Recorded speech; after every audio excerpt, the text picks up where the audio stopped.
Hello? 1 second, sorry.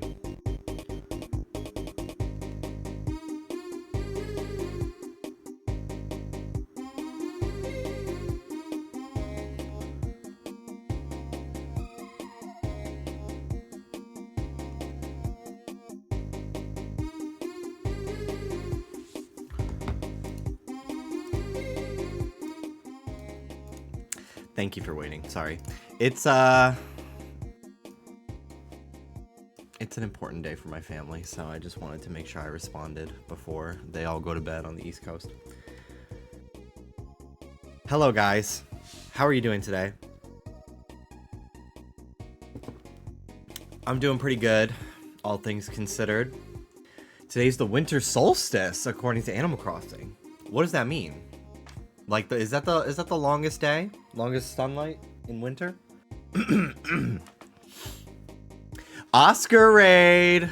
Did he really stream today? No, he didn't. JK. I'm like, I didn't see him live. Well, hello. Vice versa. Shortest day. Oh, well, I'm glad we got, I'm glad we got our walk in early today.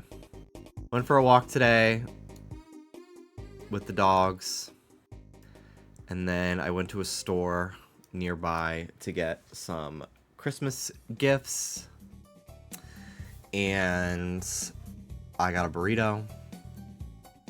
It was a good day. Good day. Just a nice little daylight exercise for me. On the way back. Well, let me say hi first. Let me say hi to everybody. Hello Sherbert, hello Sammy, hello Maddie, hello Baby Tortuga, hello Puppy Surprise, hello Jargon, hello UB Diaries, Astral, how you doing? Love the beard. Thank you. It's been, it's gotten to, I've had it for a while. I like it. I do like it. But I'm just so used to having it just shaved and I just have the mustache, so I'm not used to it yet, but I do like it. It's a fun change. I probably won't keep it forever. It also does kind of irritate my skin, I will say.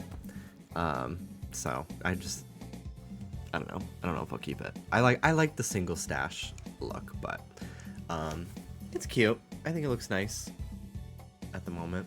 Nice and evenly shaved. But yeah, I have on the sides of my lips, I don't know if you could tell, I have like cracks. You can't really tell because of my mustache because it covers it, but my lips are cracked. So I have to sleep with some Vaseline tonight. I think it's because I started using tretinoin again. I forgot to use it for like a month, so my skin was not as used to it anymore. So I started using it again. I only used it once, but my skin was like, whoa. And then, so like my skin was already dry, and then I shaved there. And then I had spicy food and like acidic-y food. So I think I just like really irritated the skin there. So anyway, and the gym pic, Muscles 8. Thank you. Thank you very much. I've been feeling good lately. If it's obvious about how many shirtless photos I've been posting lately. I don't derive all of my self-esteem from the internet, but I do love getting complimented by people. I really do. I can't help it. Who doesn't? Kebby, thank you so much for the 57 months. Hello, Astral. On my way home from our walk today, these two women, gorgeous, they like waved me down and asked me to help them film a TikTok. They were like, you look like you know how to take a good picture. And I was just like, thank you. And she's like, can you help film something for us? And she was like, okay, so just film. We're going to be up against this wall. And I was just like, okay. So I start filming, and then the girl does a front flip and is standing on her hands. And the other girl is pantomiming eating her ass. And I was like, okay. And they were like, so how'd that look? I was like, you can look at it and tell me what you think. And they started laughing. And the girl who was doing the eating wasn't really committing. I think she was getting very camera shy. The other girl was very outgoing. I don't even know if they're lesbians. I'm gonna assume that they are, but they were just like, we're just kind of doing like how women greet each other. And I was just like, oh yeah, I've seen women do that. Yeah, of course. So, and then they laughed again because I'm just hilarious. And then I started filming again, and then the girl doing the eating was like not really like getting what they were supposed to be doing. I was just like, okay, well, it does kind of look like you're eating her front. So maybe once you're on your hands, turn her around and then have the butt face the camera. So it's like, oh, you're eating the butt. And they were like, that's a great idea. So we filmed it a third time. And then I was like, all right, well, I love your jacket. Have a great day. Like, I wanted to leave. They were very nice, and it was funny. But I also was like, well, I picked up food. I don't want it to get cold. So, but yeah, they were like, we'll remember you forever. So if you see a girl in a furry, cropped jacket getting her ass eaten out by another girl on TikTok in front of a greenish wall, I filmed that. And they were very sweet, you know. And I was just like, it must have been the shirt. Like, I just kind of look like a vibe today. Not brat green. It was just like generic green wall with like stock images on it. But yeah, hello Kebby. Thank you again for that resub. Hope you guys are doing great today. Today is the 17th anniversary of my mom dying. So I kind of just stayed in bed all day. I don't really get like depressed anymore, but you know, it's not fun to remember. So I texted my sister today, I texted my aunt, and I texted my dad. I just said, hey, I love you.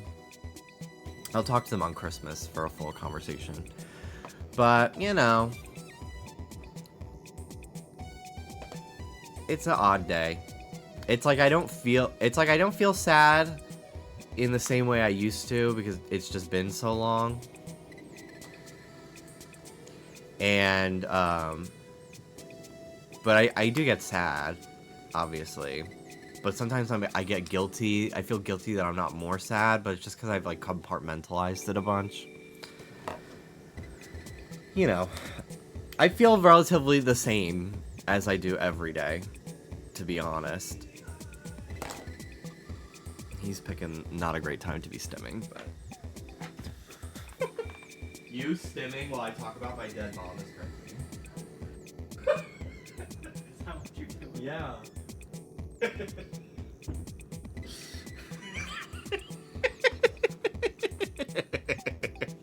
He literally was like, oh shit.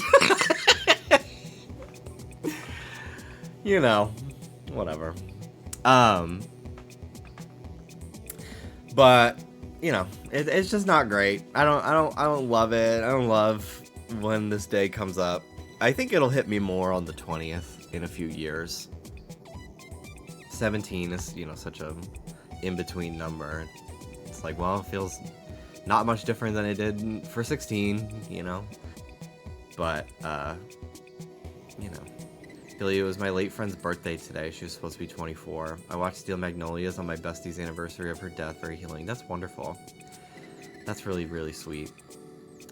I wish it was beach weather. I mean, California, it's always pretty nice, but my mom loved the beach. So I don't really like my sister and my dad went to the cemetery today, and they like decorated her plot for Christmas. We always used to get like a little flower arrangement or like a wreath or something and do up the grave. And it was always fun because like if we got there, if it was like pouring rain and we couldn't go on the day of, we'd like go on Christmas Day or something, and then we would see like all of her friends and sisters have stopped by and you know, done up the grave and everything. So it was always fun if we were like not the first ones to get there to see what everybody else has done. When we used to go to the Jersey Shore, we would bring back seashells from the beach and put it around the grave because she loved going there. So, hi, buddy. Hi, buddy. My sister is still in New York, yeah. My dad is too. He doesn't live in the city anymore. He lives upstate, but my sister still lives in New York. I have not seen Heated Rivalry yet. I've not watched it. I think I'm gonna watch it over the break from the podcast. Hi. I've heard it's a great show. I'm reserving my criticisms. Not criticisms. I'm reserving my takes for once I've actually seen it because I don't want to like talk out of my ass. I was a little hesitant at first because, I mean, we don't know for sure if the actors are straight. But I was first told that they are by people, so I got like an opinion in my mind about it. But then I heard that we actually don't even know, so I was like, oh. And then I found out that the director's a gay guy, so I started to feel a little bit better about it. But at first I was just like, okay, well, it would have been really amazing for like some out gay actors to get those roles. But as long, you know, the director is gay, so that makes me feel better. So it's like, okay, well, it's still a gay person's like vision. I don't feel any type of way about a straight woman writing it personally. Some people do. I don't really, because I don't necessarily think you need to be the identity of the character in your story. Would it be amazing if more like gay screenwriters could get and queer screenwriters could get their stories told? Absolutely. But you know, she is creating this property, and I do think it is probably primarily for like a female audience, female demographic. Again, I haven't watched the show, so I can't really talk too much about it. But you know, it's still a queer story that's getting told. That was kind of why I was just like, well, you know, it's fine, but I would have loved if the actors could be queer. And again, we don't know if they are or not. As far as I'm aware, I was originally told that they are straight, but then I found out that we actually don't even know, which I don't think we need to know. But at the same time, I do think it would do a lot of good if we did, if they are queer, if they talk about it, you know. It's a tough conversation because you know, people need to come out on their own terms, but also like Hollywood is, you know, it's a Canadian show, but show business, I should say. Show business in general is a very homophobic industry. And there's a lot of actors that are closeted because if they are out, they immediately stop getting considered for roles. So, and like just so many straight actors, like out straight actors, not talking about Heated Rivalry. They do get gay roles all the time. And I used to not really think anything of it when I was younger, but as I've gotten older and I just like kind of keep seeing it happen, and like the more I learn about show business and the more I've like, you know, been gay myself and like seen how differently I get treated in certain spaces, even on YouTube, like I sometimes think how like differently I was received in spaces among my like video game YouTuber peers because I was gay versus my straight colleagues and stuff like that, and the type of comments I would get. Obviously not, you know, women and people of color have it just as, or sometimes even harder than me as a white cis gay guy, but you know, it's unique. It's still got its own things that kind of piss me off. So anyway, I was a little bit like, originally I was kind of like rolling my eyes a little bit at the Heated Rivalry show, just because I was just like, well, because again, I was told that the actors were straight, so I was like, okay, so it's this like two straight guys getting an opportunity that I wish would have gone to gay actors. Yes, that it's a gay director, but you know, I was a little bit like over it, because like, how nice would it be if the #1 show on HBO Max right now had, you know, 2 out gay actors. But you never know, and you know, if they are straight, like, it seems to be a very respectful portrayal from what I've heard. Again, I haven't had a chance to watch it yet. I'm looking forward to watching it. So I haven't seen it, so I can't really say too much. But gay people like it. Gay people like it too. So that makes me feel a little bit better, because at first I just was like, oh, it's the gay hockey show, and I was like, well, who in it is even gay? And I was like, and then people were like, well, no one, but so I was a little bit like, okay, but you know, I think more straight people should watch and enjoy queer shows. I don't know why it's a debate. Gay people watch straight shit and no one cares. I agree with that. I think because gay people, our existence, queer people in general, obviously, I mean, we see it all the time with trans people. Trans people, the brigade against fucking trans people is the same as the fucking homophobia in, like, the 70s to the 90s, you know? It's the same kind of fucking rhetoric. How am I going to explain to my children? Like, well, it's actually so fucking easy. You can say it all in, like, one sentence, so... Hey, Jimmy, what's up? Hi, Alex. Hello. So, yeah, I think our you know, queer people's existence in general is very politicized. Its representation is considered woke. And especially right now in Trump's America and Hollywood, like, fucking... healing to fucking conservatives and shit like that. It's very frustrating. And they're just like, well, nobody wants to see gay people on TV, actually. And it's like, well, no. So, like, it's a very nuanced conversation. I can, like, be happy that something like heated rivalry exists, because it is like, at the end of the day, it is like gay characters.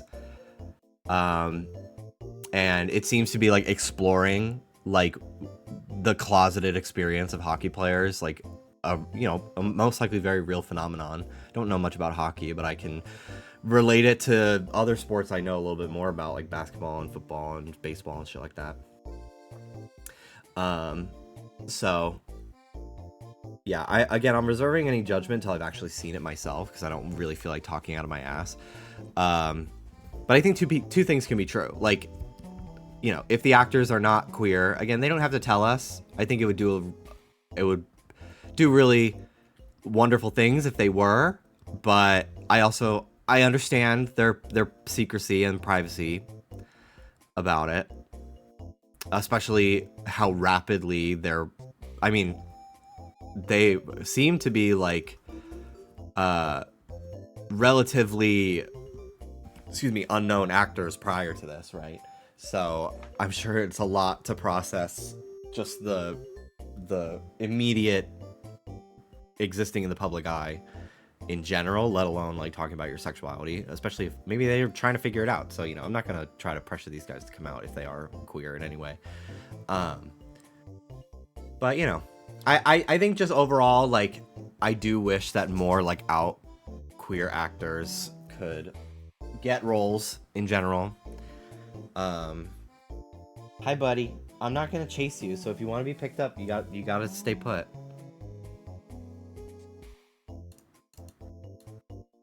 This is an English only chat. I'm gonna translate what you're saying, and then we're gonna decide if we're gonna do anything about that.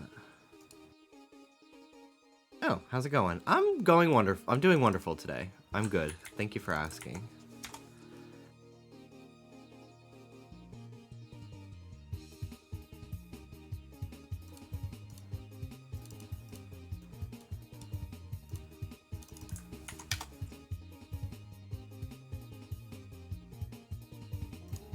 But yeah, this is English only chat. Sorry, I can't moderate other languages. You have so much trauma with first-time chatters. I do. I do. My English is bad. That's okay. I hope you enjoy the stream regardless.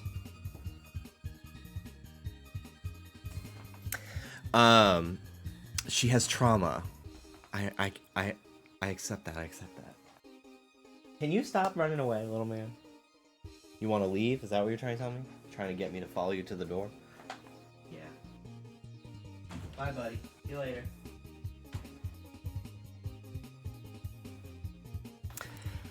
I'm gonna need to see Jonathan Bailey in a gay role in a movie. I know he's done stuff for TV, but I need it. Yeah, that's see, something like that is very exciting to me. Like Jonathan Bailey getting, even though he's an out gay actor, and he's getting these leading man parts that typically never go to gay guys.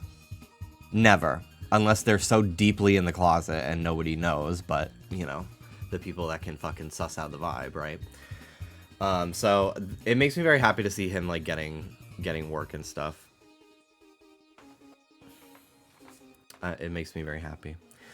But yeah, I'm looking forward to watching Heated Rivalry.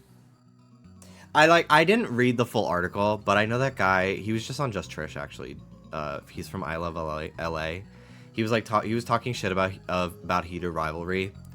And I didn't read everything he said, so I can't co-sign all of it. But, like, I feel like the essence of what he said was, like, kind of very much what I was saying.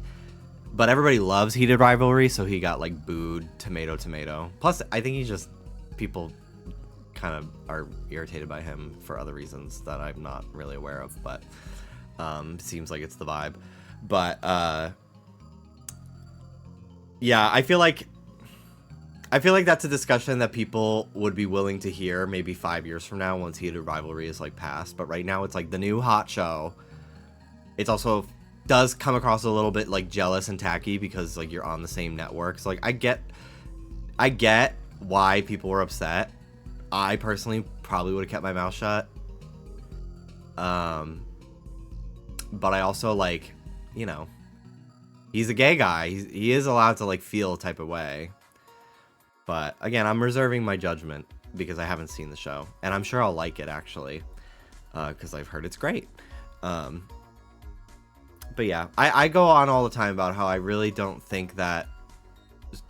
Right until... In a perfect world, straight people can play gay people, and gay people can play straight people all the time. But one of the halves of that two-way street is not happening. So, when gay guys are told they're too gay to play a straight role, but then they don't even get... they're not even in the room for the audition. They don't even get the call to audition for the gay role. I kind of roll my eyes. And I'm not saying, again, for the 50 millionth time to qualify myself, haven't seen Heated Rivalry. The actors are not...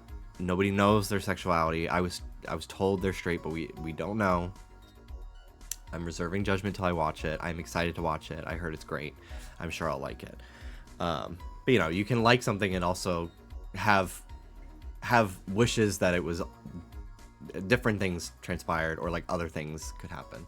So, I just hope that someday, like, gay people and queer people actually get a chance to play gay people. Wouldn't that be something? Stanley Tucci, you're really good at it, but I'm sick of it. I gotta say, it's getting old to me. I love ya, but it's kind of pissing me off. Unless you suck a dick, I don't really need to see that anymore.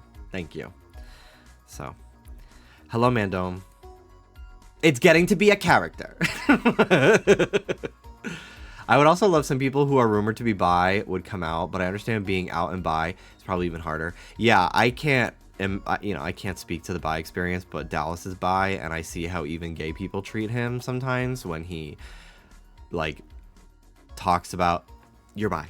When he talks about, like, when he calls himself gay, gay people are like, no, you're bi. And then, like, if he talks about how, like, hot a girl is, they're like, oh, so it's all gay for pay? Like, you're just fucking pretending for clout and shit. Like, it's so fucking obnoxious. It's so fucking rude. But yeah, I just, you know, I understand why actors don't come out, but, like, I have heard over the years so many, like, high profile A-list leading men actors through the grapevine are gay as fuck, DL as hell, and they keep it quiet because they won't get to be on the cover of Men's Health magazine anymore showing their fucking abs that they got for XYZ fucking action movie, because they don't think men are gonna buy it if they find out that that's a faggot on the cover. But surprise, surprise, Diva. Hollywood is full of fucking fags. Full of malicious gay faggotry. To quote the great Nicole Page Brooks. Jimmy, can you say that? No. I'm hetero. Marcine, thank you so much for the 59 months. Thank you, thank you. Jonathan Bailey is the 2025 sexiest man alive. It's over. Woke is back. He is very sexy. He is. I liked it. I liked those photos. The one with the push pop with the sunglasses, that was cool.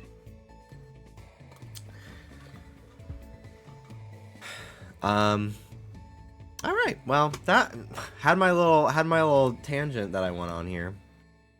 Got all the bases covered. Filmed a video for some lesbians, my dead mom, heated rivalry. Let's get into it. And it's great because he can still look masculine while being lifted by a woman. That was crazy. Like, it didn't register me at first, like, that was a crazy thing to say, because I just didn't understand what was even being talked about. I was like, what? Like, and then when I, like, watched it again, I was like, and I actually, like, heard what he said. I was like, why did you say that? Because it was just such a strange thing to even bring up. Yeah, it's that weird of a thought. Like, I understand David. He's a little neurodivergent. I guess. I don't know. Didn't ruin the guy for me. I still think he's sexy as hell. But I was also like, David Cornsweat. That's the actor.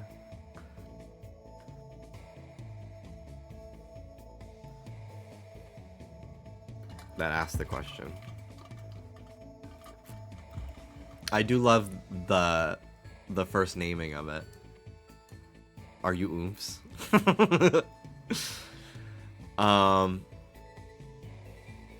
He got fucking huge, dude, for that movie. It's actually crazy. Probably on fucking roids, but you know, he looks good. Cause he was pretty lanky. I've seen like his before pictures. He was pretty lanky. I saw him in Pearl. That was the first thing I'd ever seen him in. He looked really good in Pearl. I was like, oh, this is a hot guy. I'm married! Anyway, here we are. So today I'm making a letterboxd account. Because I've always wanted to make one. I'm just lowering my music a little bit. I've always wanted to make one because I thought it'd be really fun to keep track of a lot of the movies I've seen. And so I made an account, and I honestly don't even really know how to start it. Plus log. Okay. Can you like go through lists? So can you like search by genre? Films. Oh, you can search by... Okay, this is gonna get fucking annoying. Sorry, I have ad block on. I don't care. Honestly, first entry being Pearl would be fierce. Okay, FNAF... Well, we could just start by, like, going through, like, stuff from this year. I haven't seen too much. FNAF 2. I've watched it. I'd give it a 3.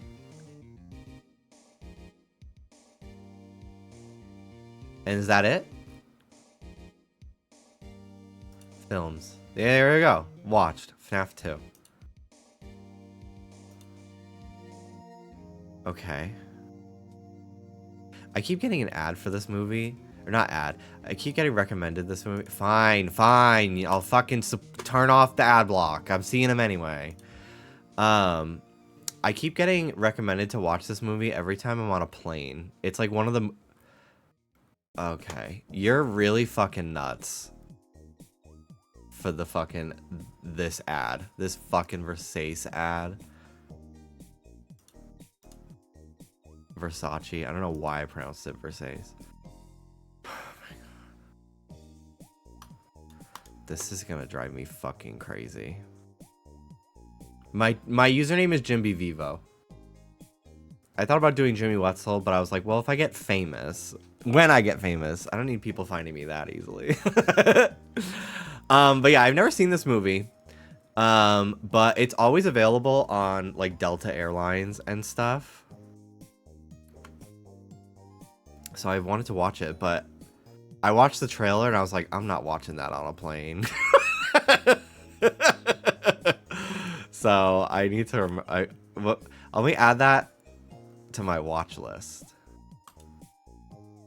Because the watch list is like to watch, right? Yeah, you want to see. Okay, cool. Let's go back to films.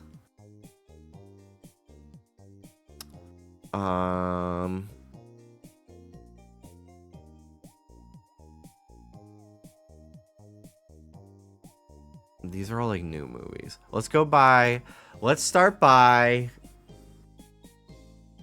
genre. Animated. That's really easy. Okay. Spider-Verse, Spirit Away, Across the Spider-Verse, Mr. Fox, Ratatouille. Wow, I've seen like all of these. So let's start. Okay. Spider-Man Into the Spider-Verse. Watched like 5 stars. Loved it. Easy. Spirit Away. Watch like 5 stars. Easy. Across the Spider-Verse. Watch like 5 stars. Okay. Fantastic Mr. Fox. I'm not going to rate all of them, because sometimes I just like something I don't feel very strongly about it. Watch like. Ratatouille, watch like 5 stars. Coraline, watch like 5 stars. Easy. Love Coraline. Inside Out 2, watch like 3.5 stars. Inside Out 1, watch like 4 stars. Okay. Coco I haven't seen. Howl's Moving Castle, Up, Wall-E, Shrek. I've tried to watch Coco so many times, and I always get to the part where he gets to the train station, and then I have to stop watching for some reason. I've watched almost all of it entirely on mute over the shoulder of the person in front of me on a plane at least 4 different times. For some reason, people always watch this fucking movie on the plane. It's the movie I've seen the most on like somebody else's screen. For some reason, it's always Coco. It's so interesting. Howl's Moving Castle, watch like. I think I'm gonna set a lot of people on here. I think Howl's Moving Castle is a 3.5. It's not my favorite Ghibli, I gotta say. 3.5 is also not bad.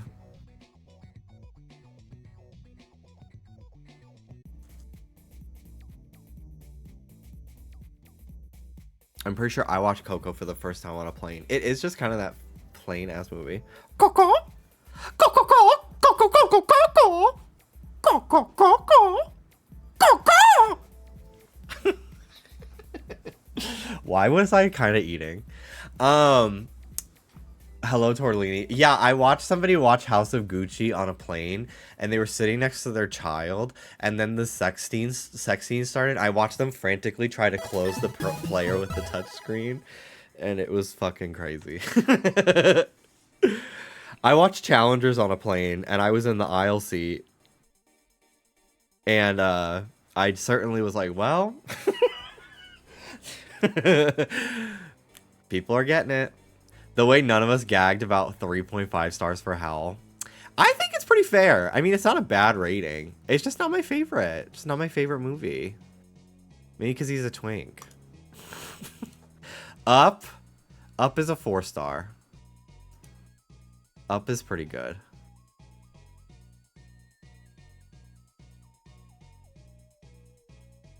I feel like if I give everything 5 star, it makes me seem like I just love everything. But no, you know what? I'll give Up a 5 star.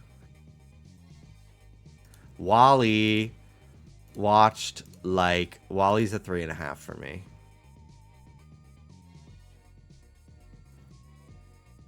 You don't have a letterboxd, which I also found out that it has a fucking D at the end of it today. Didn't know it was letterboxd. Yes, I do. You've never brought it up. To the point where when I said I was making one today, you forgot and asked me 3 more times what I was doing today.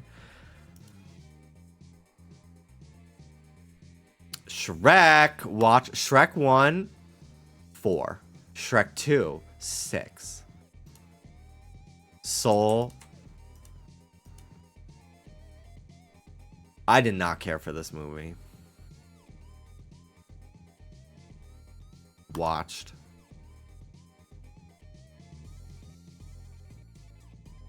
I didn't hate it.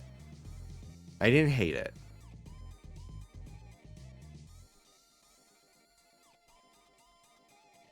But I'm not gonna rate it.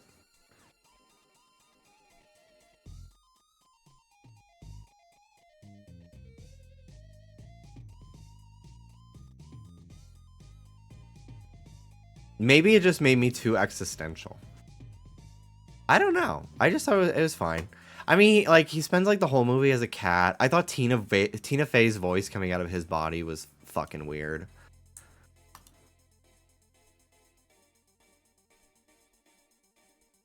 What the hell did you send me? Oh.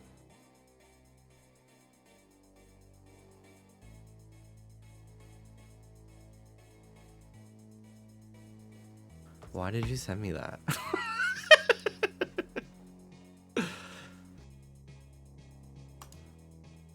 Totoro. Watch, like, Totoro's a 4-star. Totoro is, you watch Totoro for the aesthetic, I feel like.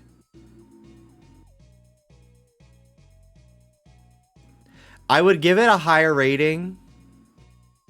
I actually watched it again recently for the first time in a long time. Because when I watched it as a kid, it triggered me because the mom is in the hospital and she's sick. And my mom was always in the hospital when I was a kid, especially around that time. So it was really triggering to me, but I watched it for the first time in literally years over the summer. And it didn't trigger me that much, but it's not my favorite. I think it's a little overhyped sometimes. Wait, I can hear Grace Randolph calling from you being a film buff. Mm-hmm. I love to watch Grace every single fucking day. Not every day, but, you know, a few times a week. Whenever she does, like, her like, streams, I watch the VODs. Have you watched Emilia Perez? No, but I've seen so many clips. Okay, Toy Story 1. Toy Story 1 is a good watch. I'll give it a 4. Okay, Incredibles literally might actually be in my fucking top 4. I'm so fucking serious.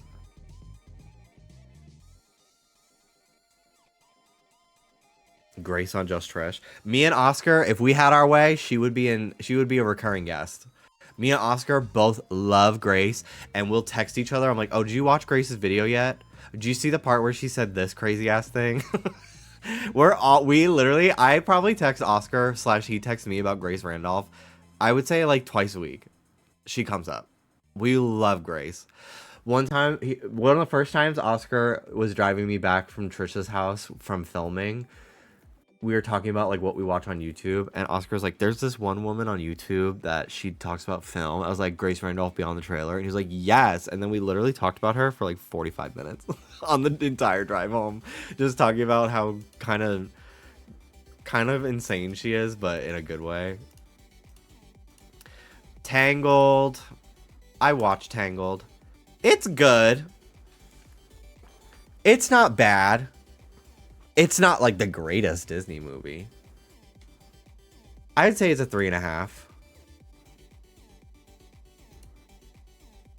Finding Nemo, Monsters Inc.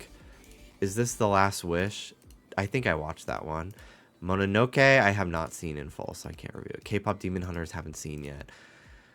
Nightmare Before Christmas, Shrek 2, Lion King, Bird and the Heron, Boy and the Heron, whatever. Mario, Zootopia. Haven't watched Flow yet. Your Name, that was a good ass movie. Cars, oh, we're going in on Cars. Finding Nemo. Watched. Finding Nemo's a 3.5 to me. No, it's a 4. Finding Nemo's a 4. Not their greatest movie, but... Something about giving a film 3.5 on Letterboxd feels so mean, even though it's still technically a good rating. I don't care for Nemo. I don't care for Job. Grace Randolph Lifetime Achievement Award at the Wetsies. Actually, so true. That's insane. What the fuck? Nemo's so cute. Y'all are insane. It's a good movie. 4 out of 5 is still a good rating.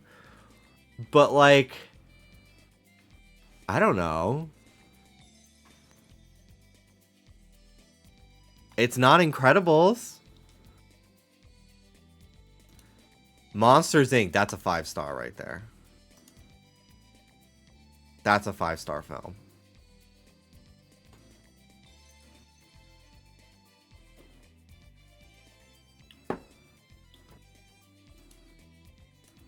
Puss in Boots: The Last Wish. Yeah, I've seen this one. This was a great movie. 5 stars. I loved it. Alright, Nightmare Before Christmas. Nightmare Before Christmas is a 4-star for me. It's a good movie. Kid, not the Santa Claus. Used to watch Nemo all the time growing up, but I remember before activating my Twitter account was how thirsty some people were for Gil. I do remember the Gil thirst for a while. Okay, Shrek 2 is literally one of the greatest fucking movies of all time. The only person in the world that doesn't like it is fucking Michael. It's so fucking try hard. It makes me want to punch him in the throat. Lion King is kind of mid. But maybe it's because I haven't seen it since I was a kid. It's like a solid 3.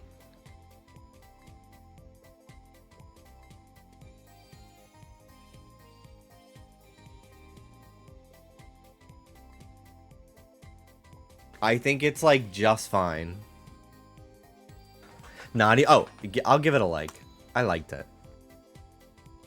Sorry. Maybe my opinion will change if I watch it again. I haven't watched it in a really long time.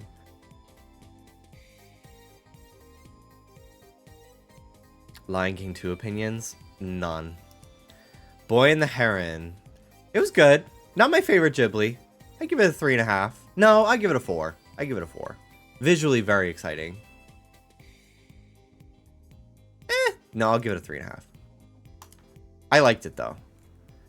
And what's his face was a really good voice actor in it from Twilight. Robert Pattinson. He was really good. Super Mario movie 3. It's got a lot of charm, but it's no Sonic movie for me. No, 3.5. 3.5. 3.5.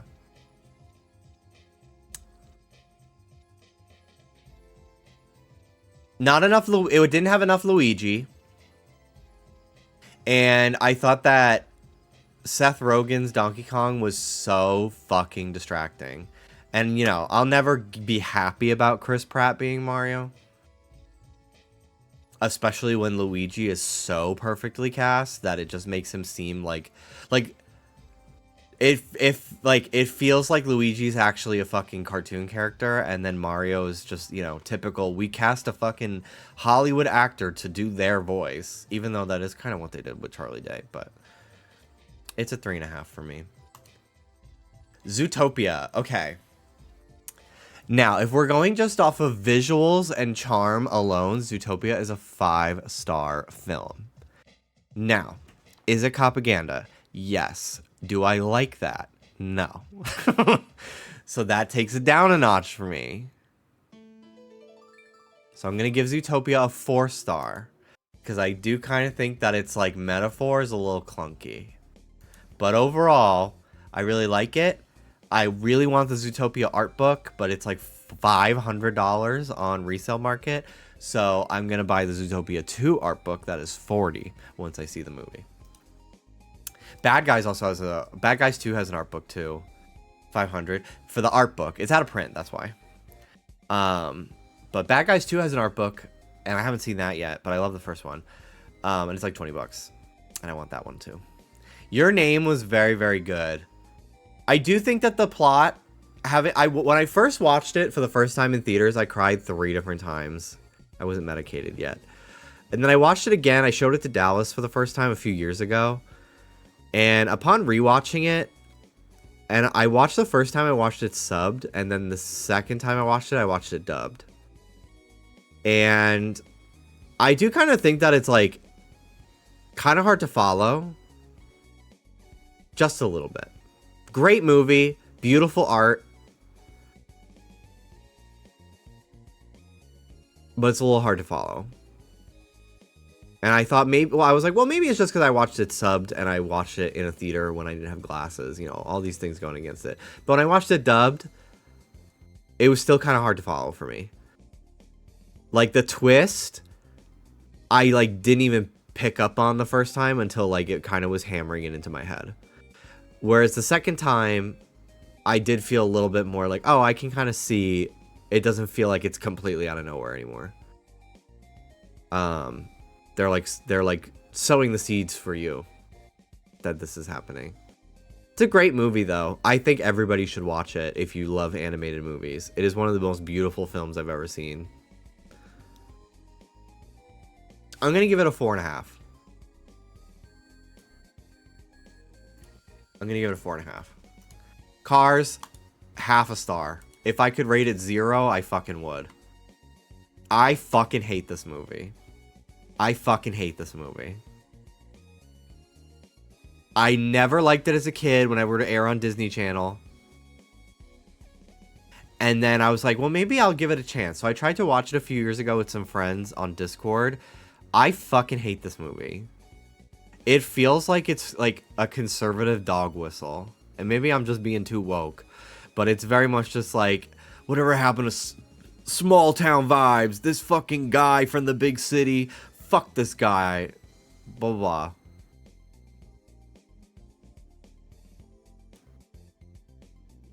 The Cars ride fucking slaps, though. Oh, bitch. I've got thoughts on Encanto. Oh, I've got fucking thoughts.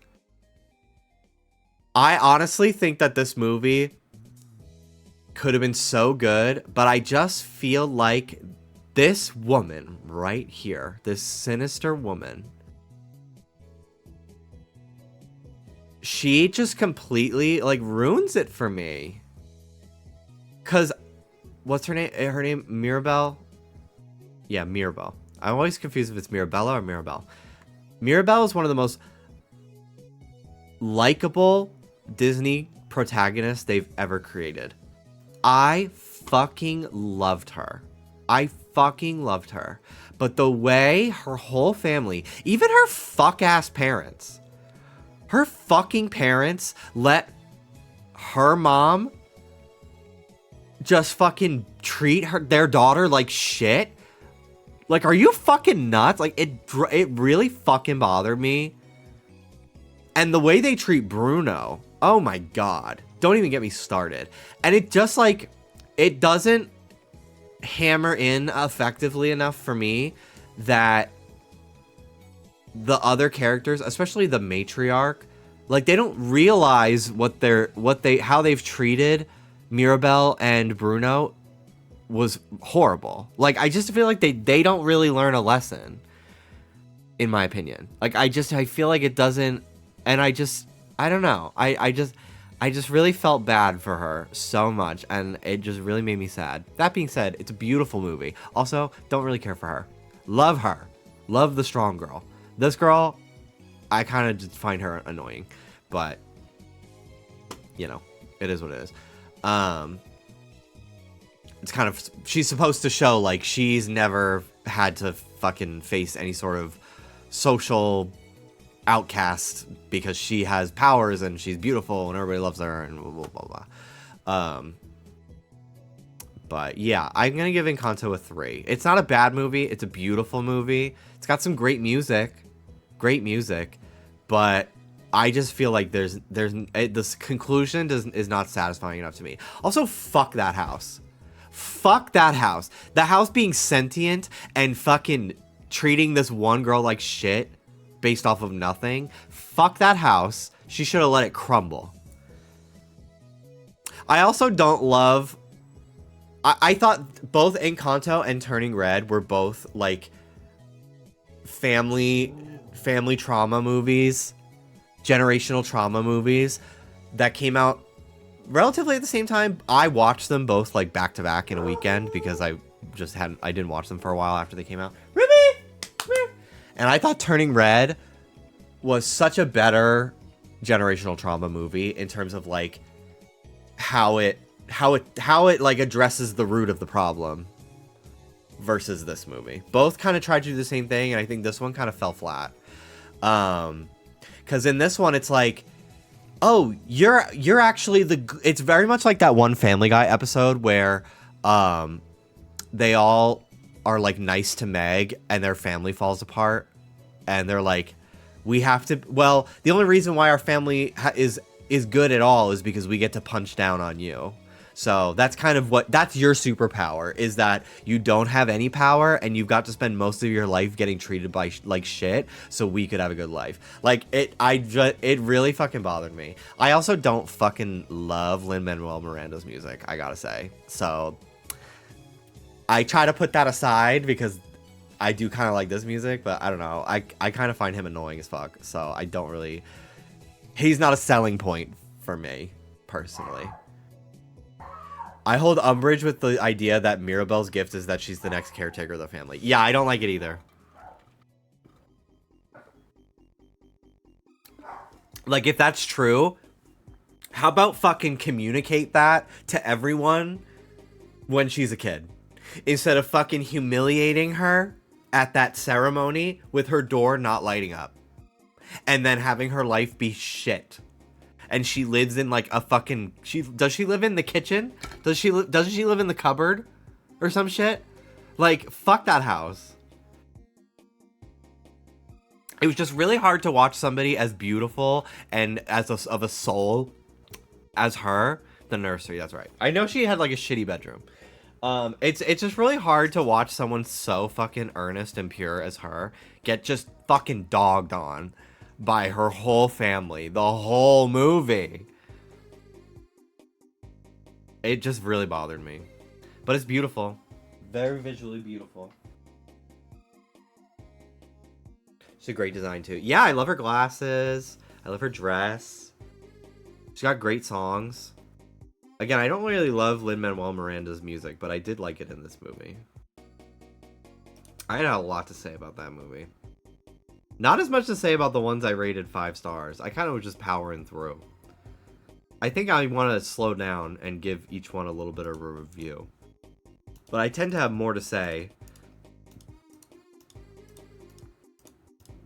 when they're not just a 5 star, you know? Moana! Moana was cute. I'm gonna give it a 3.5. There's no... I think what falls short for me is this is very much Disney's era where they're like, we're gonna do something different, and it's a story about sense of self, which is not inherently a bad thing. But what makes a Disney movie iconic to me is like when it has like an iconic villain and stuff. But it makes up for it with the music. The music in this movie is fucking awesome. And the water is incredible. And I like Moana as a character too. I think she's really cool. She's a really cool character. She's got great personality, great voice. Dwayne Johnson is fine. I am very, very neutral on that man. He does, he does his job in this movie. There were times where I felt like it was a little too much about him and not enough about Moana. Uh-oh. Uh-oh, it's Moana.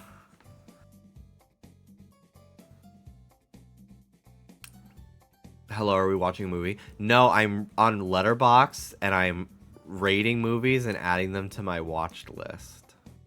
Frozen, I gotta say, Frozen is mid as fuck. Frozen is mid as fuck. It's kind of a mess of a movie.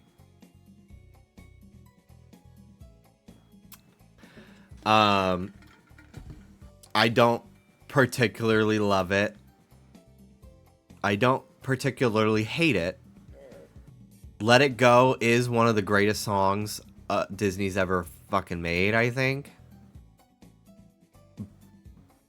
But I think that looking at a lot of like the concept art for Frozen and hearing about a lot of the changes they made to the story,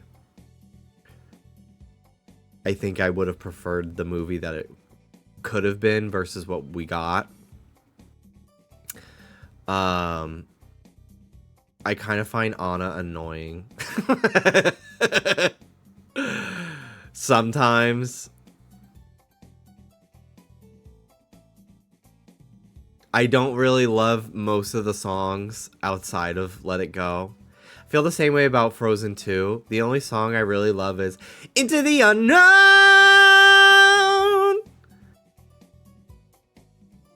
I can't remember any other songs from Frozen 2. Frozen 2, I'd probably give it 2.5. Frozen 1 is at least a 3. Because the song that has better songs.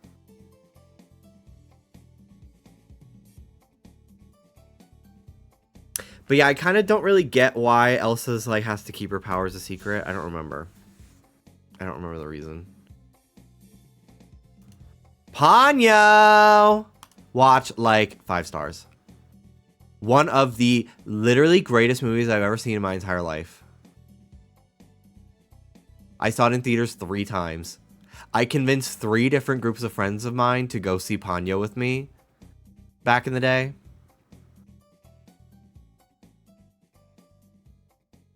I loved it. Ponyo reminds me of Toxel. Do not ask me to elaborate. I get it. Ponyo reminds me of Dallas because this is Dallas's favorite movie. One of. So, it's made me love it even more since we've been together. But I loved it as a kid. I love Ponyo. And it's just, like, to this day, when I rewatch Ponyo, especially knowing, like, that it is all like hand-drawn animation, like it just fucking blows my mind, man. It's so crazy. I need to watch some Ponyo scenes. Let's watch the trailer.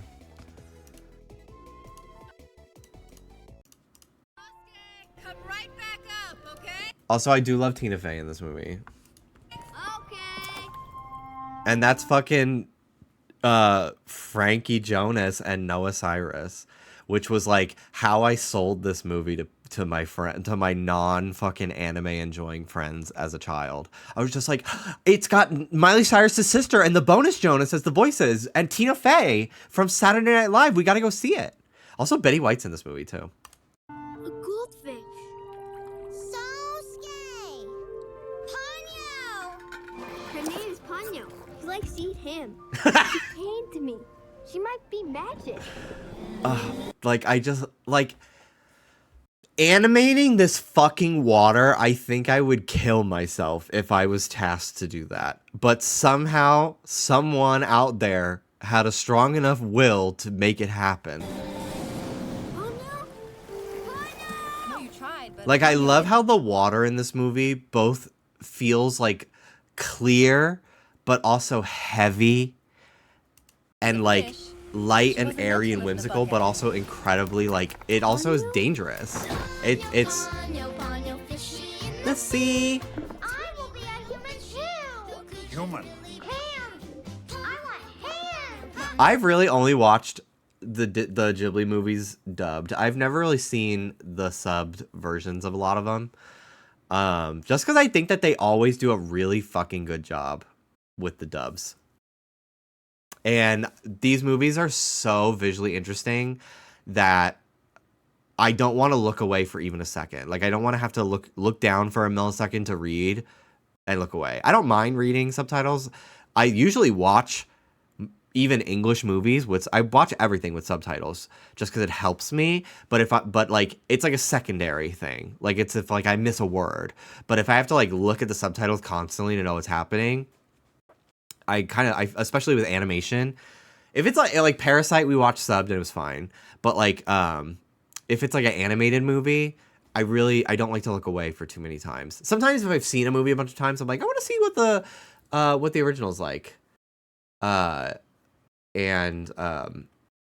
So like then like my favorite Ghibli movie is Wish for the Heart, and I've watched that subbed before just to see how different it is. Because there is some changes for that one specifically. But yeah, if it's like my first time in a while, I don't really like to not be looking at the characters and like their subtle movements and the backgrounds. I also just love their like, this is crazy to me. This is fucking crazy, man. And the edge of the ocean will begin again. An end to the era of those abominable humans. I love how this guy's drawn. I feel like this is how I draw, like, faces. Specifically, the dad, like that character. I feel I kitty the art style on him specifically. Don't worry, Ponyo. Like, see, like the water's like so clear and cutesy here and unimposing. But then like when it's in a storm, it's like, wow, this literally feels like solid objects. She's become so powerful that she's opened a hole in the fabric of reality. Please, remove the human at her, or the planet is doomed. To become human, the way they just fucking spoil the whole movie in the trailer. I mean, this is for like a re-release, so everyone's already fucking seen it. They're selling a Blu-ray, but I saved her. She's my responsibility now. I also love how like the water is shown as fish. Like the waves are just big. They're drawn to be like big fish. Be brave. It's cool.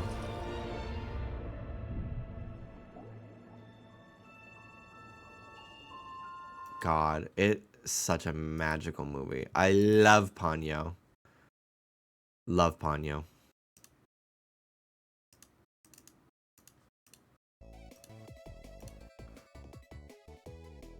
All right. Toy Story 3. Toy Story 3 is good. I don't like it nearly as much as Toy Story 2. I don't like it nearly as much as Toy Story 1. And I do feel like the gravity of this movie's ending was weakened by Toy Story 4. Which I don't necessarily know is fair, but Toy Story 3, that's where we sit. Big Hero 6. I was very excited to see this movie. Oh my god, the brother. His fucking dead brother in that movie was his name? Tadashi? Boner! Bonerific! Uh-oh. Boner alert!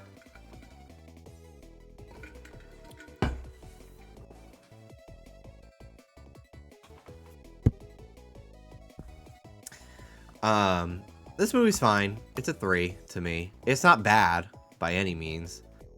I enjoyed it, but I've never felt... I think I rewatched it when I played through Kingdom Hearts 3. And I was just like, yeah, it's fine. Baymax is so cute, though. Luca! Watched 5 stars. This is one of the greatest Disney movies ever, and I will fucking punch anyone who talks about, it's fucking CalArt style, the fucking bean mouth. I'll punch you in the mouth. I'll punch you in the fucking bean mouth, you bitch. Fuck you. This movie's wonderful. And it was so crazy to me when I talked about this movie for the first time. I was talking about watching it. I was like, yeah, I want to watch it. I heard it's like kind of a gay movie. And people in my chat were quite literally like, it's not. It's not a gay movie. There's nothing gay about it. and they were gay people telling me that. And then I watched it, and it literally is. It literally is a gay movie. Like, what are you talking about? Like, it is. It's clearly about two little gay boys, like two little gay children who are like young enough that they're not gonna like explore that, obviously, but like it's so fucking gay coded. It's not even. It's like it's obvious to me, and it's so wonderful, and it's beautiful, and this dad down here is so hot. Like, come on now, come on. Crazy. Anyway, love this movie. Absolutely love Luca. So good. Kung Fu Panda. Kung Fu Panda is a good movie. I really liked it. I watched it for the first time a few months ago, actually, and I really liked it. And for the longest time, the only experience I had with this movie was the where's Tigress? Why is she not up here? That's so weird. The only experience I had with this movie was the Xbox 360 game, which sucked. Fuck that shit. I had a toy of the snake as well that I got from McDonald's, and I always used it when I would play with my Sonic toys. I made her a Sonic character in my play pattern. All right, let's see here. Kiki, Toy Story 2, Incredibles 2, Lego Movie, Turning Red. Let's just click a bunch of these. Oh, I haven't seen Akira. Okay. Kiki, watch like 5-star. I think Kiki's a relatively boring movie, actually. But that's what I like about it. Because when you, like, the first time you watch Kiki, you're probably like, well, not a lot happened. It honestly kind of feels like it's like a bunch of like episodes of like a mini series all in one film. But I really related to Kiki when I was like going through my mental health depression and like my burnout creatively and stuff. And it's about a movie about when your passion, which like for Kiki is her magic, right, becomes your job, and navigating that, and how like fortunate you feel that like you get to have a creative job, but how difficult it can like make the process.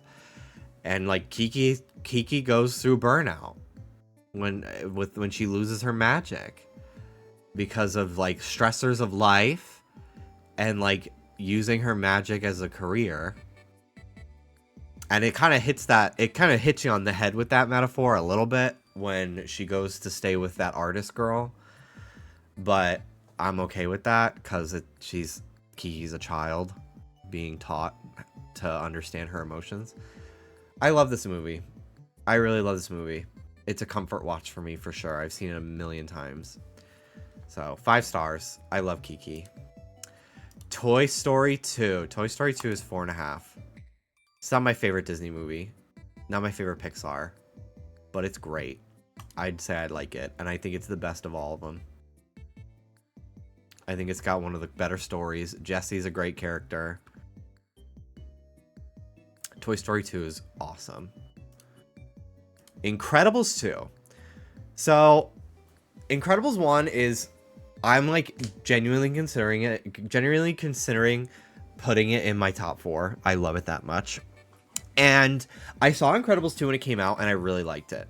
And that I wasn't sure when I rewatched it over the summer if I still liked it as much as I did, or if it was just like the fact that it finally existed was exciting enough for me that I like looked over any flaws or anything. No, it's that fucking good. Incredibles is a 5 out of 5. I would honestly say this movie's a 5 out of 5 too. This fucking rules. This movie fucking rules. It's a great movie. The first one is just so iconic. Like, it's kind of hard to like live up to it. Like, I feel like it'll always be in the shadow of the first movie. But like, if I just pretend that the first movie didn't exist, like, I still think that this movie is incredible. No pun intended. It's fucking awesome. I love this movie. Lego Movie's cute. I really, really liked it when I was younger and I saw it in theaters. I didn't grow up with Legos, so I didn't really like connect with it quite literally. Like, oh my god, like this is how I play with Legos. But I connected with it as like, this is how I play with my Thomas Trains and my Sonic toys and my Pokemon. So I like saw myself in that aspect. I think this movie's fucking hilarious also. And the animation style is really cool. I did not see the Lego Movie 2 because they took like 10 years to fucking make it or something insane. Like I kind of like the hype was gone for me personally. So I just never ended up watching the sequel or the Batman one, which I heard was good. But Lego Movie is really fun. I do think I mean, it's Phil Lord and Chris Miller, like that's their kind of style. But I do think that this movie, I don't think it makes me think negatively about this movie, but I do think that like the writing style for this movie, where everything is like a little self-aware and like a parody of just movie tropes. Like I feel like a lot of animated movies around this period, post Lego Movie, kind of like leaned into the fact that it's like, the evil villain is like, I guess I'm the evil villain, like that kind of writing style, and I kind of hate that. But in this movie, I thought it was wonderful, so I'm gonna give it a 4 out of 5. I haven't watched it in a long time. I kind of want to.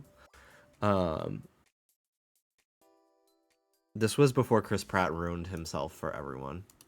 Turning Red, watch, like 5 out of 5. This movie fucking rules. It is, again, if you have anything to say about the Mean Mouth style or the CalArt style, you're parroting the fucking like talking points of a alleged fucking piece of shit. The guy who made Ren and Stimpy, yeah, he came up with that term and he fucking sucks. Fuck that guy. Animation has always had style trends. It's always existed, and this trend is incredibly expressive. It's incredibly expressive, and it stands out among other Disney movies. Is this Pixar? I honestly don't remember. I think it's Pixar.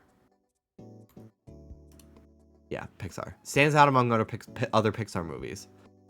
I think it's fun. And like the message of this movie is awesome. The characters are all really, really funny. I love that friend group. This movie rules. And I was really disappointed to see, I mean, not surprised, the fucking misogyny of it all and the fucking, I'm sure, racism that fueled people's, I'm critical of it. Like, fuck you. Like, actually fuck you. Mulan fucking rules. I'm gonna give it a 4 out of 5. You doing any? No, I'll give it a 5. Just doing It's got cartoons? well, I'm just going by genre, so I'm doing animation first, even though animation is like a category. But yeah, I'm gonna go through like live action stuff. But when I do that, I'm gonna go by year, I think. You got anything else to fucking say? Or you're just standing there looking at me?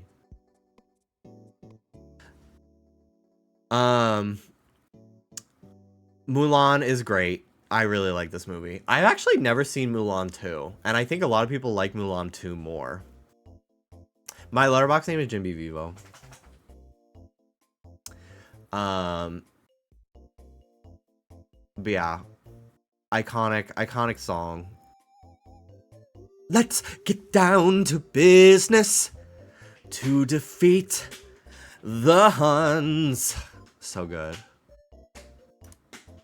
Akira, I've never seen. Elemental, I felt really bad that I didn't like this movie. We didn't even finish it. I tried so hard. I really wanted to like it, but I just didn't care for it. I don't know. It just didn't resonate with me at all. I watched it. It was not bad. Like, visually, beautiful movie. Beautiful movie. But it did not click with me at all, and I didn't even feel... It didn't feel like a movie when we were watching it.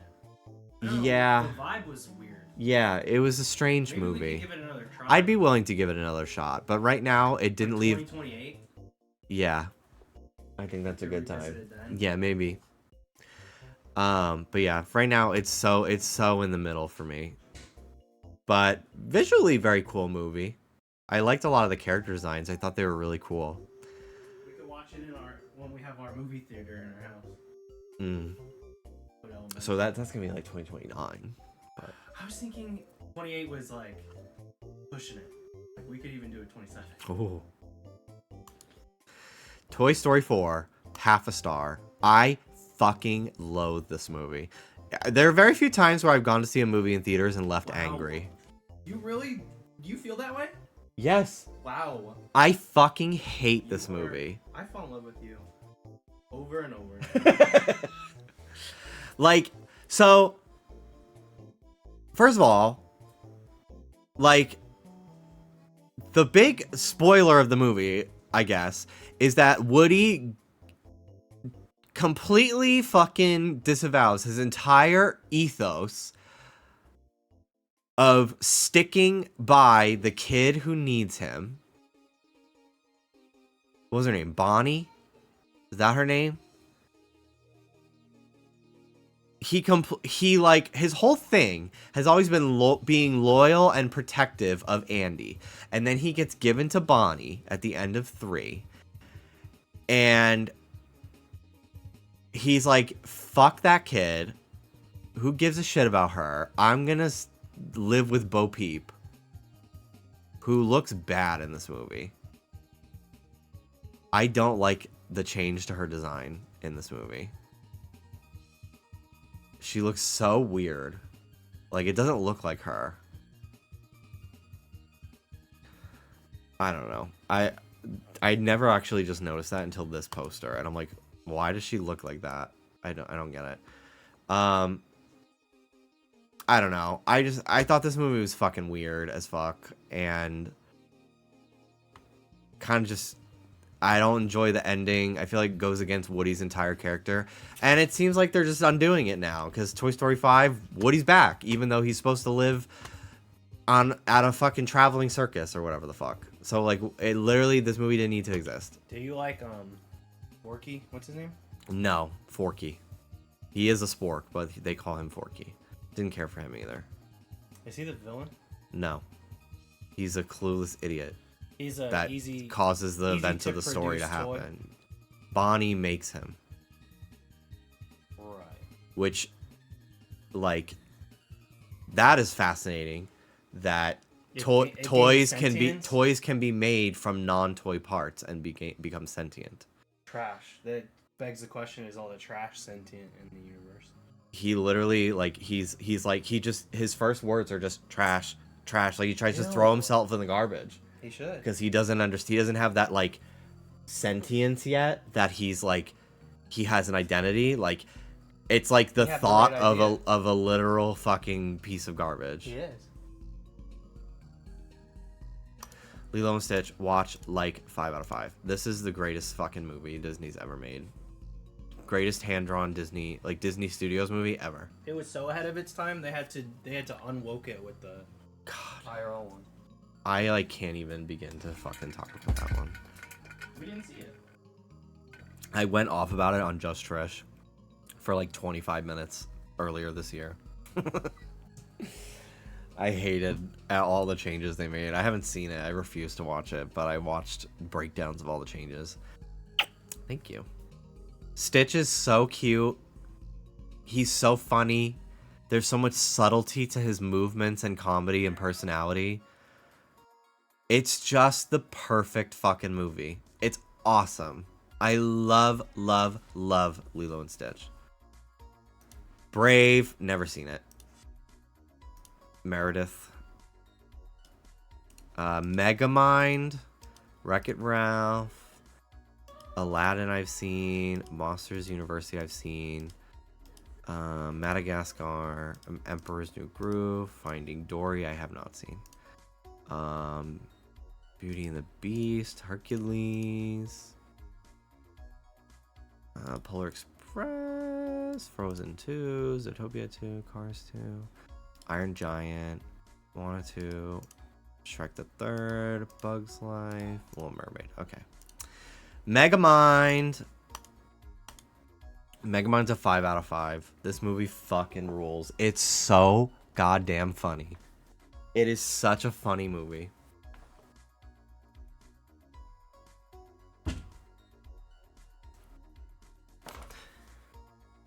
It's one of DreamWorks' best. It really is such a fun movie. They fucking love the DreamWorks face. This is kind of like the beginning of when people started to notice it. It's an awesome movie. It's just joke after joke after joke. And it's a great storyline too. It like actually has a plot as well. Like it because sometimes when movies are funny, like the story itself is not that strong, but it's really good. It's got some great twists and turns in it too.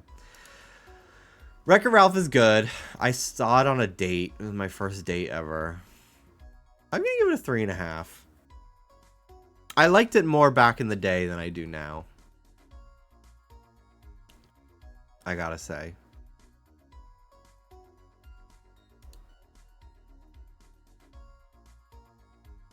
I'd have to rewatch it again. Although I think I did. I think I did watch it like last year or something. When I was playing through that Kingdom Hearts app game where it has a Wreck-It Ralph world. Aladdin is awesome. I love this movie. Aladdin is so hot. Genie's so hot. Jafar's so hot. My god. It's like the perfect movie for gay guys. I love this movie. Aladdin is fucking awesome.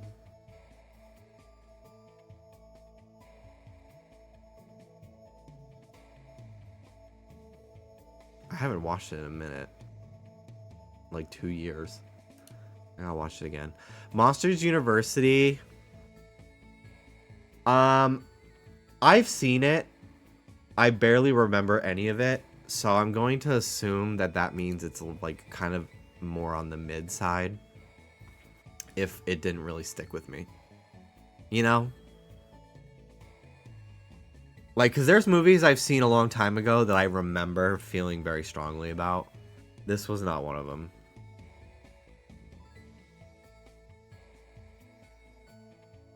Some of the big monsters, though, are so awooga. Well, that makes me want to rewatch it. Madagascar. I thought this was the funniest movie in the world when I was a child. I watched it again a few years ago. I don't really think I laughed even once. It's fun. It's a fun watch, kinda. I don't know. It's kind of it. I don't know.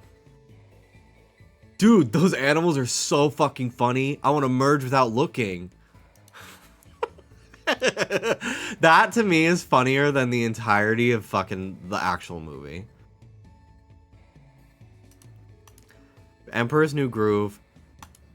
This honestly, Lilo and Stitch is the best Disney movie, but I think this is the funniest. This movie is fucking brilliant, especially Kronk and Yzma. I kind of wish that the movie focused even more on them. I get that it's about Cusco, so they have to have Cusco's whole fucking plotline, but like, holy fucking shit, dude. I sometimes just watch compilations of all of Kronk and Yzma scenes. It is such like physical comedy, but an incredibly like dialogue driven movie as well, which I think is pretty surprising considering it's like a cartoon, you know, a cartoon comedy. It's so good. This movie fucking rules. I love Emperor's New Groove. Beauty and the Beast. Honestly, I haven't watched it. I've watched it. I'm not going to rate it. Because it's really been like, I haven't watched it since I was a kid. Hercules. Then along came Zeus. He hurled his thunderbolt. Remember when Valentina referenced this movie and Rue did not get it? Valentina's Eartha Kitt was actually so good, and Rue didn't get like one joke, so they pretended it was terrible. But the voice and the mannerisms were spot on. Like, it was a safe one to me. It wasn't the train wreck they tried to make it seem.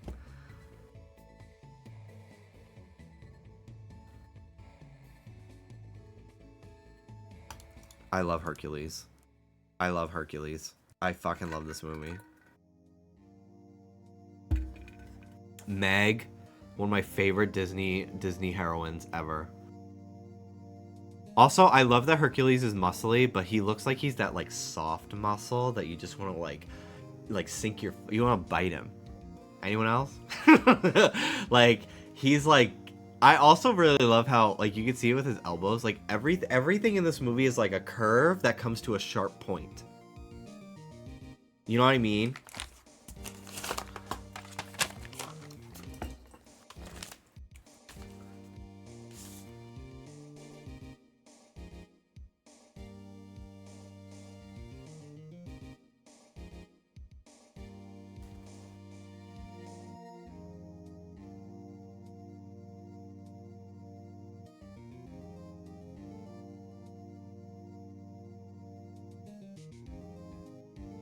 Like, a person in Hercules, like, you can see it literally with Meg. Like, their hands will be, like, pointy, and, like, their chin is, like, pointy. Like, I don't know, it's just so... I love this style. It reminds me a lot of Kim Possible. And I don't remember, I looked into whether or not any similar people worked on the movie. Worked on Hercules and Kim Possible. I love this movie. It's so visually appealing. I love it. Polar Express. I don't fucking like this movie. I've seen it like 10 times. And every time I watch it, I'm like, I fucking hate this movie. I saw it in theaters as a kid. And even as a kid, I was just like, this is kind of like creepy. Like, the animation is really creepy. It, like, I really dislike it. It's like, I don't know. It's very off-putting to me. 2. Not my first or even like 10th choice for a Christmas movie. Frozen 2. Booger Boots. They still just will not commit to fucking making Elsa a lesbian. There was like a love interest rumored that like they completely cut out of the movie because they're fucking cowards. Booger Boots. Womp Womp. Fuck this movie. Iron Giant 5. Iron Giant fucking rules. Even if back in the day people tried to make me feel bad by telling me I looked like the main kid. I still love this movie. Shrek the Third. I've seen this movie several times. I can't tell you a single thing that happened in this movie. It's not nearly as memorable to me as the fourth one, even though the fourth one I think people really dislike. Is this the one where the princesses go, ah, ah? I always thought that was really funny as a kid. I'm gonna say I watched it. I'm gonna give it a 3 out of 5. Bug's Life, fucking awesome movie. I watched this movie so much as a kid. It was one of the ones that we had, on VHS. So I watched it a whole bunch, and there were parts where I literally completely blacked out. Like, because I watched it for the first time in a long time, like a few years ago. And like this scene right here where he like meets all the performers and everything like that, like didn't remember it. Like, to me, the movie like ends when he knocks over the pile of fucking berries and seeds and shit. Like, after that, my brain completely turned off and didn't remember any of the movie. Which is like the beginning of the movie. Like I must have like watched it as a kid a bunch and then like maybe like got bored or like scared of Hopper and then asked to turn it off. Like why did I not remember any of this movie? It's awesome though. It's a great movie. I'm gonna give it a 4.5. I'm gonna give it a 4-star. It's not the best Pixar, but it's an awesome movie. I really like it.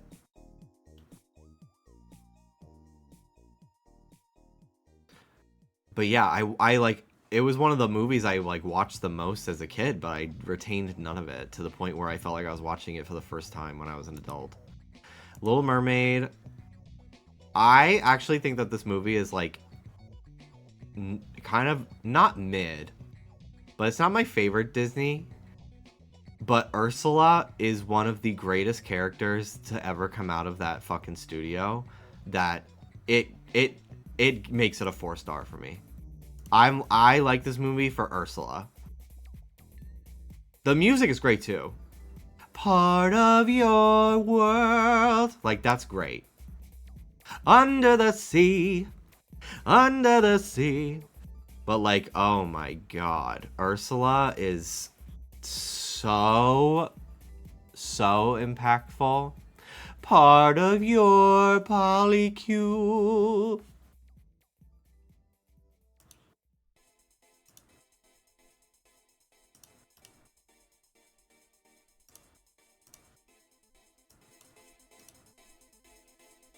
Ursula did so much for old women and drag queens everywhere. I know. Hi, Rudy. Hi, Dally. Oh. Merry Christmas. You. What are we reviewing now? We're hoping. Try again. Was Soda already in here? He was, I think. Hello, Mama. I just rated Little Mermaid 4 stars. Wow. It's pretty good.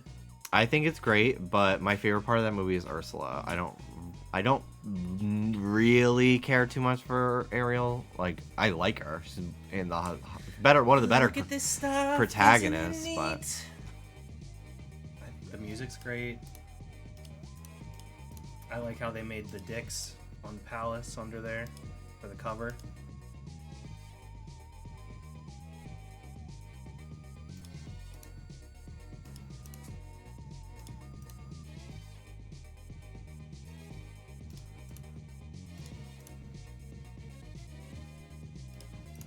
all right. Castle in the Sky.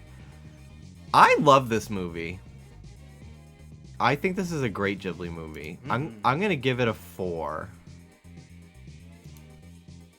No, I'll give it a 5. I'll give it a 5.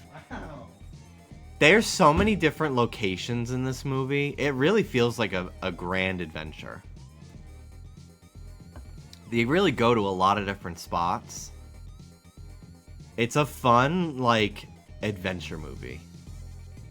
Which is, I feel like, kind of rare for Studio Ghibli. Like, I feel like Studio Ghibli movies are a lot of, like, a single character, like, maybe 2 to 3 characters' journeys. Where this movie, it's like, there's so many characters that interact with each other, and, I don't know. Plus, there's that one scene of, oh my god, hold on. I gotta find it. Fucking reminder number 10,010 that I'm gay.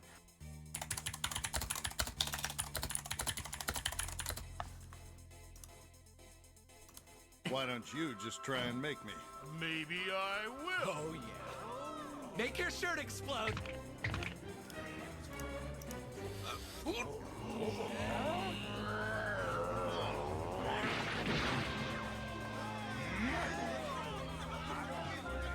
Hey, boss, show 'em what you're made of.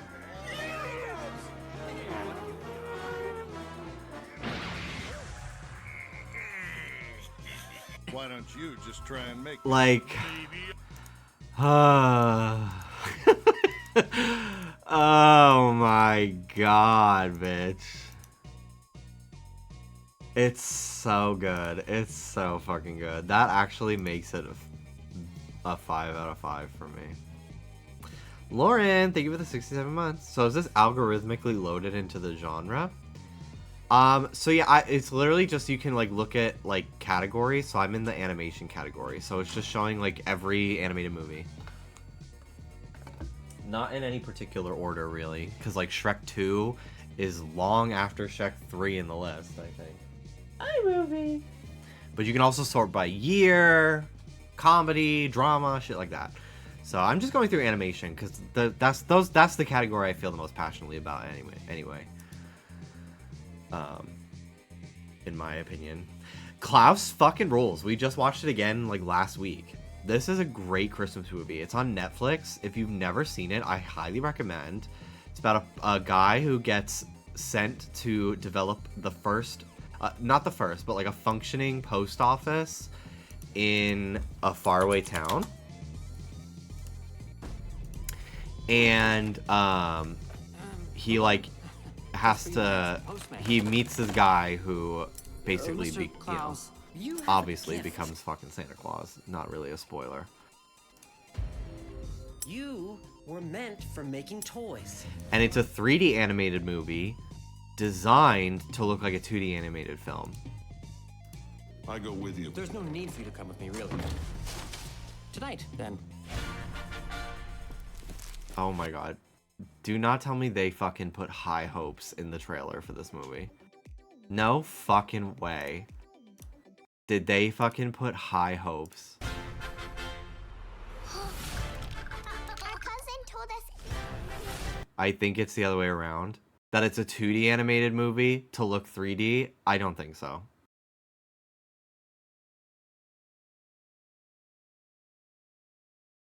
This is a 3D animated movie designed to look 2D. Klaus, he'll make his toy. Dear Mr. Klaus. This is such a weirdly edited trailer.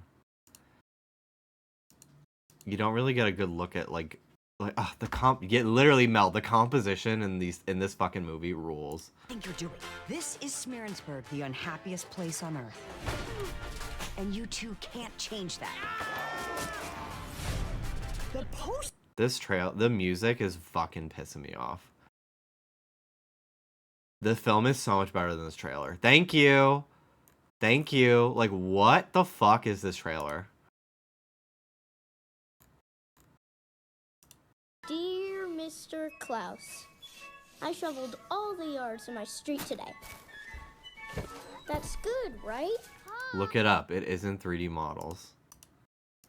Really hurt because he would not stop screaming. I'm pretty sure I heard it's 2D. So That's now I crazy put then. Miss Berries. I stand Pick them off corrected. for her.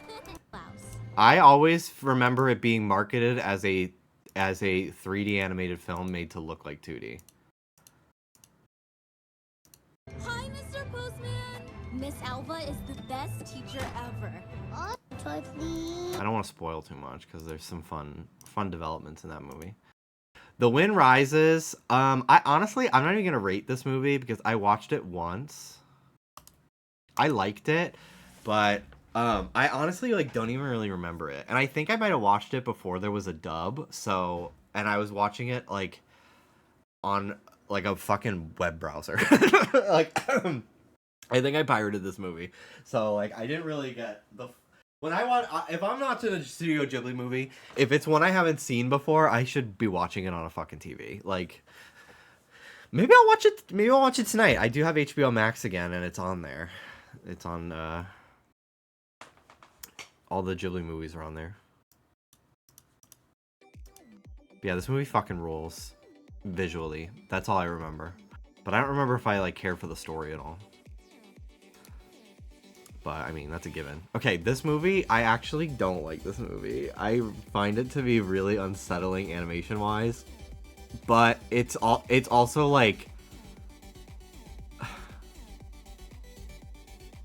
its cultural impact is actually greater than its quality. So it earns points for me in that department. It's a girl house.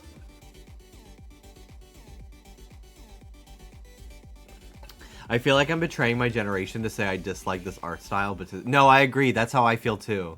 I never want to watch this movie, ever. I actually find it to be kind of creepy looking. The mocap and everything. but it's also like it's iconic. 3.5 for me.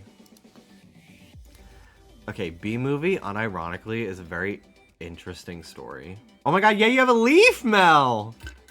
You have leaf for the next year! Amazing. Now you can go back to being green. B-movie is actually a pretty well-made movie. But it's also so fucking weird.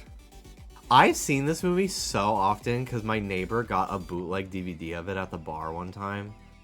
Because they were in our neighborhood, there was always this guy that just would go around to all the bars every Friday, Saturday night with just like a fucking folder full of DVDs and be like, DVDs, $5 for any fucking DVD, all these new movies. And the version of B-movie that we got on our like pirated DVD was this one where during the scene in the kitchen, somebody in one of the front rows like gets up to go pee. So every time this silhouette of a person would walk past the camera. Because it wasn't even like a rip of like the film. Like it was like a digital pirated. It was like somebody sat in the theater with a camera. That was how I saw Spider-Man 3 for the first time too. It was like somebody filmed the movie on a camcorder and then put it on a DVD and sold it at the bar. It was crazy. No, I'm not rating B-movie any higher than that. Oh, Porco Rosso. I literally want to drop everything and watch this movie right fucking now. But there is like one scene with like a bunch of little kids, like kindergartners, whatever, like jumping into the water, and they are naked. And I don't really feel like watching that on stream. One of these days, though, I'm gonna just like, fuck it. I'm gonna just start watching full ass movies on stream, and I don't care if I get suspended, but not today. But this movie fucking rules. That scene aside, it's literally one of my favorite Ghibli movies ever. I want to lift his fucking belly and watch it fucking jiggle as I drop it. He's so fucking hot. I love Porco Rosso. Better a pig than a fascist.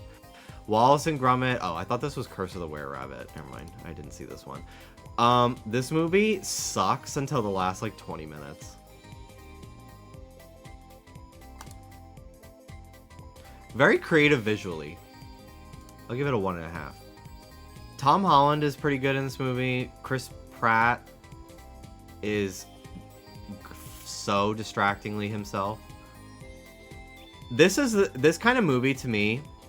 This movie's only 6 years old. It feels like 10. I know, because it was right before COVID. Yeah, the lesbian cop, the first gay character. This is one of those movies that if it was made even just 4 years prior, Seth Rogen would have played this guy. And if it was made 4 years before that, Jack Black would have played this guy. And now I think we've come back around to that. To now, if this movie was made in 2025, Jack Black would play him again. But it just goes to show how... Yes, so we missed peak. Exactly. It just goes to show like how like actually nothing of a performance this is for Chris Pratt. Like it's literally just it's Chris Pratt playing Andy for the 50 millionth time.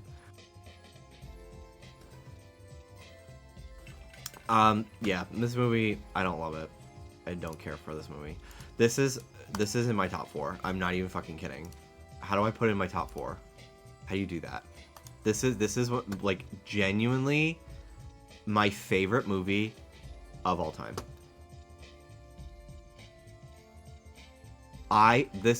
If you are a creative person in any way, you're an artist, you're an animator, you're a writer, you're a filmmaker, you make pottery, anything, you need to watch this movie. It is an incredibly simple movie. It is about a little girl in middle school who likes to read, and that's really it. And she meets a boy who she develops a crush on, and she's like, I want to write a fairy tale. So she starts writing a story. The whole movie is about her writing that story and going to this antique store where she meets this old man and this boy and this cat, and she befriends them. And it's just a whole movie about her and the creative process and the pain that she feels in making art and it not being good enough yet. And there's this one scene from the movie. I wonder if I still have the tweet. Let me try to find the clip. Because I tweeted a clip from this movie. From Jimmy Wetzel Whisper. Let me see if I can find it.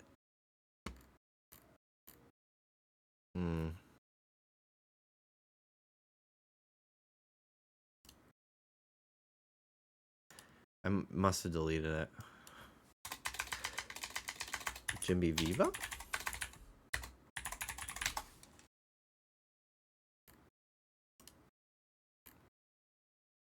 No. Okay. Let me see if it's on YouTube.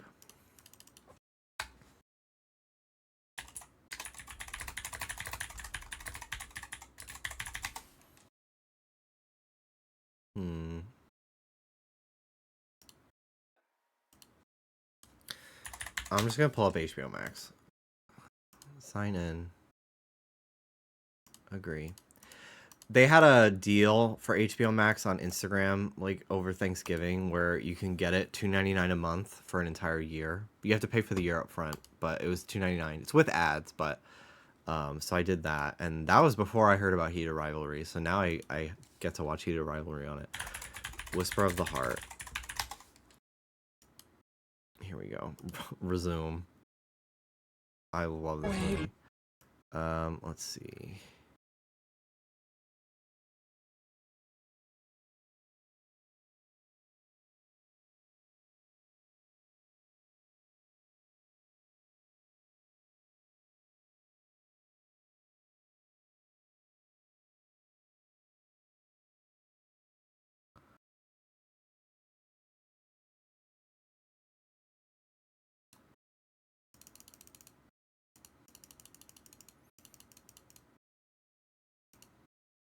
Also, the music in this movie is really fun.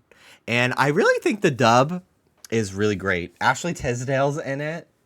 Riku from Kingdom Hearts, his voice actor voices the main guy. I just love this movie, and you can go to this actual staircase in Japan. It's a real location that they designed it after, and if I ever go to Japan, I want to go to that staircase because this movie means so much to me.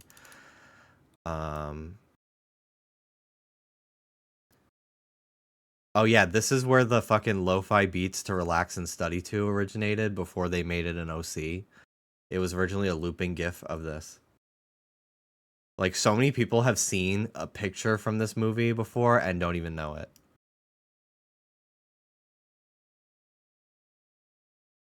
God, I love this fucking movie, dude.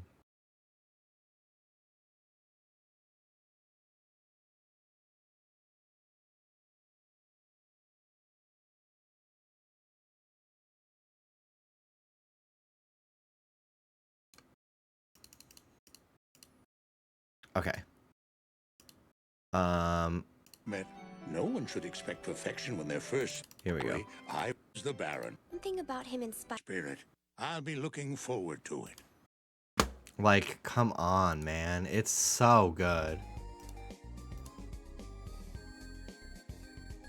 It's so good. I love that movie. Prince of Egypt, I've watched it. I'm not going to rate it because I have not seen it since I was in 4th grade. Nausicaa fucking rules. 4 out of 5. 4.5. No, 5. Nausicaa fucking rules. I love this movie. I love this movie. I actually want to rewatch it, like, soon. Because I'm very inspired by a lot of Ghibli stuff in, like, not necessarily my art style. Like, I don't really feel like I draw characters that look like Ghibli characters. But I really love, like, the worlds that they build in their movies. And I remember finding this one to be quite quite inspiring at the time, and I kind of want to rewatch it for that reason. Tarzan. I feel like I'm one of the only gay people on Earth that does not find Tarzan remotely attractive.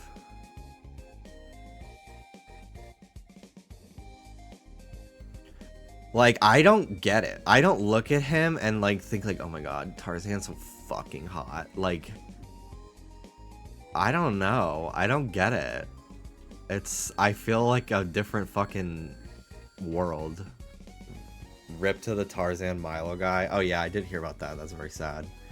Tarzan is fine.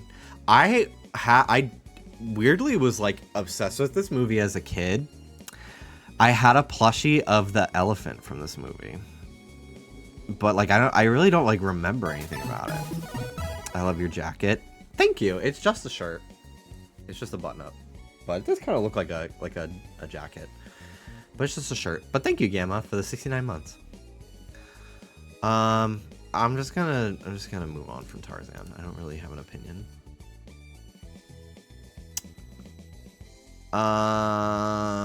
Okay, where did we leave off?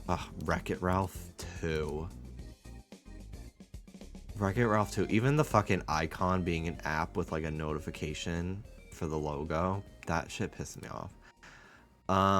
Okay, Over the Garden Wall listed as a movie is crazy, but we will be rating it.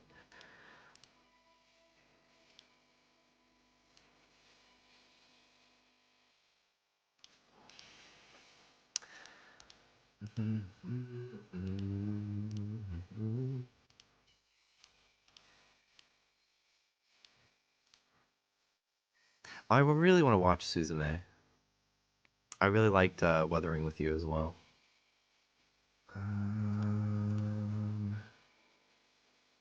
God. Chicken Run fucking rolls.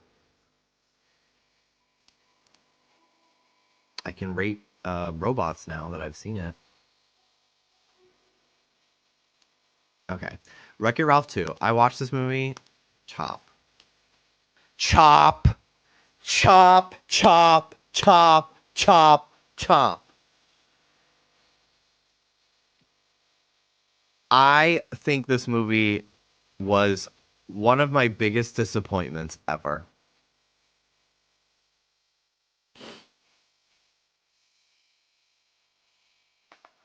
I was so sad that I didn't like this movie.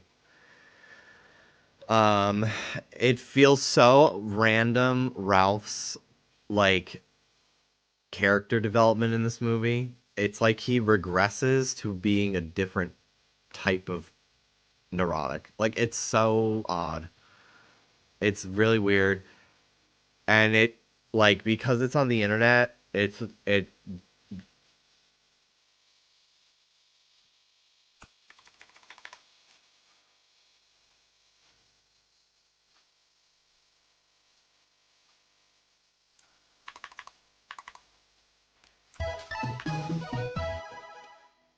belly. I'd click that pop-up ad. I'm trying to zoom in on it. What is that? What is she doing?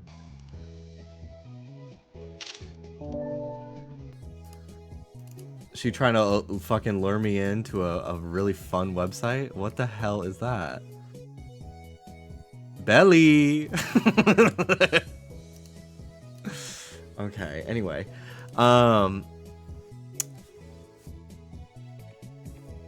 I kind of want to rewatch it just because I am very intrigued by, like, the cyber world, like, actual world design. Ruby! Come here. But I would solely watch it just for, like, as, like, a creative study. I have no interest in watching this as a film.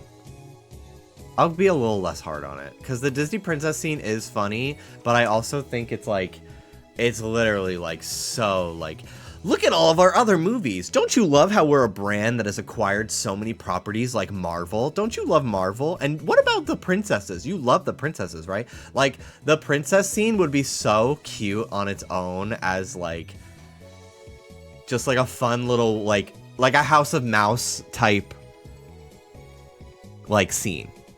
Like if that was like, if they brought back House of Mouse and that was like a clip from a House of Mouse episode, I'd love it. Like what a fun little crossover.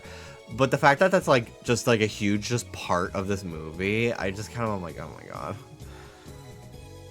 Like, way to completely make like, I don't know, it's like, it completely takes away from like the identity to me of the characters that this movie created. By being like, yeah, but don't you also want to see every Disney princess ever? Also, Miranda Sings has a fucking cameo in this movie, which just makes it even worse. This is the greatest. I don't know why this is listed as a movie. Maybe it aired as like a TV movie or something, because it's only 100 minutes, so maybe. But it's a TV show. Does Letterboxd have TV shows? I didn't think so. This is the coolest show ever. I didn't watch it this year, but next year I will. The SpongeBob movie. SpongeBob movie is great. Yeah, it's great. I honestly, I was about to say, I don't remember Sandy being in the movie at all, but she's on the poster. This is a great movie. It's really, really fun movie. 5 stars. Arrietty, this movie fucking rules. It makes me want a Minish Cap animated short in this art style. I love this movie. Not the great, like it's not the most like exciting Ghibli movie. I would probably just give it a 4. Amy Poehler's really good as the mom in this movie though.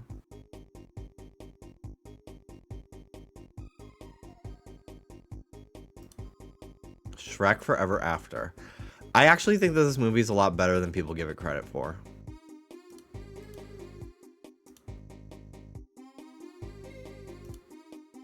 Simpsons movie. I have like no opinion on this movie. I watched it as a kid. Okay, Sing. I originally was so put off by this fucking movie because I fucking hate this like render and this image for this pig. Like, I hate this fucking picture for some reason. Like, the expression he's making, the mouth. Like, for some reason, this image made me not want to watch this movie for years. I used to see it on the sides of, like, buses in New York and stuff. And I thought it was so weird that, like, this was the character they chose to, like, market this movie to. And then this elephant girl, when I actually watched the movie, like, I didn't actually hate her, but I really loved, like, the running gag on the internet of everyone fucking hating her. I'll never forget I watched this movie a few months ago with a bunch of friends. A bunch of friends came over, and we did, like, a double feature of Sing 1 and 2. And I'll never forget Hannah.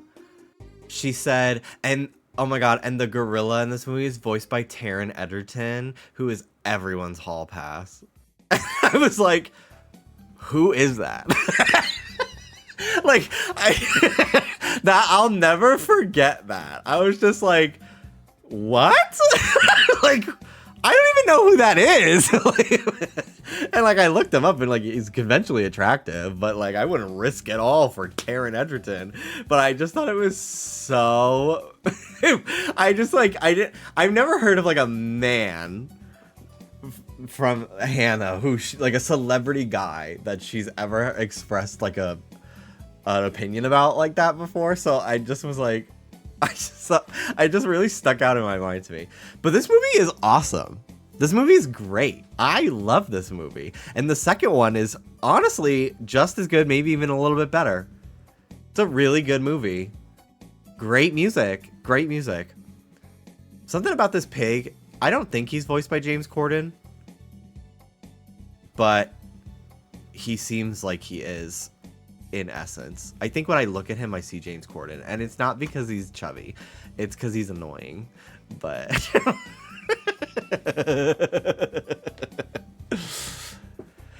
but yeah, I hate this render for this pig. Honestly, like this poster's not great. Like, it's not a great poster at all. Like, it's just kind of like a bunch of like stock renders all put in. Like, it doesn't feel like a poster. You know, like it makes it seem like one of those like bargain bin Walmart movies. This image, and like maybe this is not the actual poster, but yeah, it does look like it got extended in paint. The stars do not go up higher than that. This can't be the real poster. Let me look up if there's a real poster. I don't want to look up anything about this movie on Google without vetting it first, because it does have furries in it. Sing poster.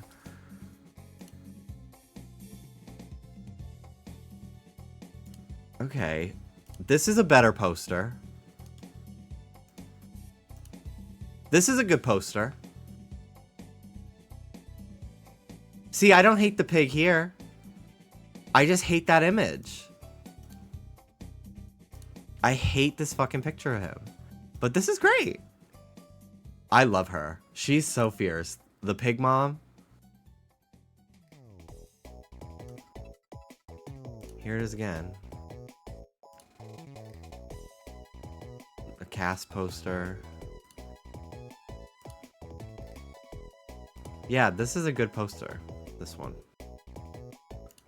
Sing 2. See, this is a great poster. This is a good one. I think I like the first one more. This is a great movie. I'm gonna give it a 4 star. Very predictable plot line, but you're watching it for the music. And the music is great. The Lorax, how thick it can I be?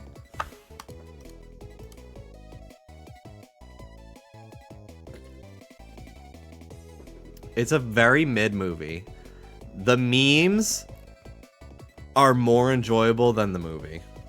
I actually kind of think this movie's a little boring. Visually pretty fun.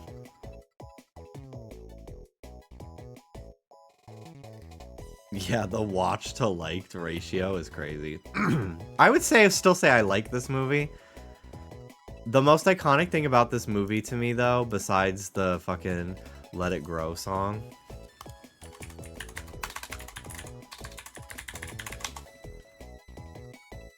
Zac Efron at the premiere for this movie.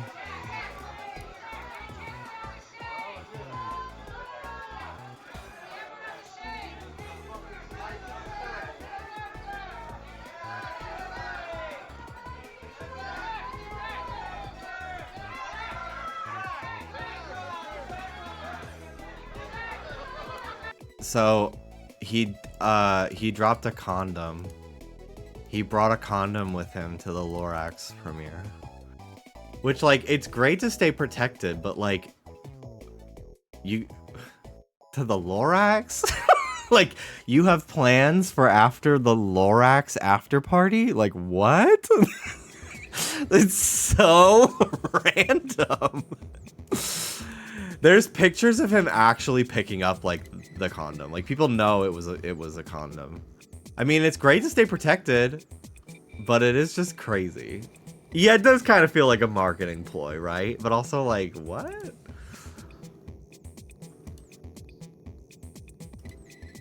Who Framed Roger Rabbit? I actually haven't seen this movie in forever, but it's awesome.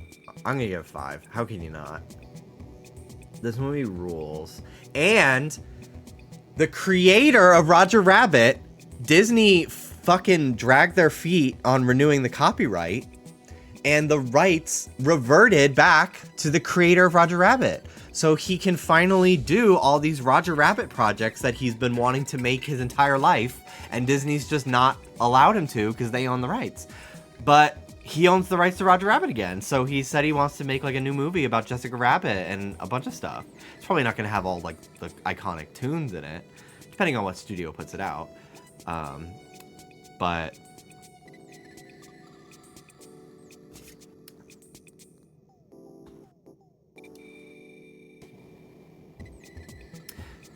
Chicken Run is a great movie.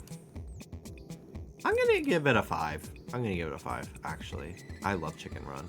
Anything stop motion, even if it's like mid, I'm like, well, it's stop motion. You put your whole puss into that. I don't want to be a pie. I don't like gravy. The sequel was not as good as the original. I didn't hate it though. Apparently the PlayStation game for this game is low-key scary. I want to play a bunch of like licensed games like that. I want to play, there's a Grinch game I want to play. Maybe on Christmas. I'll play some Christmas games. Robots, I just watched this last week. This movie is awesome.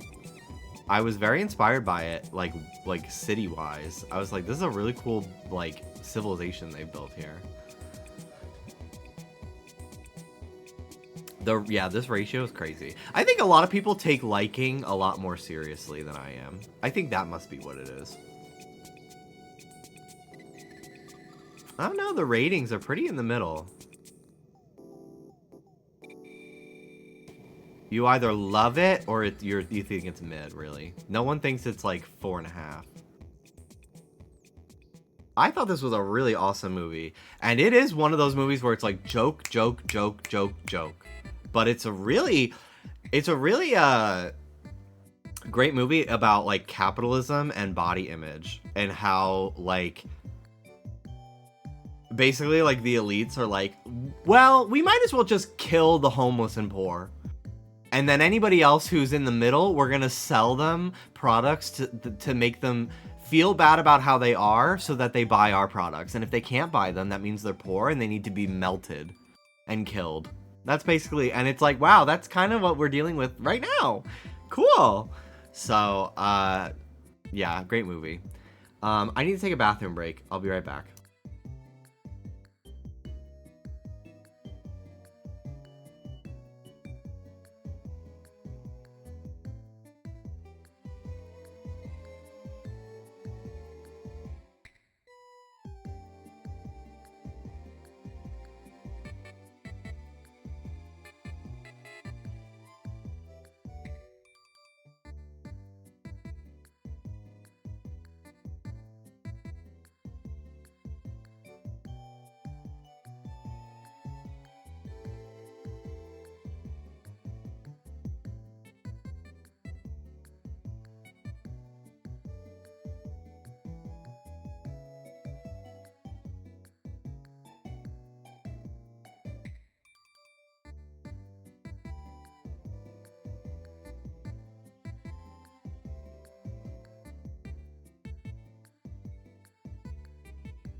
Hello.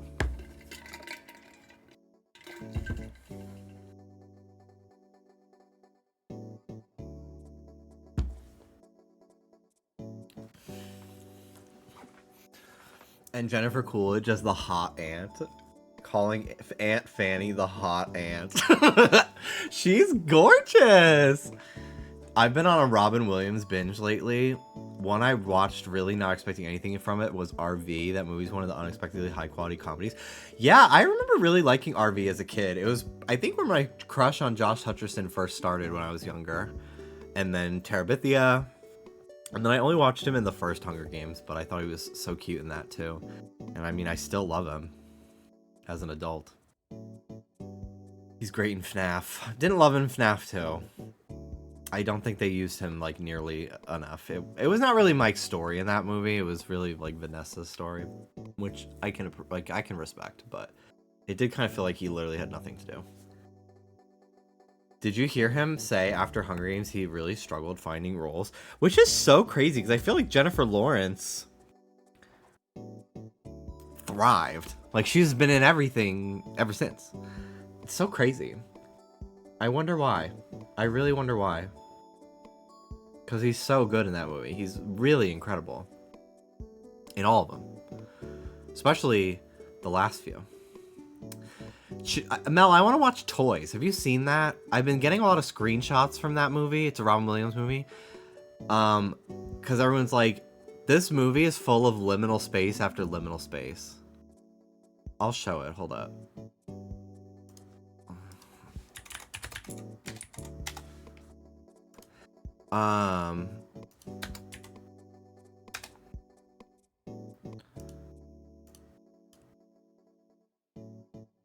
There's some fucking wild shots in this movie that people have been posting.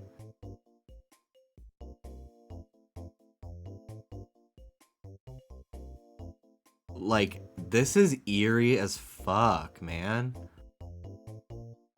I have the Toys game for this movie for Super Nintendo. I've never played it. But it's a Super Nintendo game based off this movie, because back then just everything got a game, I guess. But yeah, I have no idea what this movie's about at all, but it's so visually interesting to me. And I really want to watch it. I was this close to shaving while I was in the bathroom because my beard is really irritating my skin. It's really only because I put tretinoin on my face a few days ago right before I started growing it out, so my skin is a little raw right now in general. Okay. Where were we? Oh, Brother Bear watched. I actually kind of want to rewatch this movie. I saw it in theaters as a kid. The fact that this is from 2003 is crazy. To me, it feels like it came out in like 2006. But no, it's 2003. That feels so, like, so early for the 2000s. Like, for some reason in my memories, like, I place it as, like, I'm much older than that. Because, like, 2003, I'm, like, 6 years old, I think. So the fact that I have so many vivid memories of, like, going to the theater to see it, remembering the whole plot, all the McDonald's toys.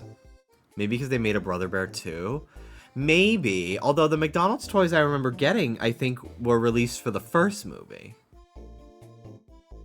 So I really don't know. But yeah, for some reason this movie feels like it's like a 2006 or 7 movie to me. But no, it's 2003. Like, the idea that, like, I was playing Pokemon Ruby version at the same time as this feels crazy. Like, or no, I probably hadn't even played Ruby version yet. Where in my mind, it's like, oh, yeah, Diamond and Pearl had been out. Does that make any sense at all? I really, like, Pokemon games were such big parts of my life as a kid that, like, I really, like, tie, like, oh, this generation, I was this age, this sentient, these experiences happened to me in my life, and I, in between, like, suffering depression from them or whatever, like, I played, you know, Emerald. Maybe that's just me.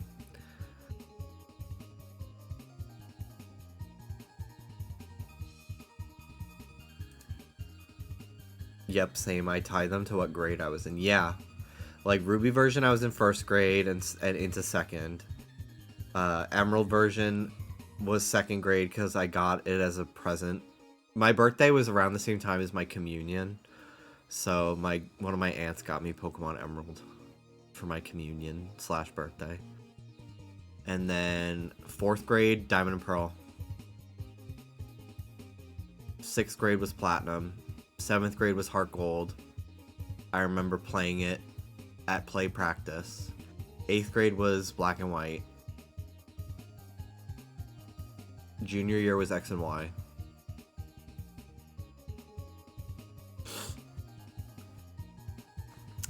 I haven't watched Cinderella in a minute either, that I can think of. The most recent experience I have with Cinderella is Birth by Sleep. This was one of the movies we had on VHS as a kid, and we watched it a lot. And I always associate hearing the sound of like a train going through my neighborhood with this movie, because I feel like we would always watch it in the evening time when we were winding down for the day. And like, I guess that was when it was like a lot quieter, so I could hear the train like 4 blocks away. It's like such a vivid memory of like the sun coming through my windows. My sister and I are still sharing a room, and we're watching Cinderella in our bedroom on the TV, because we had a tiny little TV in our bedroom. And I remember that TV died, like it stopped working when I was in the middle. I had just beaten Mario Party 5 story mode, which if you've played that is pretty difficult, especially for a child. And I had just beaten it, and then the TV died in the middle of like the final cutscene or the credits or something. So I like had to just turn off my GameCube, and then like a few days later I got a new TV, and I was like never able to beat the final mini game a second time, and I gave up. And I was so sad, and I like, that's such a vivid memory for me. It's such a unique sense of grief. Oh, I remember I had stayed up for hours one time in the summer with one of my friends trying to beat Pokemon Coliseum, and then I finally beat it. And back in the day, Pokemon games wouldn't save until you finished the credits. And the final boss of Coliseum, it's a gauntlet. It's like a tournament that you have to fucking keep winning and shit. It was very stressful, and like I lost so many times because I just didn't know how to train my Pokemon. So I'm like, why am I not winning? And my only strong Pokemon is my level 86 Umbreon, and then everything else is like in the 40s. But I finally fucking beat it, and I saw the ending cutscene, and I kept telling my mom like, just 5 more minutes, please. And because it just hadn't saved yet. And then she came out again. She was just like, bed now. And I was just like, I just have to watch the credits. And like that annoyed the shit out of her so much. Like, what the fuck do you mean? Like, she didn't get, like, you have to watch the credits in order to save the game. So she just went over to the fucking GameCube and turned it off. And it took me another like 2 months of trying to get like the RNG to beat the final boss again. I remember going to bed in tears. It broke me. I was so fucking upset. Whatever. I get her perspective though. Like, we have shit to do tomorrow, and it's 1 a.m. and you're in the living room with all the lights on. Like, it's time for fucking bed. Like, I get it. But like, I also like couldn't stop and save, because it's just, you have to play all the battles. You can't take a break in between. So it's like, I literally had no chance. It's not like an Elite Four where after one battle you could save and quit the game. Like, Coliseum was different. You can only save at a PC. So you had to just keep battling and battling and battling. So I was literally asking her, just 5 more minutes for like probably 2 hours. Anyway, Cinderella. I'm just gonna click watch. I'm sure I like it, but this needs to be bigger. I like can't make out what some of these movies even fucking are. Anastasia, Lightyear, Ice Age, Chicken Little, Space Jam as an animated movie? I guess. Yeah, I guess it is. Sleeping Beauty, Bambi. Like, I've seen these, but I don't fucking remember anything about them.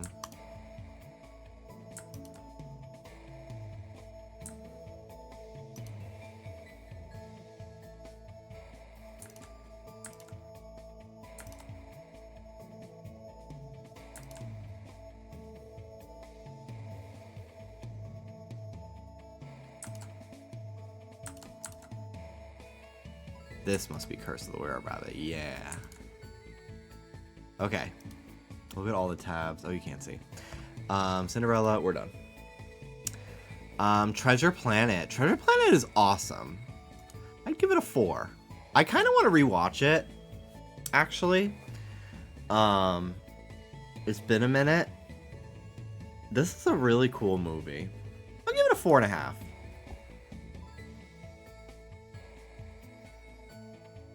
This is a really cool movie. I love an airship. I kind of want to play old Final Fantasy games because I know they have a lot of like that kind of aesthetic, like steampunky. Even though I actually don't love steampunk in general, there's certain aspects of it that I really like. But I just love the idea of like a pirate ship that can fly. Like, that is just such a fucking cool visual to me. Oh, I love it so much. I feel like people can execute steampunk in different ways. Yeah, sometimes it's very much like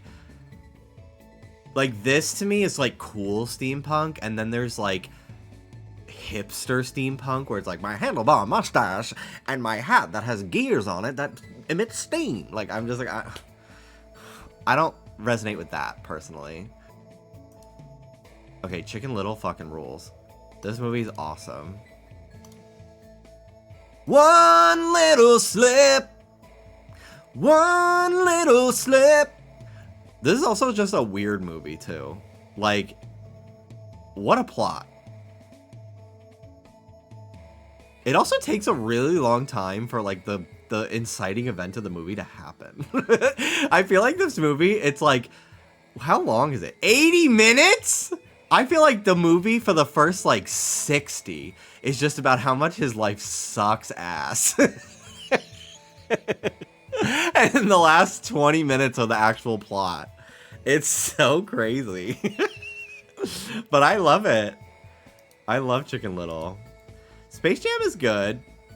I'm just gonna hit like. I haven't watched it in a long enough time that I really have a strong opinion about it anyway. Same with Sleeping Beauty. Like, I watched it as a kid. I honestly just found it to be scary. But I really want to watch it for the backgrounds. I love looking at pictures of, like, concept art for this movie. It's one of Disney's most beautiful hand-drawn films, from what I've seen. And Maleficent is just so cunt. Bambi, I watched it a lot as a kid.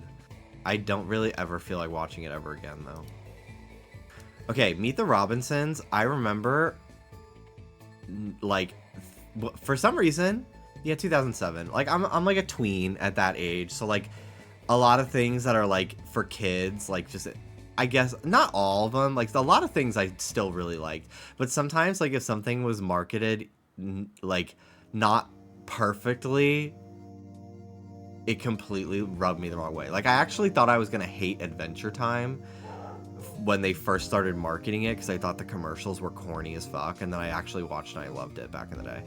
But I was just so easily, like, turned off by things, and this movie was one of those things. I thought this kid looked like a fucking dweeb. I didn't want to watch a whole movie about him. But then I actually watched it. This movie is awesome. I love this movie. I'm going to give it a 4.5. I think it's one of the better 3D Disney movies. For sure. It's a great movie. I haven't rewatched it in a while, but I would. It's really fun. Goob is like an iconic character for pop culture, especially for queer people who use the internet. Okay, Hunchback, I have never seen. I don't know why I opened it. Atlantis, this movie will never get old for me. It's so good. Visually, everything. It's such a cool movie. I didn't even watch it as a kid. I had like maybe a McDonald's toy or something from this movie. I remember going to the Disney store at the mall. My mall had one. And I remember there was like an Atlantis display. And I was very intrigued by this movie.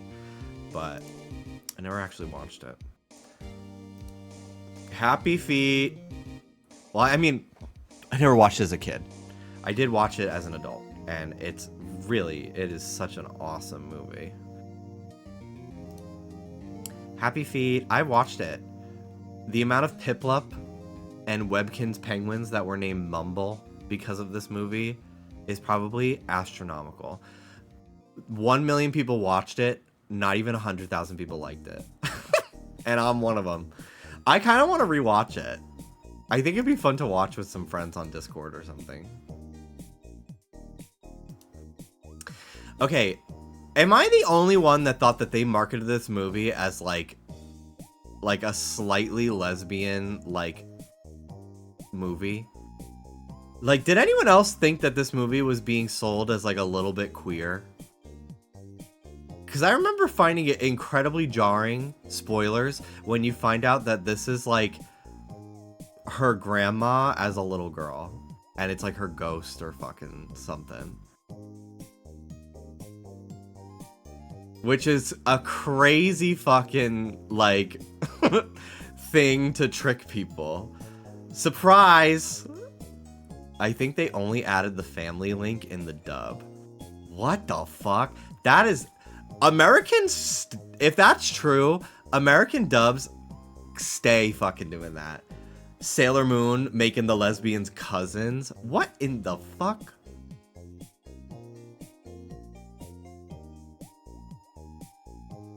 But yeah, I remember thinking like, oh, this looks like a fun little queer movie.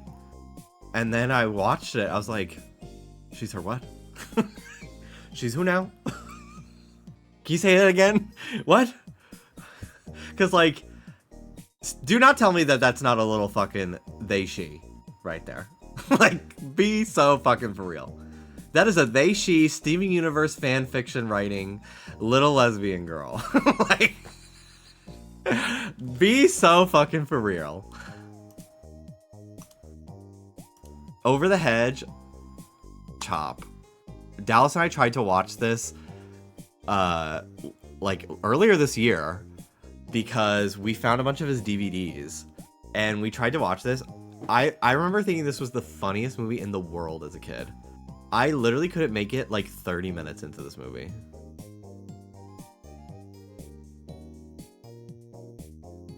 It's not very entertaining at all. Pinocchio, I've seen it. Paranorman, just watched this recently for the first time. This is an awesome movie. This is a fucking awesome movie. Halloween is over. It's a great starting the Halloween season to watch movie. It is awesome.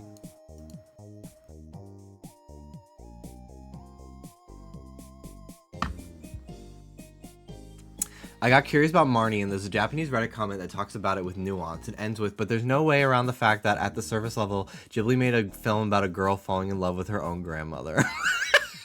It's crazy! There's another Ghibli movie that I'm sure is going to be on here that I'm going to save my opinions for once we get to it, but I have a lot of thoughts about that movie.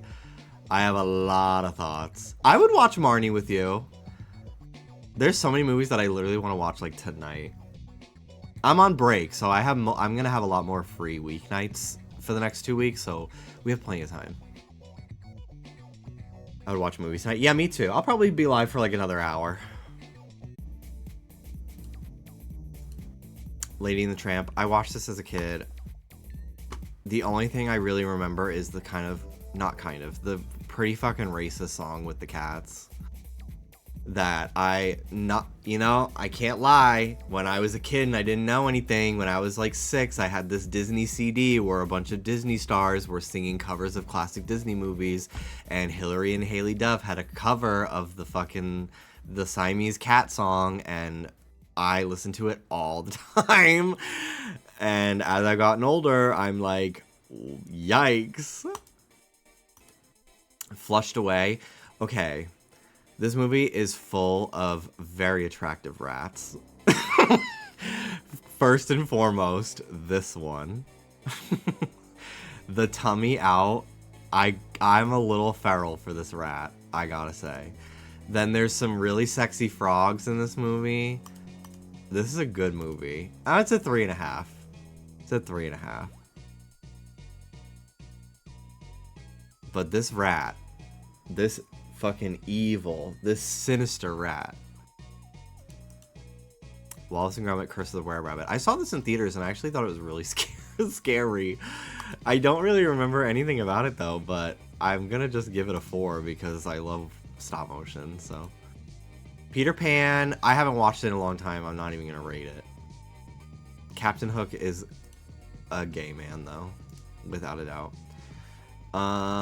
Okay. Aristocats, never seen. Secret Life of Pets, I've not seen. Good Dinosaur, haven't seen. Okay, here it is. From Up on Poppy Hill. So, I actually found... I've seen this movie maybe 10 times. It was kind of a comfort movie for me. The slice of life Ghibli movies are ones that I really, really like to watch because they don't really have intense stakes, and I can kind of like put them on the background and chill. But the fucking roller coaster of this movie. Let's watch the trailer, and then I am going to spoil something about it because I can't talk about it without talking about the spoiler. Great voice acting in this movie too. And when I was in high school, I had such a crush on the main boy. He's like the most generic looking Ghibli guy, but I don't know, something about him. Probably his voice actor. When I was like, when did this come out? 2012? Yeah. When I was like a sophomore or junior in high school, I had a little crush on him. I love the backgrounds in this movie. Oh, this is the sub version. I want to watch the dubbed one.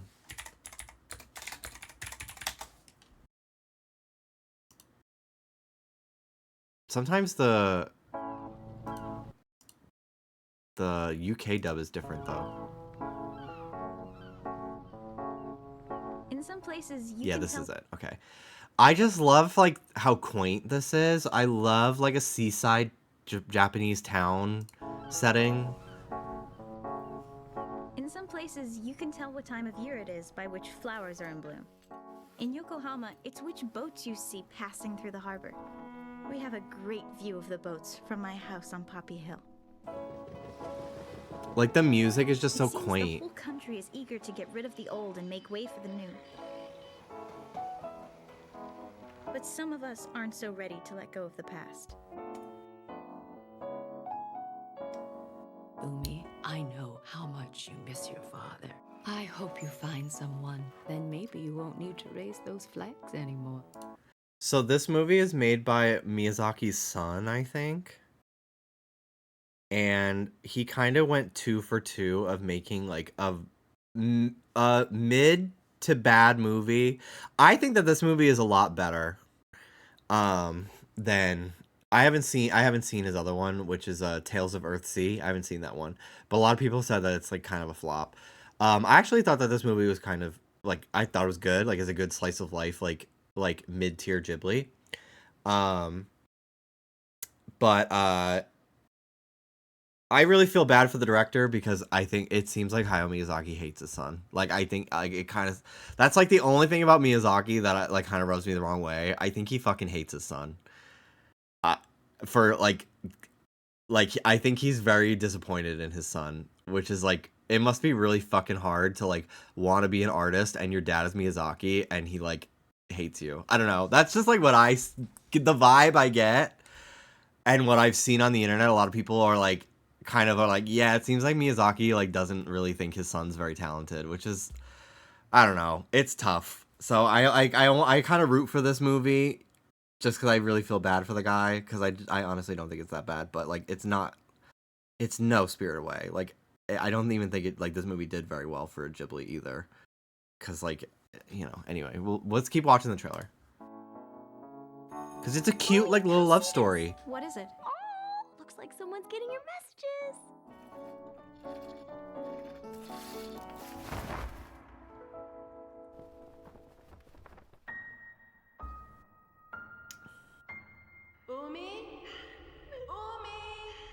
So she's like mourning her father, basically. It's not a spoiler. Is that you? The dad is hot. The dad is hot.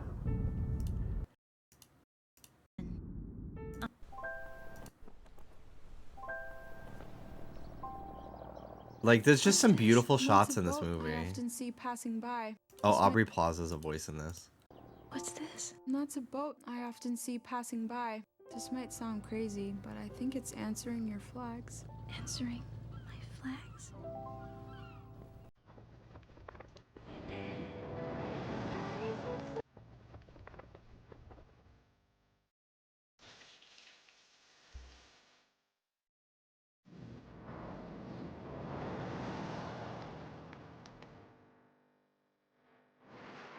Like, I love this like students like this after school club building. It's so fun when they explore it.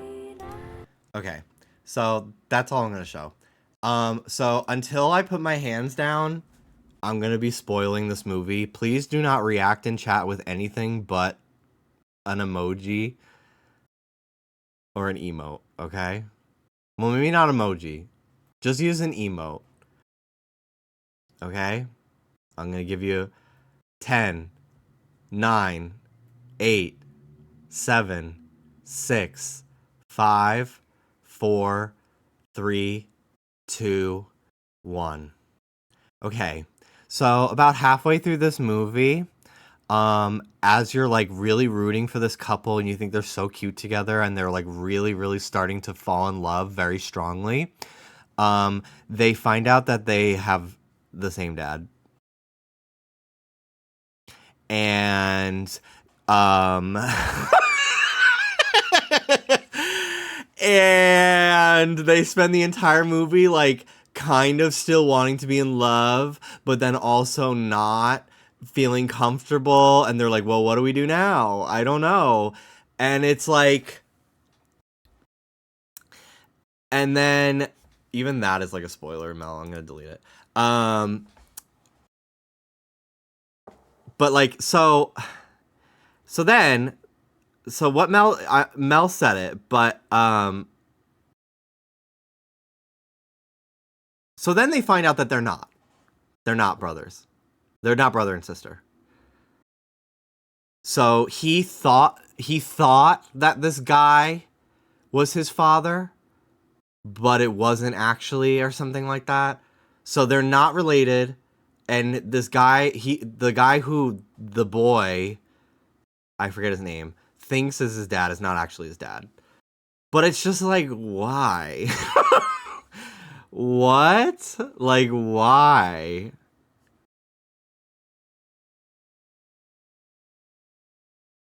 It's just like, why did you make me go through all of that? It was just so weird. Like, that's great for them. It also ends incredibly abruptly. Like, they like find out that information and then like the credits roll as they like walk home. Like, they're not like, we don't know if like their relationship will ever really move on from that awkwardness. It's a very unsatisfying ending to me. It's a very strange movie. So I'm only going to give it a 3-star, but I do like a lot of things about it, and I think it's worth watching, even if you know the spoiler. But if you didn't want to know the spoiler, that's fine. But it's kind of like, why did you make me fucking stressed out and uncomfortable at this potential incest storyline for like 45 minutes and then be like, just kidding, and then end the movie? It's so weird. It's so fucking weird, dude. It's so weird. Anyway, okay, we're done with spoilers now. It's it's wild. Anyway. Ruby! Come here, baby! Ruba. I've actually, despite Whisper of the Heart being my favorite movie, I've never actually seen The Cat Returns because it doesn't have really anything to do with the characters from Whisper of the Heart. So the interpretation of this movie, because the Baron from Whisper of the Heart is like the main character, the interpretation of this movie is that this is the story that the girl in Whisper of the Heart wrote. That's like what people assume, which I've always really wanted to watch with that in mind, because I think that'd be really fun. Like, she grew up to be an author and she wrote this story, and the Baron is a character in her story. I think it was a made-for-TV Ghibli movie. I think Anne Hathaway is in the dub voice, which is pretty cool. I think she voices the main girl. I've not watched it. I want to add it to my watch list. Yeah, I've not seen it. I should be adding more things to my watch list. I forget that that's an option too, because that would be really helpful for me deciding movies that I want to watch. I'll do that in another time. I don't feel like going back to the previous pages for that. All right, Monsters vs. Aliens. Let's see. Weathering with You, Bad Guys. I've never seen any of the Hotel Transylvania movies, and I know that they're beloved. Does it make sense? Okay, the only thing I can't stand about this movie is I hate how fucking, like, first of all, how small her lips are, and how close her fucking mouth is to her eyes. I, like, hate her face. I hate her face. I almost feel like this movie is, like, almost, like, too animated sometimes. Like, I don't know how to express it. Like, I don't, you know what I mean? Like, and I don't think it's like, it's just not for me personally. Like, I think it's a kind of rubber hosey, but like not in a way. I don't know. There's something, I find a lot of like the movement to be like kind of hard, like kind of unsettling at times. Okay. Love this movie. She looks fucking chopped on this poster. She looks like she got her lips overfilled and she just got back from the fucking med spa. What the fuck did they do to her face? That is not what she looks like in this movie.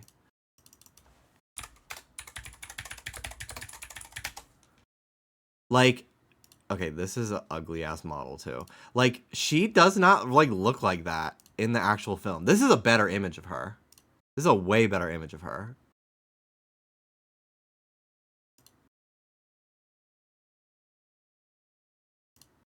Like, she does not look fucking weird as fuck like that. Like, this is such a weird picture of her.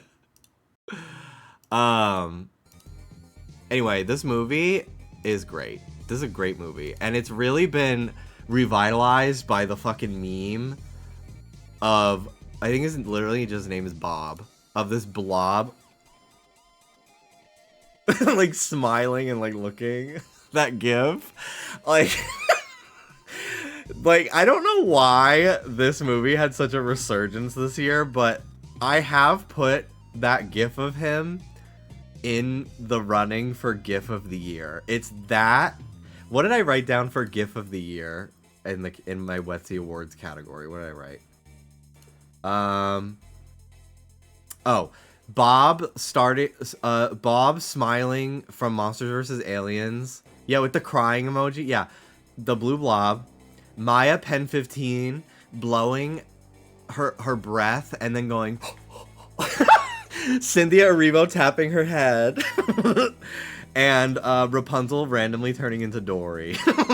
Those were the top 4 gifts of the year for me. Rapunzel into Dory is a last minute nominee, but it's so fucking funny. If there's any other iconic ones this year to nominate, let me know, because I think I'm gonna try to make a Google form for the nominees. I also have Kia Asylum Escapee of the Year, Pokemon Being Good, Animal Crossing New Horizons, Tomodachi Life, and Zara Larson. And what else do I have here? The Don't Get Your Hopes Up category. Mario 3D platformer, Sonic Adventure 3, me streaming Omori, and I don't know, something else. I've got a couple other things here. Some like other funny categories. The Gnarly Award, Simpsons Fortnite season, Zora Mamdani winning the New York mayoral election. You know, other things that would be like, that's gnarly. Like, that's gnarly as fuck. Like, I'm so glad that happened. And then there's like other simpler categories like Best Game of the Year, Deltarune 3-4, ZA. I might nominate some stuff that I haven't personally played that I know a lot of people really like Silk Song. Like, I haven't played that, but I will nominate it because I know a lot of people really liked it. Best game that you bought, the best game that I bought but didn't play, and then you can all pick and then whatever wins is like, okay, well, maybe I'll finally play it. Hottest Guy Award, they don't even have to be human. They could be furries, they could be cartoon character guys. Like, you don't have to be like actors. Like, I'm gonna be, and I don't even know if they have to even come out this year. It might be just shit that I watched this year that I was obsessed with. We'll see. Anyway, this movie is awesome. I'm gonna give it a 3.5. Weathering with You is great as well. Don't like it as much as Your Name, but it's a great story still. Bad Guys, this is literally one of the best movies I've ever seen. 5 stars. I can't wait to watch Bad Guys 2. It's on Peacock now. Poppy Hill we already did. Okay. Let's see. El Dorado. The Book of Life. Sing 2.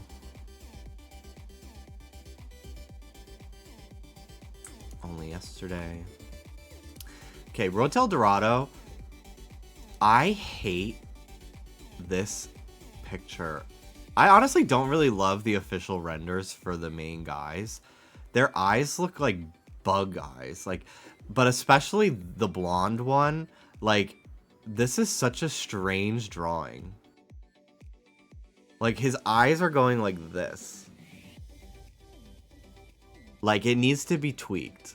I've always found this drawing for him very unsettling, and this one also I find odd looking. But this movie's awesome. I'm gonna give it a 4.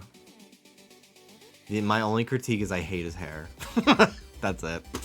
And they're not gay enough. I don't. They're in love too much with a woman instead of each other.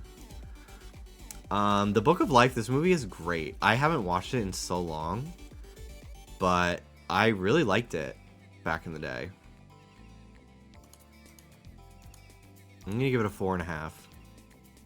I'll give it 5. I'll give it 5. It's a really cool art style. And I really, really like... I don't think she has a big part in it. I think she's only in the intro. But fucking Grey DeLisle is a voice actor in this movie. And I just love that there's like a career voice actor in a feature film. That never happens. Sing 2. Sing 2 is better than the first one. I don't remember what I rated Sing 1.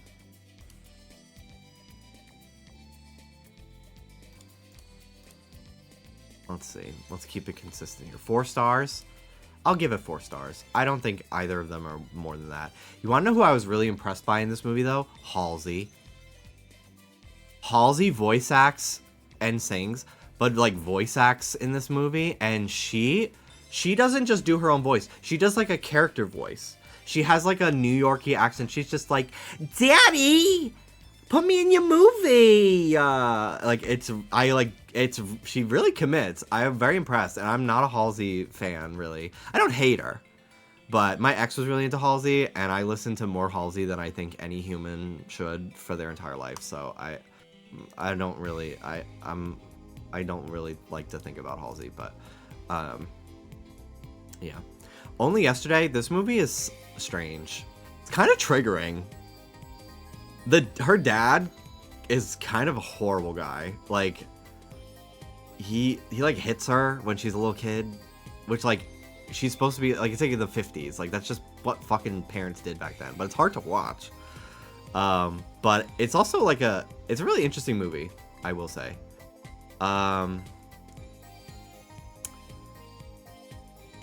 Is this the one with, oh my god, what's his fucking name? He's from Slumdog Millionaire.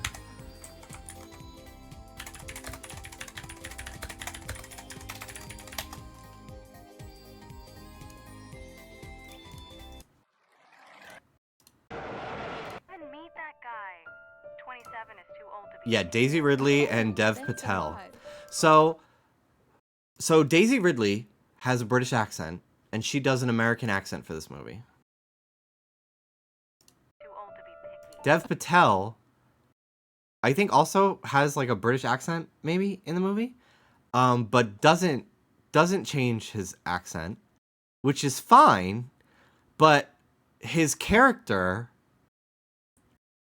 has a family that are also part of the movie, and none of them have an accent. And it's very distracting. Like, why did they not just cast everyone in his family to also have an accent? I'll play the trailer. But his character's so hot. He's so hot. And his voice is so, like, it literally like makes me horny. Like, I think his character's so fucking hot in this movie. Wait till he starts talking. You'll be wet. So, like, she's having flashbacks of her childhood while she's on a train. She wants to go spend some time in the countryside to pick rouge, I believe, is the flower she's picking. And she's, like, looking back on her life on this train ride and spending time in the country. And it's a really cool movie. It's, like, it's a very interesting movie about, like, this person looking back on their childhood and stuff like that. Please have Dev Patel talk. Please. Oh my, like, look at him. Oh my god, he's so hot. He's so hot. Oh my god, the clumsy, well-meaning farm boy.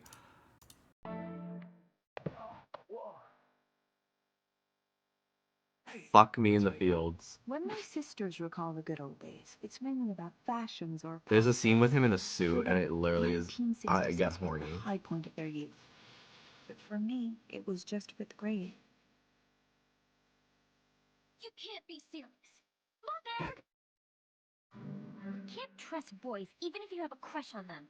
Huh? Oh, look! The crows are flying away! Could you ever see yourself living in a place like this? Tycho! Hey, phone girl. Perhaps my fifth grade self is trying to tell me to find a new way to fly. Bitch. Only yesterday, Dev Patel. I need you to, like, hear him. Now this is countryside. Also, Daisy Ridley's voice in this with her English accent sounds like... Oh my god. Oh my god, I forgot her name. I follow her on Twitter. She posts all the time. She's the voice of Rouge the Bat in Sonic Adventure 2 and Nancy Drew. Daisy Ridley doing an American accent sounds like her. Sexy. I think it's so good. Anyway, it's a great movie. You should watch it. Not the most exciting. It's definitely a slice of lifey one. Is he Australian? I thought he was British. But...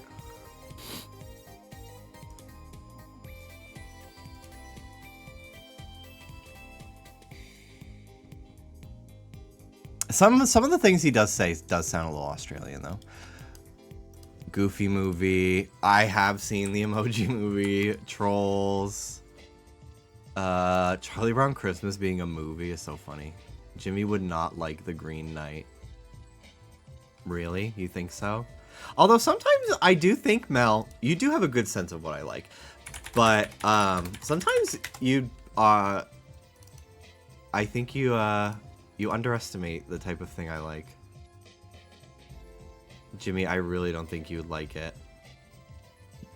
It does look like a medieval fantasy movie. Which is not typically something I am gravitated towards. But he is very handsome in it. I remember watching Slumdog Millionaire in high school. I don't remember what class we were watching it in, but I remember getting little butterflies in my stomach and not understanding why yet. Hoodwinked!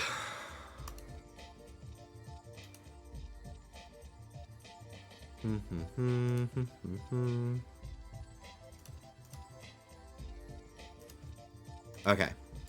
Hoodwinked. This movie is incredible. It's a 4-star. This movie's so good. The animation is kind of ass, but the cast is stacked. Anne Hathaway, Glenn Close, Patrick Warburton, Jim Belushi. I don't really know who that is. There's so many fucking... Tom Kenny. There's so many fucking amazing actors in this. I don't want to spoil anything about it because it's a whodunit. It's a whodunit. So don't look up anything about the plot, okay? Because you really don't want to have the mystery ruined, in my opinion. But basically, they retell this incident from the perspective of 4 characters, and their stories intertwine, and it's a really like kind of sophisticated like story, in my opinion, for like a children's movie. God, this ratio of watched to liked. The animation is not great. The animation is not great, especially for the year. Like, it kind of looks like it's like a 1998 movie sometimes, but it is so good. I think this is a sleeper hit movie, in my opinion. Charlie Brown, I mean, gotta love it. It's a classic. Okay. Horton Hears a Who. I watched this movie. I saw it in theaters. 2008. So I didn't know my mom was gonna die. Today is the anniversary. 17 years. So like it's on my mind. Sorry, I keep bringing it up. I didn't know my mom was gonna die until like 2 days before it happened. None of my relatives told me and my sister. But I think my entire family kind of knew for like an entire year, or at least a few months. And I sure spent a lot of time with my aunts and uncles in 2008. Not at my own house, probably because my mom was like sick or like had to go to the doctor for a few days, blah, blah, blah. So like I just would be always at my fucking relative's house. I saw so many fucking movies in 2008. I should just go through 2008 next and see all the movies that I saw that year, because I was always just going to the movies with people and not at home because shit was probably going down and they didn't want me and my sister to know about it. And this being one of those movies that I saw in theaters in 2008. Probably for that same reason. Okay, I haven't seen this new Chip and Dale movie. I wanted to add it to my watch list. James and Giant Peach, I used to watch all the time as a kid. I had it on VHS. I would like to rewatch it, because I'm fascinated by it. The Smurfs. I saw this in theaters. I had a Smurf era for a little bit. I had a bunch of Smurf toys I got at FAO Schwartz in New York, and I really wanted to like get into the Smurfs. This movie sucks dick. They have rebooted the Smurfs like 5 times since this movie, and it's literally always the same plot. They're always in New York. The Smurfs get transported to New York. It's so weird. Alvin and the Chipmunks. Oh, the Squeakquel. I haven't seen the Squeakquel. Barbie, Princess and the Pauper. I think this was one of the Barbie movies my sister had. I don't recognize it though, so I thought maybe it was. What's the one with the purple dragon? Was that Rapunzel? I think we saw that one a lot. Goofy movie is a perfect movie. 5 stars. They actually have some Goofy, like Goofy movie merch at Disneyland right now. There's like a High School Musical 3 parody shirt, and it's like Max and all of his like friends, like Roxanne and stuff on it. It's pretty cute. If I went to Disney, maybe I'd get it.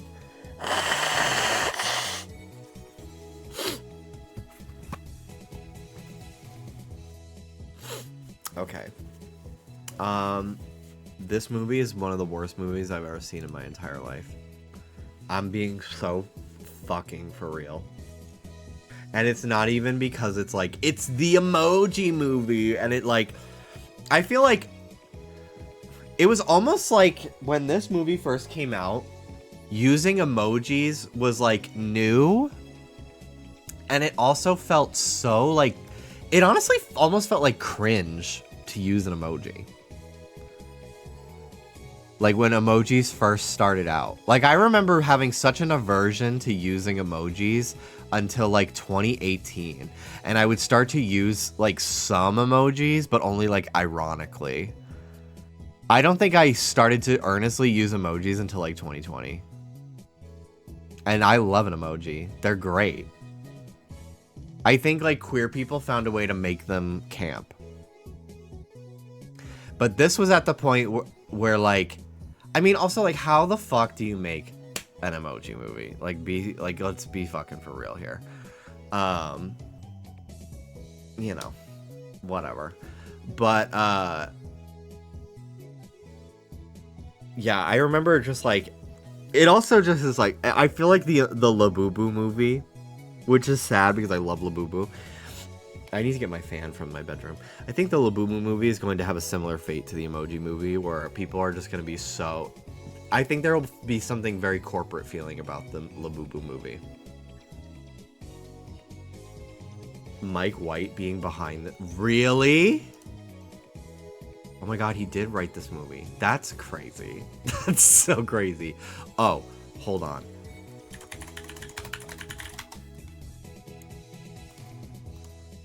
Deadass might be in my top 4. This is one of the greatest movies of all time. I just watched it recently. Mike White created, he wrote School of Rock. He is in it. He's the actual Ned Schneebly. And he also created The White Lotus. And he's been on Survivor. He's like really, really reached, like, he's like a household name kind of now because he created White Lotus, which is like a very popular show of the last couple of years. I'm sure you've probably heard of it. I've never seen it, but I'd love to watch it someday. But yeah, he's an incredible writer. He's created a bunch of amazing things. He's been on Survivor just because he likes it. Like, it's hilarious. But yeah. Okay, Trolls. This movie rules. My sister and I, Trolls became like an in-joke between the two of us because we went to go see Doctor Strange, the first one, in theaters, and we sat down in the theater. We went to the exact theater that they told us to go to. It said the correct one on our tickets.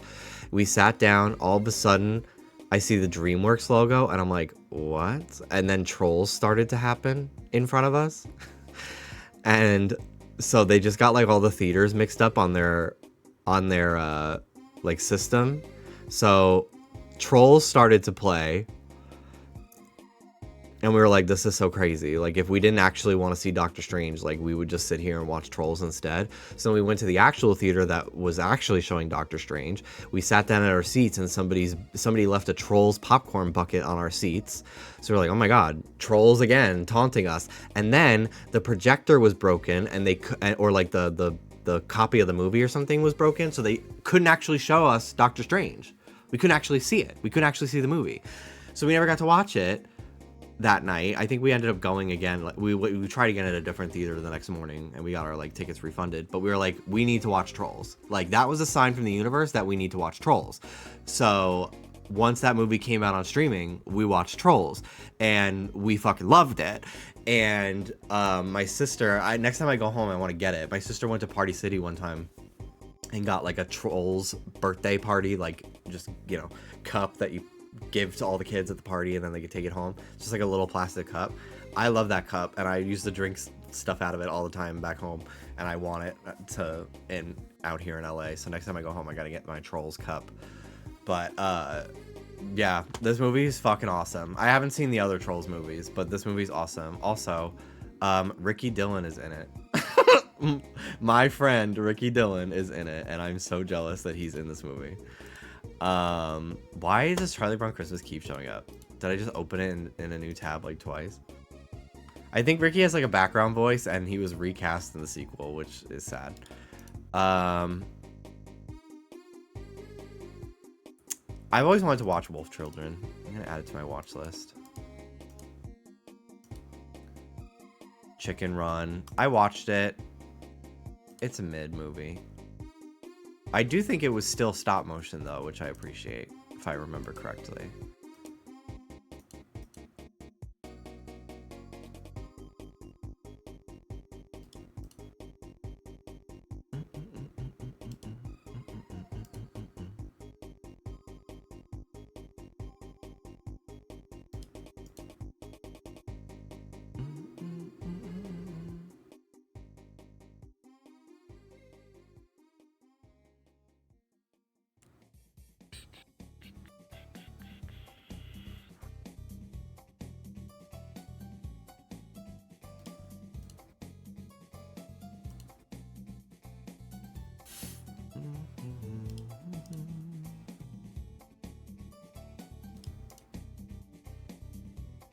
I have the open season game for GameCube. I've never actually seen the movie.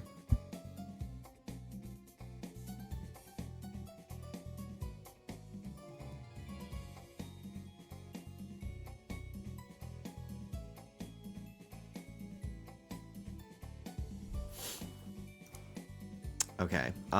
Anything Lupin? I really want to watch. I've never seen. I mean, it's the fucking Great Pumpkin Charlie Brown. I'm not even gonna rate it. I'm not gonna rate the Charlie Brown movies. No one fucking hates these. Ocean Waves. This is another Ghibli movie that was made for TV. And there is no dub. So if you want to watch it, you have to watch it subbed, which is fine. It's a decent ratio. It's an okay movie. The thing I like the most about it is this main character's outfits. I like his outfit in this movie. He has like a red jacket and blue jeans. Very simple, very 90s. This movie is about two high schoolers that like kind of are in love with each other, but also are like a horrible fit for each other. This girl kind of sucks. She's kind of not a nice person and like uses this guy. I don't know. It's a weird movie. It's worth watching, but it's like not. It's like a 3. Like it's not the most memorable Ghibli movie. Also, something else I wanted to mention about Whisper of the Heart. That was the only movie the creator of that, the director of that movie ever got to make. He passed away like shortly after that movie came out. Isn't that devastating? But he made something really amazing. Okay, I don't know why there's a TV show on here. But as a Scott Pilgrim fan of the comics, of the video game, of the live action movie, this was such a treat. Scott Pilgrim is a huge artistic inspiration for me. And I literally want to like study every single frame of this show. It is, in my opinion, like, I would say probably one of the more, like, probably like the coolest Scott Pilgrim thing. It really fleshes out all the other characters because nobody likes Scott. Nobody. Like, you're not supposed to. Everyone's favorite Scott Pilgrim characters are the side characters. So it's really fun to see a Scott Pilgrim show where Scott is like barely in it for most of it, and the other characters get to kind of like live their life and interact with each other. It's a really cool story. Also, yes, it did give us Lucas Lee, my #1 fictional man crush of all time, I think. Especially once they fucking... I can't even show some of these pictures. Especially once they fucking animated him. Like, Lucas Lee, I don't know if... Who was drawing him in the studio? But they drew it for gay people. They're making a new Scott Pilgrim game, and he's gonna be a playable character in it. Like... Oh, like, it's actually unbelievably... Like, I literally, like, I wish I could, like, 3D print him and grind on him. Like... like, this is crazy. Like, he's literally, like, the hottest fictional character I've ever seen in anything. I love him so much. So, I love this show for a lot of reasons, and that being one of them. This, as a longtime fan of Scott Pilgrim, this was easily one of the greatest things I've ever seen. And yeah, I want to study like frames of it. Like I want to find like a Procreate brush that is literally just this show's brush because I love it so much. Like everything about it. Everything about it. I'm taking these Charlie Brown and the Grinch, like I'm taking these out. Like who the fuck is actually putting that on their letterboxd? Now, the live action Grinch, that's a different story.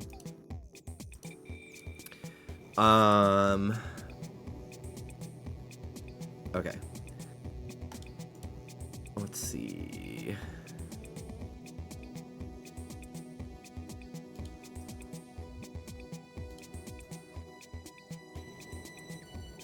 The anime studio that made it is so good. They make Dandadan, which is such a good series. I've heard that word before, that title, but I've never seen that show, or I have no idea what it looks like either.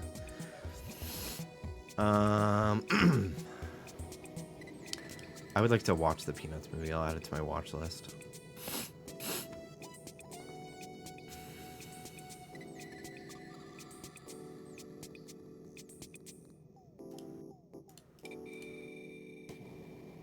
I've seen this as a kid. My sister had these Barbie movies. Swan Lake, Nutcracker, and I think Rapunzel were the ones she had. This is one of the greatest animated movies of all time. This movie fucking rules. Scooby-Doo's on the island.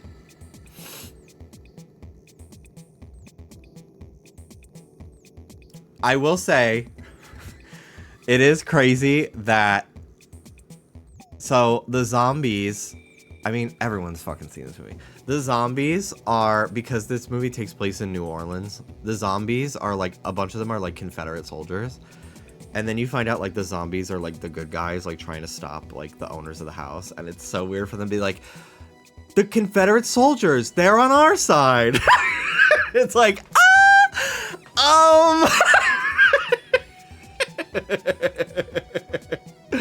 you know, whatever. What the fuck ever. Anyway.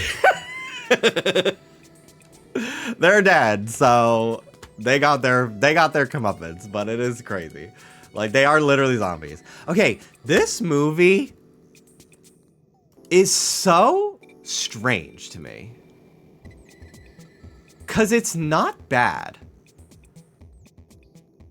But it's like very visually interesting. If you like Treasure Planet, you should watch this movie. It's a lot like Treasure Planet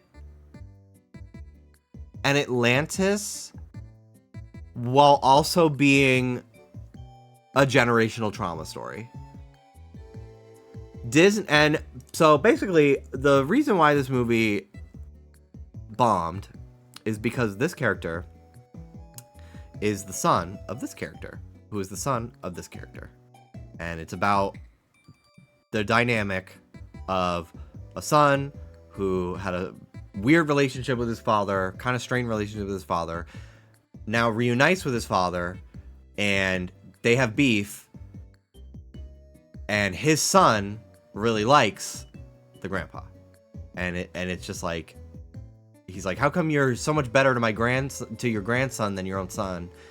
It explores dynamics about that a lot. And, you know, it's interesting.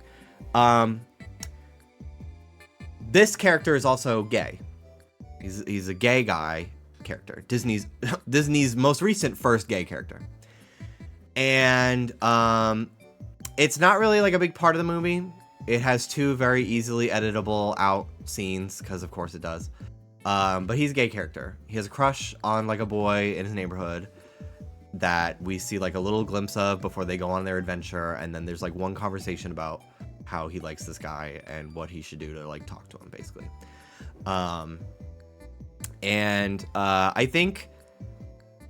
I think this movie, it is like relatively on like the mid side, which I hate saying because it has such a negative connotation to it. But like, there's nothing wrong with being mid.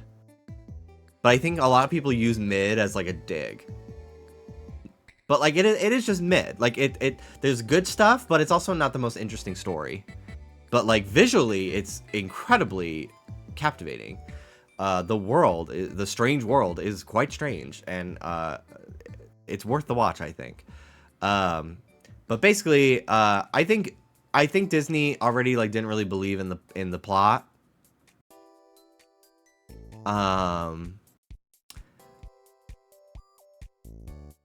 But I think that they were like, well, we want to basically tank this movie so that we could say, stop asking for a gay lead. We made a movie with a gay character, and nobody wanted to go see it. I literally didn't even know this movie came out until I saw it on the side of a bus. Like, I didn't know anything about this movie. They like didn't push it like at all. I think it's worth watching, but you know, it is quite literally a 3 out of 5 in every aspect. Like I think it's annoying what they did, but I also would fully believe if they were like, we have no problem with the gay character, and it was literally, we just don't think that this movie is like that strong. Like we just don't really feel like marketing it very much. But I'm inclined based on other things to believe the former. But yeah, if you like Treasure Planet and Atlantis, it's very similar to those movies in that way. I definitely don't think it will have remotely the same like cult following as those movies, because those movies to me are actually good and were sabotaged by the studio in a way, or just like didn't connect with audiences or whatever. This, I kind of feel like it kind of got sabotaged, but it's also like just not the craziest movie. Like it's but it's worth the watch. It is worth the watch. Peanuts, I want to add this to my watch list. Okay. Let's see here.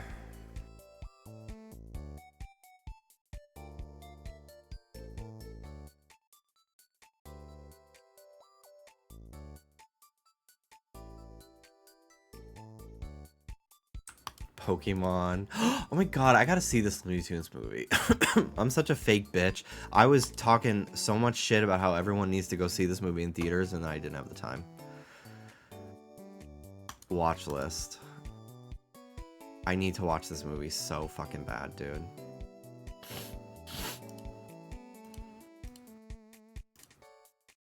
I actually think that the first movie is like mid. I think 2000 is a way better movie. The first Pokemon movie is a 3.5.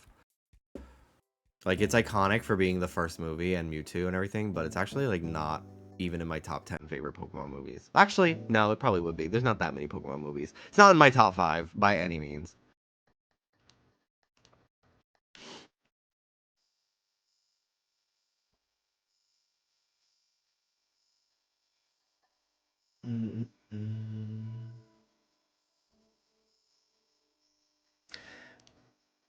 I'm pretty sad that the Fortnite designs for Mystery Inc. were the Scoob ones and not more aligned with like the traditional Scooby-Doo designs, but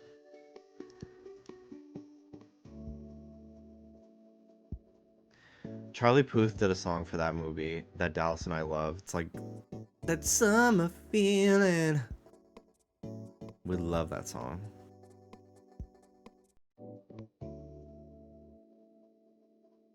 Barbie Rapunzel.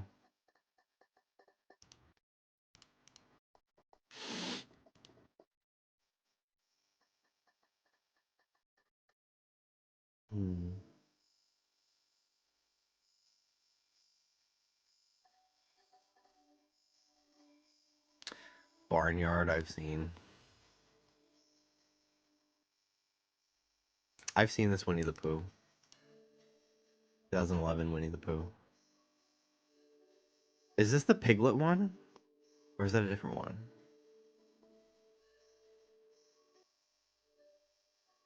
I think this is the last 2D animated Disney movie. Unless that's Princess and the Frog, but I think it's this one.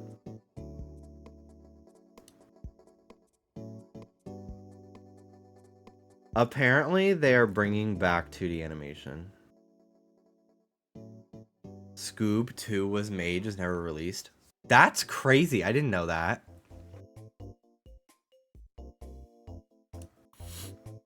I think Scoob randomly halfway through becomes a superhero movie. Am I wrong? I haven't seen it.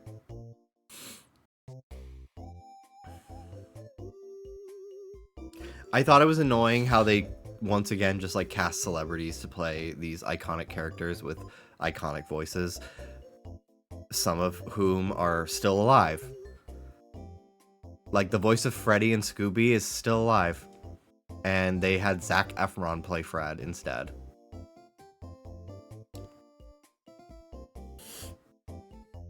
It's kind of a Hanna-Barbera combo movie. Now I'm very intrigued by it, actually. I'm gonna go back and put it on my watch list. Yeah, see, there's like a superhero. Like, what is that? Fred's fucking mouth to chin ratio in this is so off-putting. But I don't mind it on Shaggy for some reason, but it's very weird.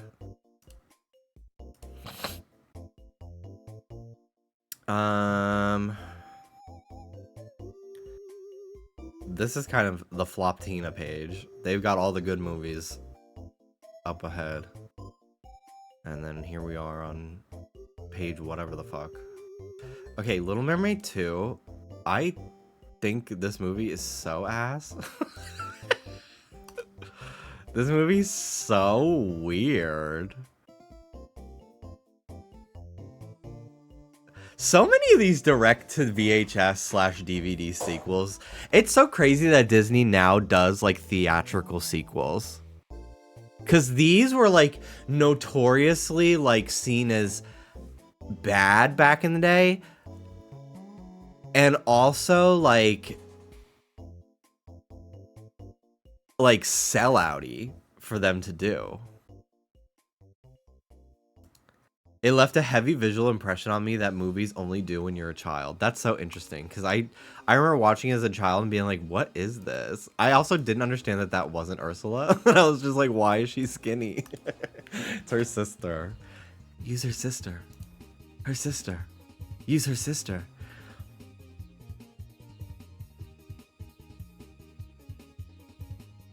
You mean theatrical sequels that were written and produced as Disney Plus shows so they don't have to pay everyone the right rates? Yeah. I don't remember Stitch Has a Glitch at all. This is actually such a sad as fuck movie. Like, Stitch literally, like, dies for a second. I remember Leroy and Stitch more than Stitch Has a Glitch.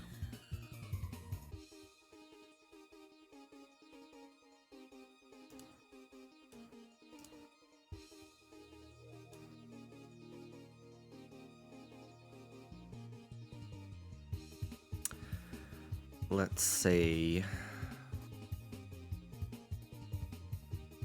Oh, I've seen this movie. Hold on. Mary and the Witch's Flower. It was people were like, the new Studio Ghibli is finally here. Like, people were really marketing like this. I don't know if the studio was, but like the trades were. They were like, this is the successor to Studio Ghibli. Spiritual successor. And like visually, yes. Like, I mean, this looks like fucking Ghibli's art style and everything. This movie's kind of just fine. I liked it. Very visually pretty. But like, I don't know, the story is not the most exciting from what I remember. I kind of lump it in with Ghibli movies, even though it's not. Because I want to say there was a lot of people that worked on it that used to be at Studio Ghibli.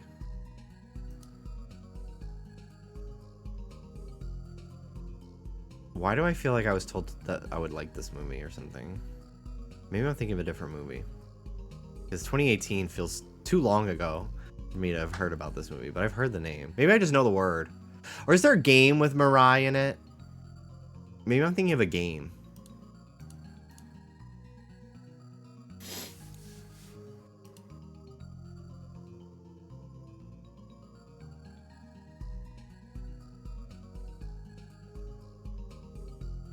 Hatsune Miku Project Mirai. Yep, that's what I'm thinking about. That is what I'm thinking about. Summer Wars is a great movie.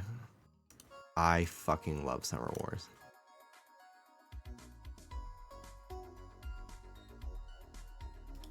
Now we're fucking talking here. Jimmy Neutron, thank you.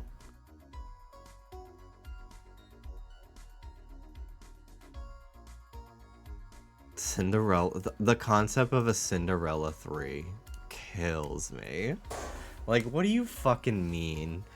there's a Cinderella 3 with time travel. Like, be so fucking for real. This is actually a good ass movie. One of the stepsisters has such a redemption arc. I don't remember if this is the one where Jacques turns into a human or if that's the second one. They're pondering the stick. This fucking old lesbian couple is pondering the fucking glowing stick. Okay, anyway, peak. Honestly, though, not remotely as good as the TV show. Sometimes I'm kind of gagged that this movie even got the TV show, like, made. I think it was, like, successful. But it's not like that. It's not like the funniest thing. Whereas the TV show is fucking hilarious.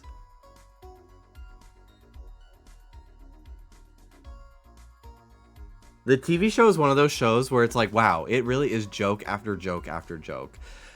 Whereas this, it just kind of feels like a kid's movie. Anyway, I love this movie. I remember getting it at Costco one day as a kid, and it changed my life. I wanted to be him for Halloween that year. But his hair was not a wig. It was like a rubber sculpted cap. And it kept pulling my hair. And it made me cry. So I was Scooby-Doo that Halloween instead. Because the costume was more comfortable.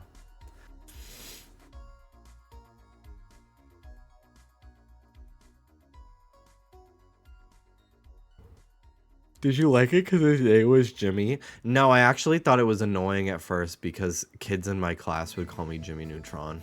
As like, trying to like be, it was like, it wasn't like they were trying to insult me, but like the tone they said it was, like they would just go, hi Jimmy Neutron, just because like, we have the same name. Like that literally is just a thing kids do. You know? And I just was like, oh my god, I'm sick of it. This movie is such a strange movie. I want to rewatch it. Ugh, this is the I actually immediately don't want to watch it because of this fucking still. Ew. Why does he look like Balloony from Phineas and Ferb? Or whatever his fucking name is. What the fuck is this? What a crazy picture.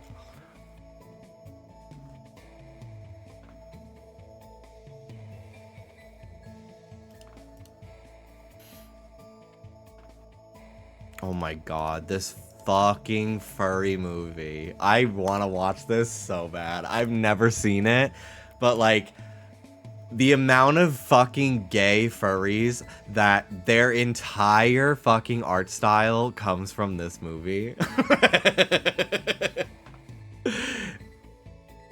This is wild. I gotta watch this. It really is an awakening. This is a great movie. I love the art style for this movie. This is a great early Halloween watch. Because like, oh my god, the orange leaves and everything. A great movie.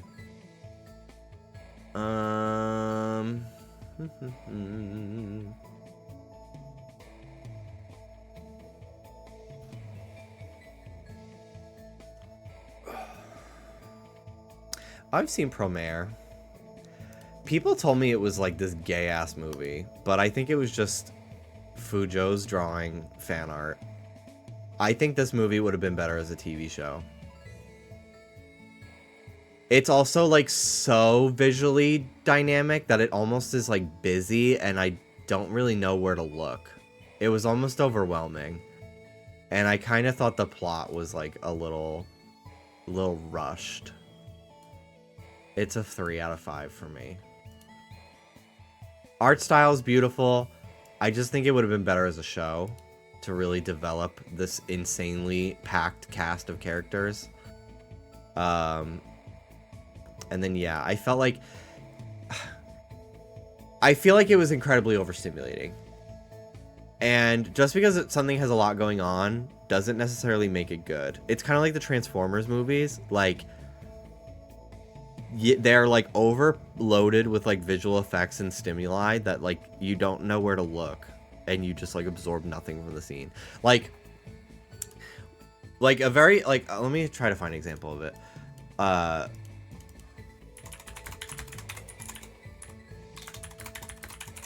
me see if I don't remember if it's called like Line of Action or something.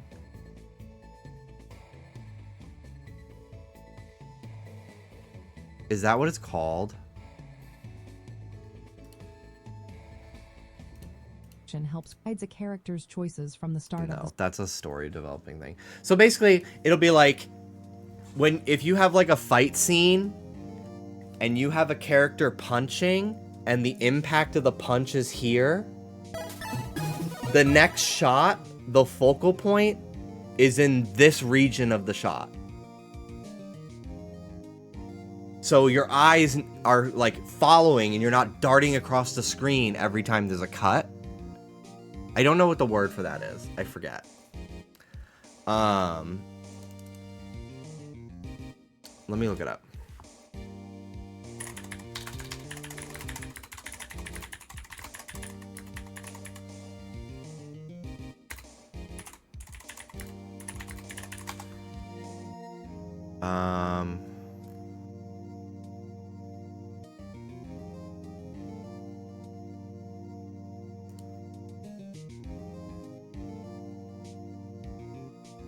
God, I don't know what it's called.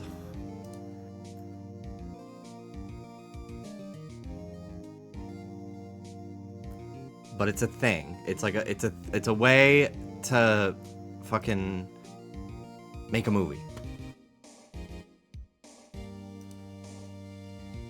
And it's especially important in an action movie where a lot of stuff is happening. But anyway, I found that Promare doesn't do that at all. So like it'll literally be like a character punches over here and then the next shot is like the character then flying this way and then something comes into frame from over here and your eyes are like the whole time, and it's not really great in my opinion. But character designs are really cool, very colorful, always love that. But I was also sold that it was a lot gayer than it was, which has led me to stop fucking believing people when they tell me something is gay.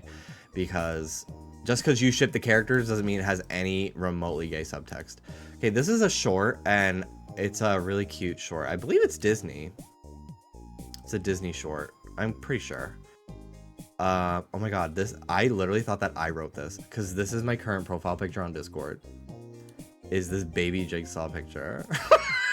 And I literally was like, what the fuck? Like, I thought I've said this, but it is not me, but it will be. That will be my profile picture on this too. But I thought that was me for a minute. I got so scared. Yeah, this is a really cute short.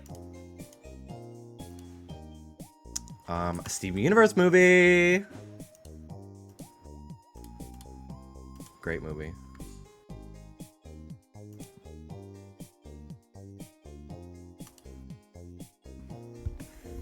All right. I'll do this for a few more minutes and then I'm gonna dip for today. I've seen Ride Your Wave. Okay, Cyber Chase, I like it, but it's a 3. It's a 3. Cyber Chase is not as good as the other two. Okay, this movie is great. I liked it a lot.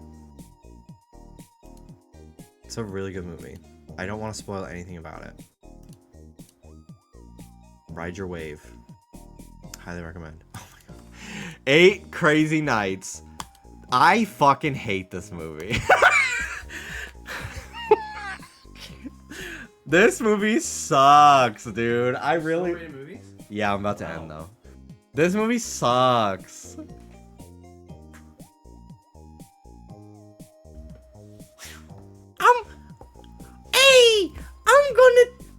I'm gonna teach you how to play basketball. Is this the movie where the lady randomly has 3 tits? I don't remember. I remember that she's bald. They have like birth defects or something, and they're bald. There's one lady with 3 boobs. That's all I know about this movie, and it's a Jewish movie.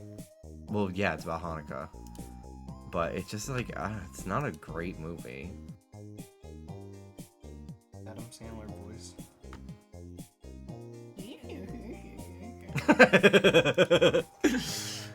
Let's see what else is on here. Whoa, is this the old school? Yeah, 1949. That's crazy that this is on here. I have seen it. 33-year-old. Hate that I'm nearing that age. I'm just as old as Adam Sandler in 8 Crazy Nights. I never thought I'd reach this age.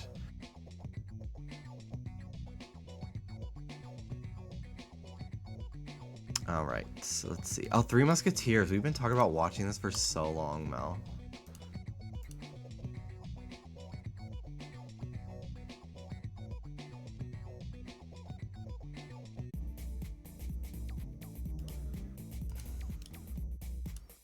I'm surprised the Pokemon movies aren't even on here for some reason. I don't know why. Yeah, I rated the first movie 3.5. I rated 2000 5 stars though. I love 2000. If I could give 0, I would. Bitch, I always think that this movie is called Earwig and the Angry Inch. I don't know why. It's not.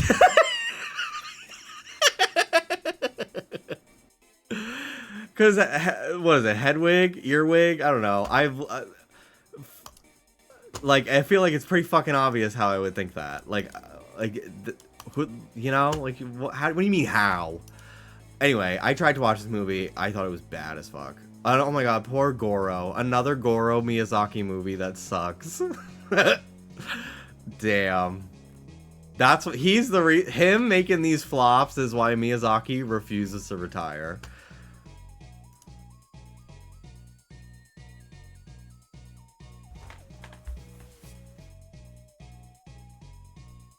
They're just putting fucking shows on here now. What do you mean Adventure Time is on Letterboxd? I think this should be movies only. Personally. It could be a TV movie, like Steven Universe. But like, if Steven Universe itself was on here, that should not be on here.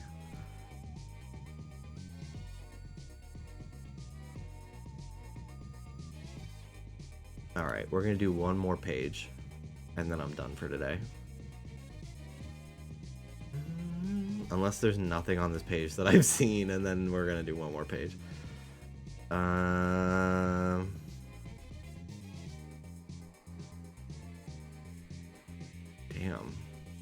Rugrats movie.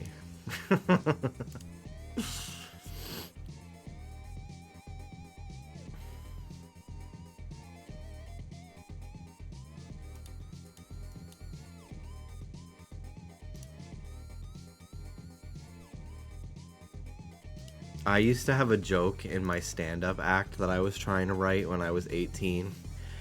And I was like, people always ask me, when did you know you were gay? Like, when did you realize? And to my answer, I always say, you ever heard of the Brave Little Toaster? And then I just go, yeah. I don't know what, like, I literally, I had never seen it. Like, I just thought it would be so fucking random to say that as part of my set. And I thought people would think it was really fucking funny. And I wouldn't elaborate. Like, I would just be like, anyway.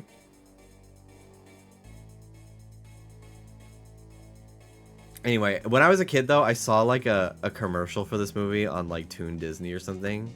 And I was so, like, what the fuck is this? And I never watched it. And then we watched it on Discord, like, last year or something.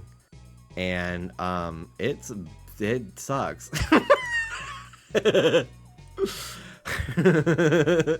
I'm glad you guys thought it was funny because I didn't believe in that whole set that I wrote. I should go back to my Google Drive and try to find my original set. Because I wrote like a whole like 5-minute, maybe probably wouldn't last 5 minutes, but I was working on one. Because I was like, I'm going to start doing open mics. No interest, actually. Mars. I want to watch this movie. Ugh. Okay, didn't know it looked like this. I've been wanting to watch this movie because there's a fucking edit.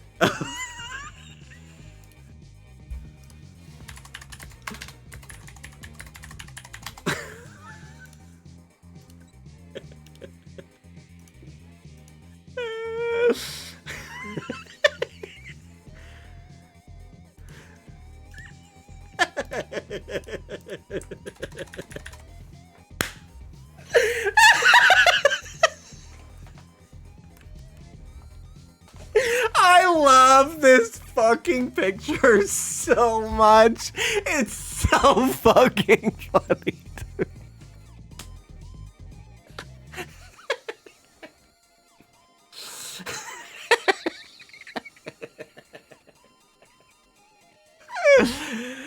And I literally, like, I'm like, I gotta see this fucking movie. Because I always, anytime I'm playing as Marge recently in Fortnite, I just am like, Mars needs Marge.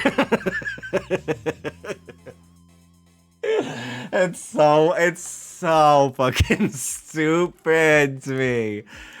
Anyway, I'll put it on my watch list. Oh my god. That really fucking made me laugh. Oh my god, Thumbelina. I watched this as a kid. I don't remember anything about it though. Oh my god, I didn't know there was a Luca short.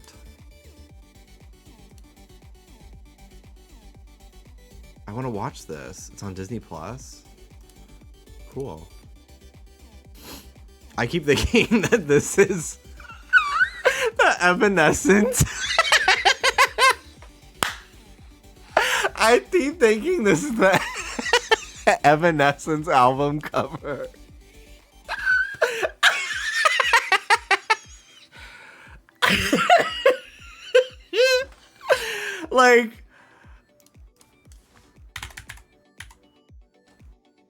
Like, come on, bitch.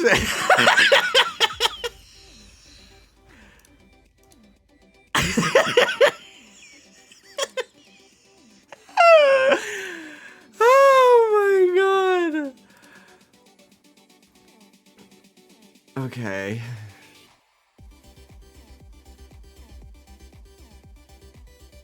Alright, one more page. Because that didn't really have that many movies on it.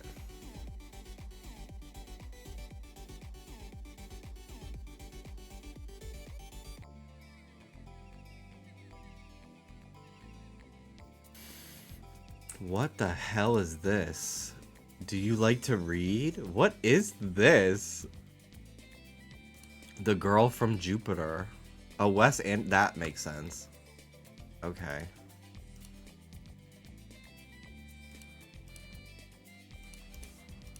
Hi, David.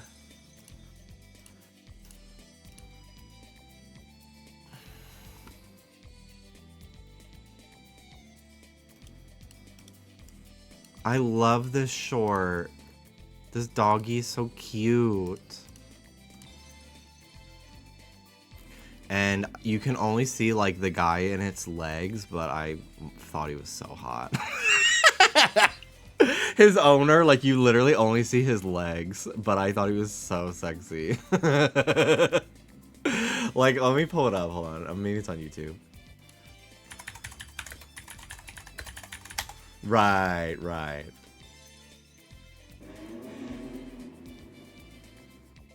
I'm not renting this.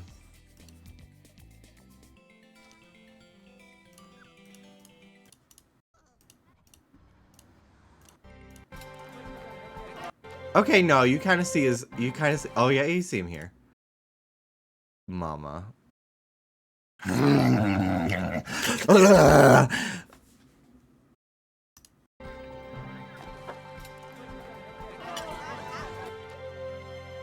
Can I borrow a turbo controller? I don't think I have one.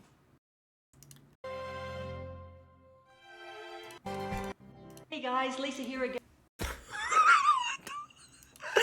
What the fuck? Hey guys, Lisa here again with the latest news from Hollywood. The Doctor Strange shortlist continues to grow with new names coming thick and fast. Variety has released a list of actors including new contenders Matthew McConaughey, Jake Gyllenhaal. Why is this at the end of what? Oscar Isaac, along with previously reported candidates Ewan McGregor, Jared Leto, and Ethan Hawke. Next up, will Bill Murray return for a cameo in the Ghostbusters reboot? The actor stated he may return, but only if director Paul... This is so weird. What the fuck? This is so 2014 YouTube, though. Wow. Pokemon the third movie. She's great.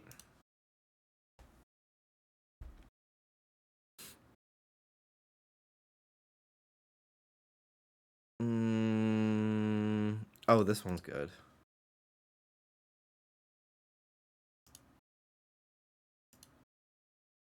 I haven't watched this in a long time, actually. Shrek 5. Tarzan 2. Disney no longer owns the rights to Tarzan, so they literally can't ever like acknowledge this movie in anything like ever again, really. That's why Tarzan's never been back in Kingdom Hearts.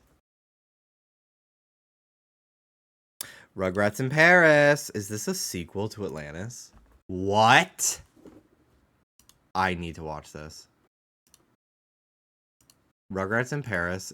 This was like the glue of me and Dallas's early relationship. He was always fucking referencing this movie to bother me.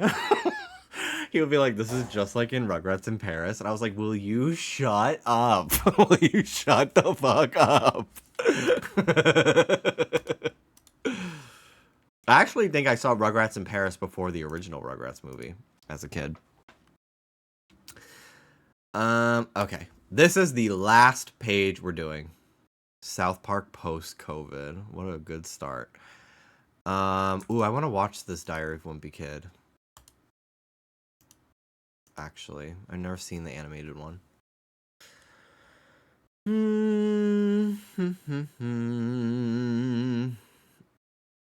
The Nut Job. Okay. Who made this movie? Because this literally looks like the character from Over the Hedge. Is it the same studio? No.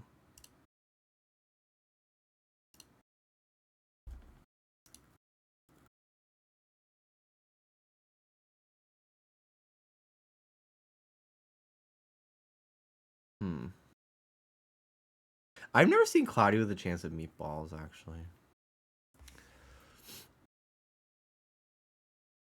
Oh my god, The Jungle Book 2. I remember when this came out. And it made me not realize that The Jungle Book 1 is from, like, the 50s. Isn't that crazy? Like, that's so interesting to me. To make a sequel to something 50 years later. Flynn's dad? Flynn in what movie?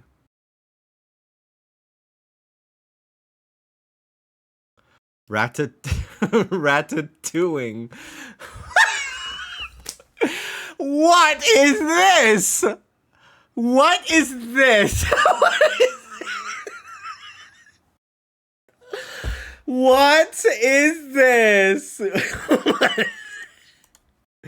We have to watch this. We have to watch this.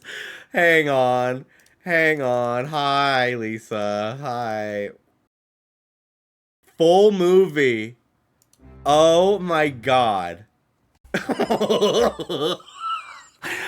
Okay. Okay. Wait. Wait.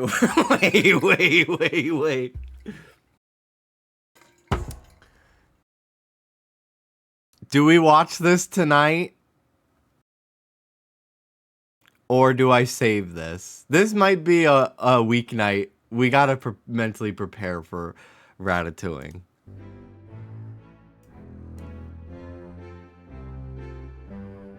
Ratatoing.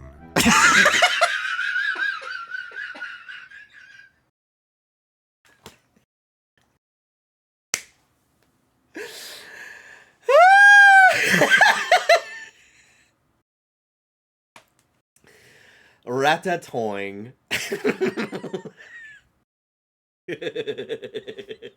He did say it like one of the brain rot.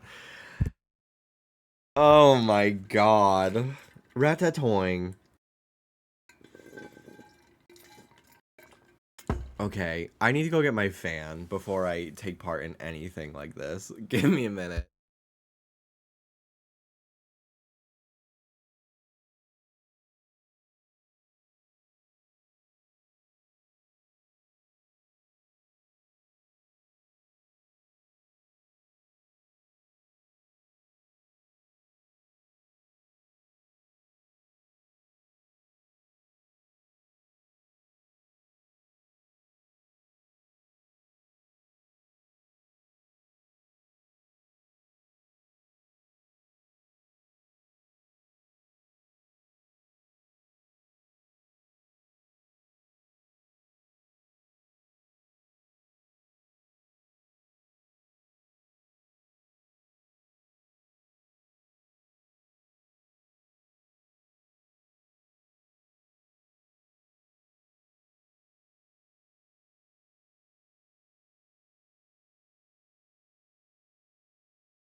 Okay, give me like 2 more minutes. I want to pee, and I kind of want to go get a soda from the vending machines downstairs. So I'll give you guys a minute to get a snack ready, because we're going to watch this movie. I've decided we're watching this.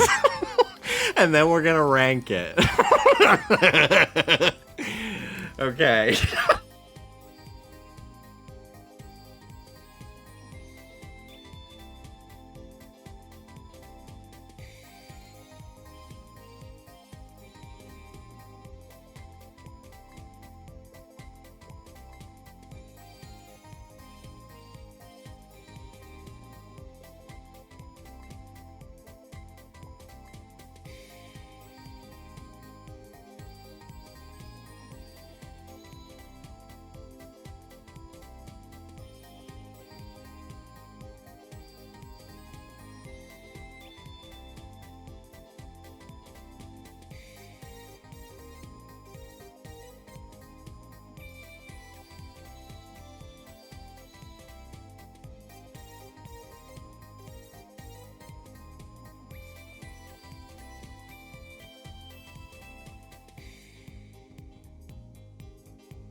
I'm so jealous. I love a salt and vinegar chip, but they don't make any of none of the brands I like sell out here in LA.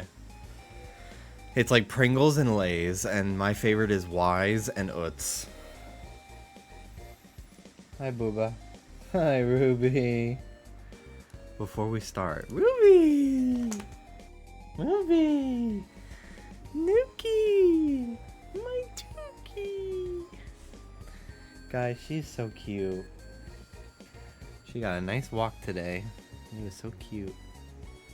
She was so happy. We started running, and it was so cute. She was so excited to run. We really ran down the street just to see what they would do, and Soda was like, it was crazy. Okay, let's watch Ratatoing. Ratatoing. My guess is it is a Russian animated film. That is my guess.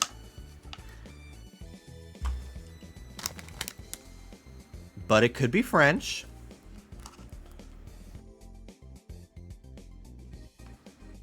I'm gonna switch to my headphones.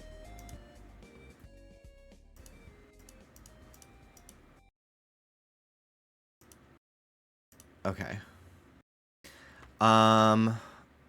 Let's do a sound check. How is that compared to me right now? Should I make it lower? Ratatoing. Ratatoing. What do you think? Should I make it louder or quieter?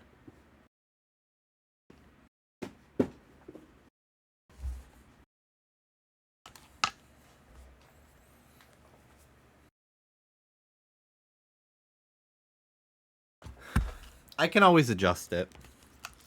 Okay, let's start. Ratatoing. Is there closed captions? Whoa.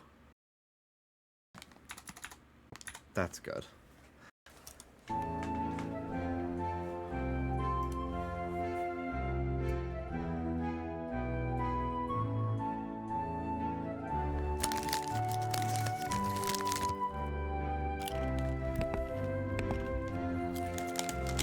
I got cheddar sour cream.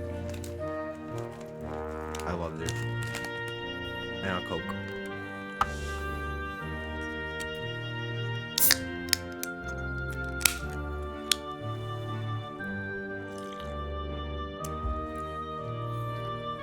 Ratatoing. This is very much giving like those $1 DVDs at Walmart. There was one, which I think there's another movie that's called, there's a character that's called like Maya the Bee. And I think she predates Bee Movie. But her movie is called Maya the Bee Movie. Which like, not the Maya the Bee Movie, it's Maya the Bee Movie.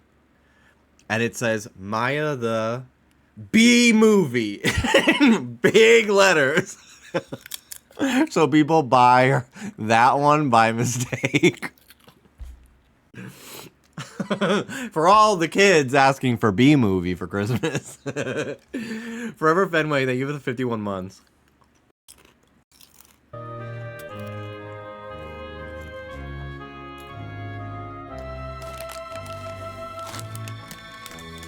You're just in time for Ratatoing, a genre of movie meant to just trick old people.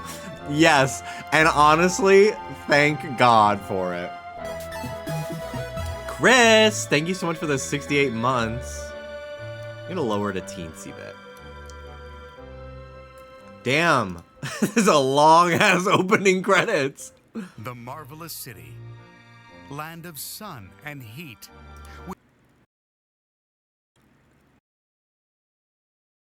No fucking way. Is that Mike Pollock? Voice of Dr. Eggman? With one of the most beautiful urban skylines in the world. What? What? What the fuck? He's using his Pokemon voiceover. He was the narrator in the Gen 3 anime for a while before I think they switched back to the original. Okay, so it takes place in Brazil, not France. Marvelous city, land of sun and heat, with one of the most beautiful urban skylines in the world. This is a prosperous city. That's where our story takes place.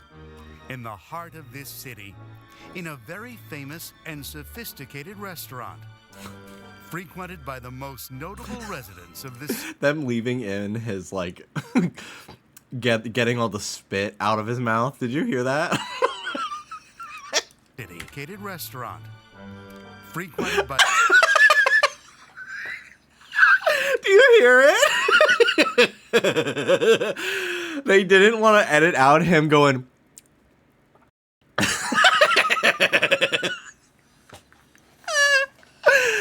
God, this is, we're not even 2 minutes in. I know, nowadays we just get AI slop. This runs circles around Princess Jane. Fuck that bitch. By the most notable residents of the city. It seems that everyone, even from distant places, wants to come to this restaurant just to taste the famous recipes served there at Ratatoing, the favorite bistro, according to the truly sophisticated and refined rats. Chef Marcel Toing prepares the most delicious and exotic dishes, always using special secret ingredients. Oh, I must say that smells delicious. Did you have any doubts, sir? There's no doubt about that here. Their food is always guaranteed to be delicious. We came from a great distance because everyone we heard from said the food is great at Ratatoing. Boy, that's the truth. It was my second cousin Vinny who told me about this great restaurant. Whenever he travels to the city on business, he always eats at the Ratatoing. It's so nice of you to say so. I'll tell Marcel. Is that Veronica Taylor?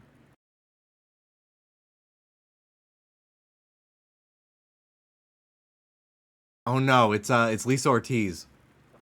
That's Amy. Yeah, sometimes they have similar voice. Sal, he Yeah, it is Lisa Ortiz. Oh my god. loves compliments. I hope you will tell him. By the way, I would consider it an honor to meet the great Chef Marcel. Won't you please ask him to stop by? Of course, I certainly will. Now relax and just enjoy your dinner. I fucking love her voice. It's like butter to me. So, this is crazy so far. Like, the animation is just like still shots and moving mouth. Are you going to keep pausing? Yeah, I don't want to talk over it. It's divine, don't you agree? Okay, well, there's Veronica Taylor.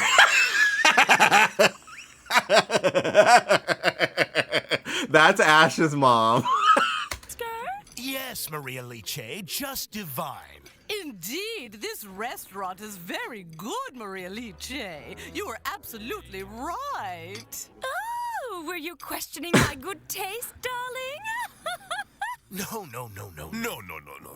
No. Everyone knows this is a great restaurant, but I would never have imagined that a restaurant this good would even exist around here. Of course, you would expect to find fine dining places like this in cities like Paris or Madrid, but around here, I never would believe it. It's really amazing. Ready to order? I don't know. I'm not sure yet. Everything looks so good, it's hard to know what to get, but I think I'm going to order the mushroom and moss puree with orange sauce. Would you recommend this dish? It's a very good choice, sir. I'll bring it quickly. No, wait, I'm not sure yet. My dear, when exactly did you travel to No! Dan Green!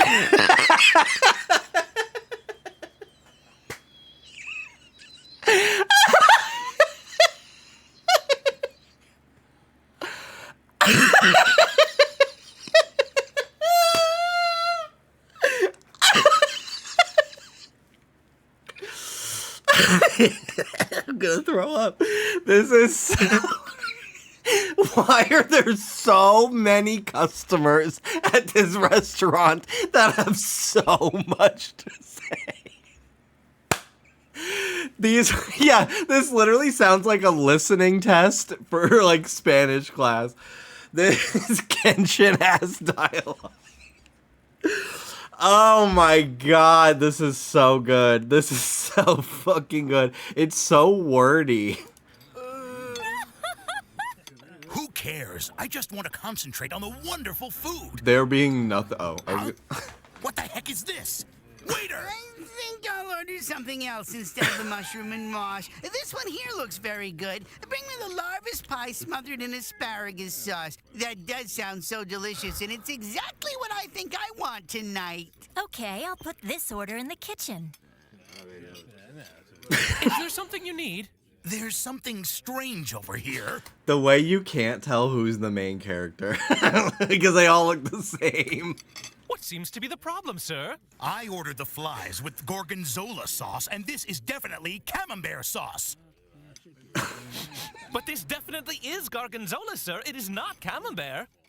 Oh, you're right. I somehow confused them. I'm so terribly sorry. Darling, that looks positively disgusting. Oscar, what ridiculous dish did you order? I don't know how men can eat things like this. That is so disgusting. You think Oscar was making her eat it? What's the matter? Don't you like gorgonzola? Hello. Well.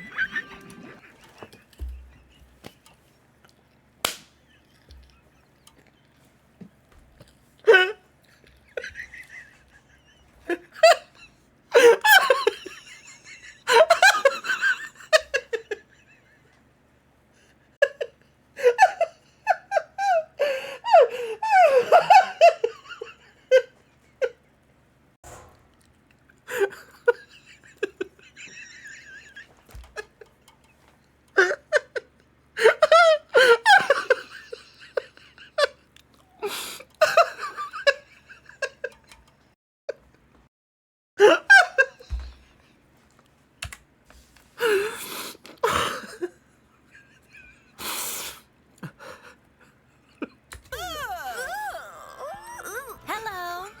Well. Like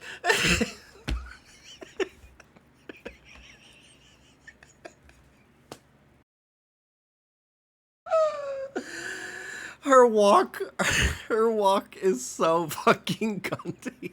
But also like this shot is so like the frame is so empty and she's like in like the bottom of it, like almost like not even in the shot.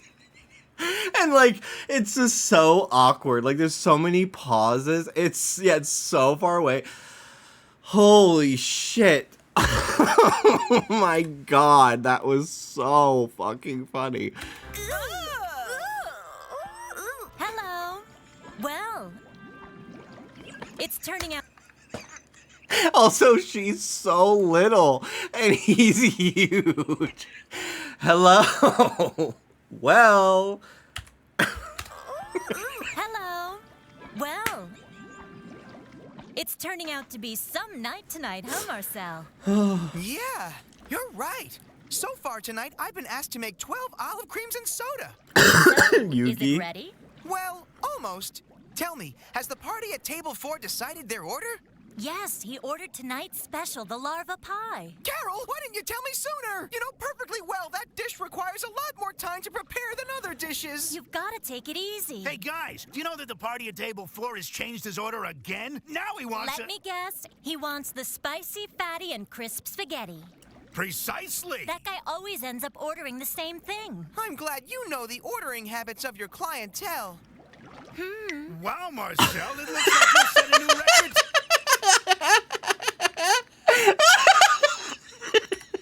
Your clientele. Wow. Marcel, it looks like you set a new record today.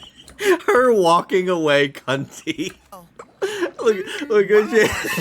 And then set a new record today. she like T-poses and glitches away. Wow, Marcel, it looks like we'll set a new record today. Do you think so? I haven't had 1 minute to even think about it. And where's Ottavio? He's here. Right now he's serving at table 2. Oh, you mean the aristocrats table? Precisely. Won't you please offer the chef my usual compliments for tonight's exquisite dinner? It's marvelous. Uh-huh. And remember... Uh-huh. My Oscar has a very knowledgeable palate. But if I'm not mistaken, he My head actually mixed hurts. different sauces. Well, he didn't exactly mix them. Ladies, do you have to be so critical? Here it is, your shrimp souffle. And for you, the worm burger with cheddar. Junior, you really need to stop eating the junk food. It's not healthy for you. Have a heart, dear. Let the boy have what he wants. Yes, Daddy, I love cheddar. Is that so? But that ain't cheese. It's just plastic. You're kidding. Ruby! That's okay, Mom. As it happens, I'm also very partial to plastic. I hope you all enjoy your wonderful dinner.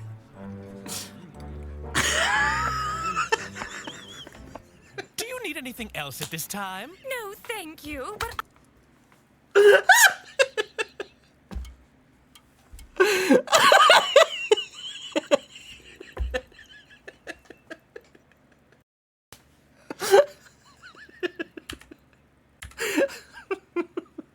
You all enjoy your wonderful dinner.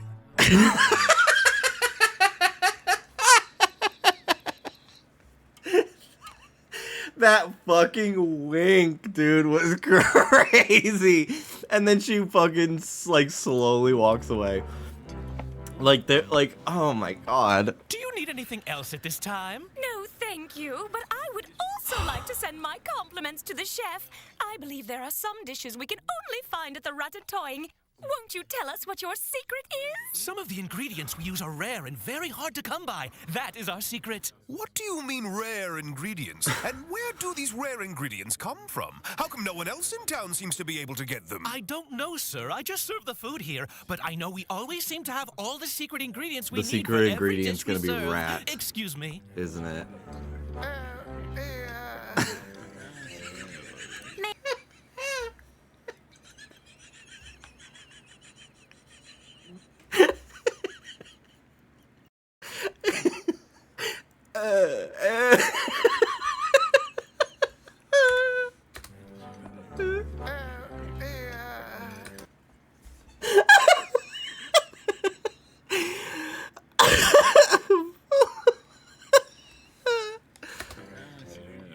May I help you? I just want to tell you something. I've always heard wonderful things about this restaurant, and the raves are consistent. I must say. Oh my god, we get it!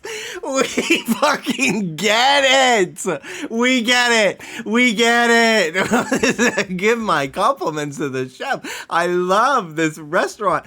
It has been nothing but that for 8 minutes. Agree that this food and the service are both wonderful. Thank you, sir. And may I say we're very glad you feel that way. I hope it's not inconvenient, but I would really love to speak to the chef. I'll go into the kitchen and see if he might be available to come out and meet you, sir.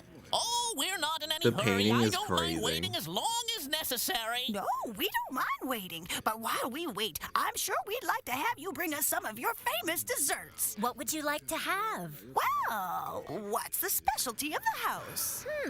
What about chocolate sponge cake with ice cream and biscuit bran? Also, hi Lauren. I've seen your messages, but I haven't had a chance to like actually just say hi. I don't know. Oh my god, she just fucking do you see her eye? Chocolate sponge cake with ice cream and biscuit bran. Look at her eye. Look at it. Girl, are you okay? I'm sorry, but I don't usually like ice cream unless I'm certain that it's absolutely fresh. There's no need for you to worry here, madam, because our ice cream is always served fresh. You don't say. But how is that possible? Tell me, where do you find such a thing as that? I'm sure you won't find it in any garbage can. Ah, rest assured we have excellent suppliers. I'll bring out the ice cream. Wow, am I crazy or have we been busy? I'm getting no rest. I've never seen it so busy. I haven't either. And don't forget, after the restaurant closes, we still have a lot to do. What do you mean? I plan to go home. Oh, really? Greg, have you forgotten that it's Thursday night? Oh, I forgot to do something special on Thursday night. Here she comes. Here she comes. Thursday night? Oh, I forgot to do something special on Thursday. That has to be the GTA stripper walk. Like, that has to be from like GTA 4 or something. That is crazy. Greg, have you forgotten that it's Thursday night? Oh, I forgot to do something special on Thursday night. She doesn't walk like she actually has somewhere to be. She is just going at her own pace, and I appreciate that. Right. That's right. Oh, Marcel, I need 2 orders of chocolate sponge cake with ice cream and biscuit bran. Good choice. Coming right up. Hey, my handsome friend, are you ready for more food adventures tonight? I'm always ready, because I know how to keep my equipment prepared. Wow, that was really fast. Yeah. 2 chocolate ice cream with biscuit bran. Precisely. I'm not talking about your after-hours adventures. I'm talking about the adventure with the clients at Table 1 who want to talk to you. Oh, please. You know how much I dislike facing customers. Young man, you are an artiste of the kitchen. Would you please tell me what you use in these recipes that makes everything so delicious? Sir, as I tell everyone who asks, I'm just the waiter. I don't know the recipes. Oh, you must know. Come on, tell us. Why do you have to make everything such a secret? I really don't know, sir. Well, I'm sure you must know something. To know nothing of the topic is simply not possible. Oh. Now, I'm not satisfied with your answer. Call the chef out here. Hopefully the chef will teach us both something. Mr. Marcel is very busy tonight. He can't come out because he's, Oh, too busy. Isn't that what you said? Bruh, her like mouth animation there was fucking crazy. It was like her mouth was a black hole and she was inverting in on herself. That was so crazy. Too busy. Isn't that what you said? Too busy. Isn't that what you said? That's right. He's trying to finish his work in the kitchen. Would you please ask him to come to our table when he's done? Yes, ma'am. I'll be happy to do what I can for you. Excuse me. Young man, I'm impressed, and you should be proud. I've never eaten such a fine meal. Thank you. We do the best we can. There's certainly no need to be modest, young man. I'm stunned, though I've always heard many compliments about this restaurant. I must admit that I never imagined the food would actually be this delicious. You can see that Marcel is really shy. But please tell me, young man, what is the secret of the great flavor in every one of the dishes you prepare? The great flavor in every one of the dishes you prepare.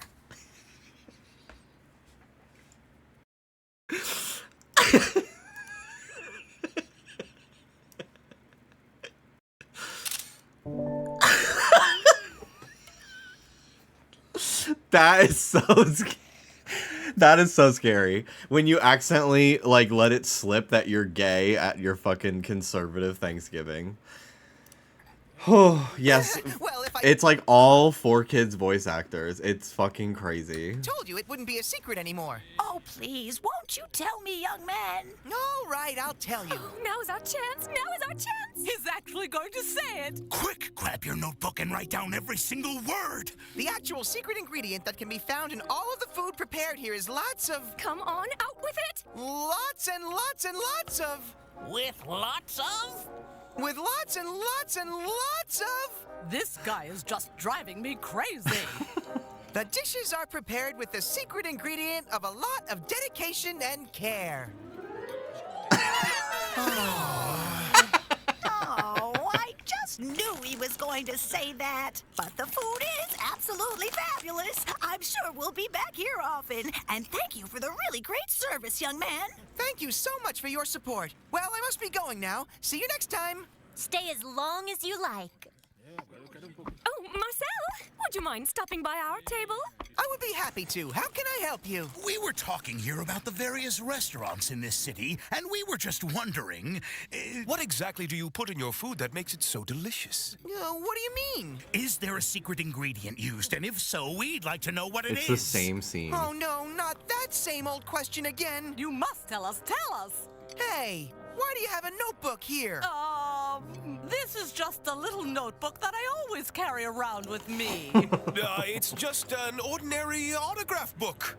So why would you bring an autograph book here? Because we're your fans. Won't you give us your autograph, please, Marcel? Yeah, that's it. We just couldn't leave here until you give us an autograph. Hey, Marcel! We need you here right away! We had an accident in the kitchen! Hurry! All right. Will you excuse me? I hate to rush off, but I'm needed in the kitchen. The secret ingredients of Ratatoing. I can't believe he didn't notice. He may be a great cook, but he's not very smart. Who had an accident? Is anyone hurt badly? What's going on? There's no problem. We were just trying to help you get away from those clients. We know just how uncomfortable you feel in those situations. Thank you so much. I couldn't take it anymore. He's got Those social clients just don't anxiety. understand how much I hate talking to them. Well, I see by the clock on the wall that it's almost time for our special night work. Only one table is still occupied and they're almost ready to get up. That's great. While you take care of finishing in the kitchen, the three of us will get ready for our Thursday night mission. Okay. You know, I thought he was gonna reveal the secret. You mean our little secret was almost revealed? Listen, guys, I think we should just forget about trying to uncover the secret of Ratatoing's food and start worrying about our own restaurant. What is with you? Why are you ready to quit so fast? If we can find out their secret, we can go back to being a great restaurant. Great theory, but we've never been a great restaurant. I'm sure that if Ratatoing wasn't in business, we would have to be considered the best. We used to get lots of customers, but now every rodent and their brother comes to this place.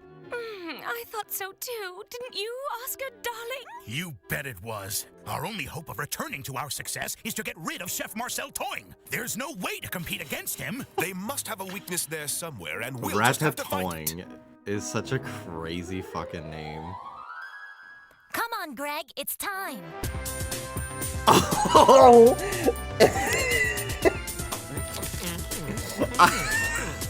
I literally thought she was putting on underwear.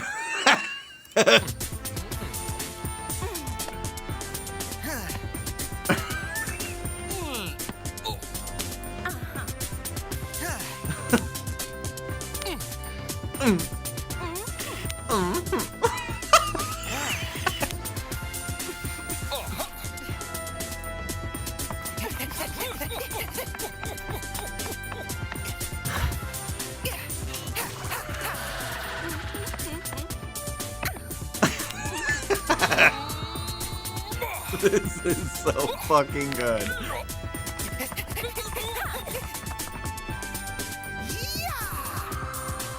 What are they doing?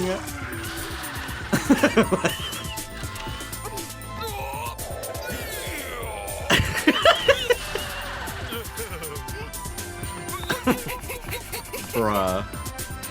This is so weird.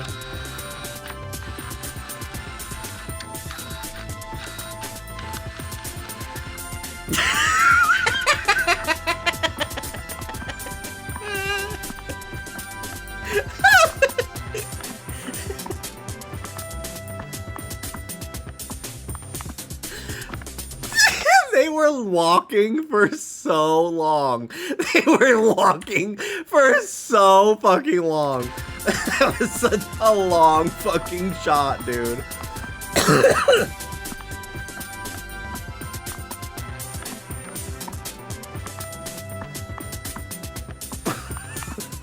That shot was 13 seconds long. What the fuck?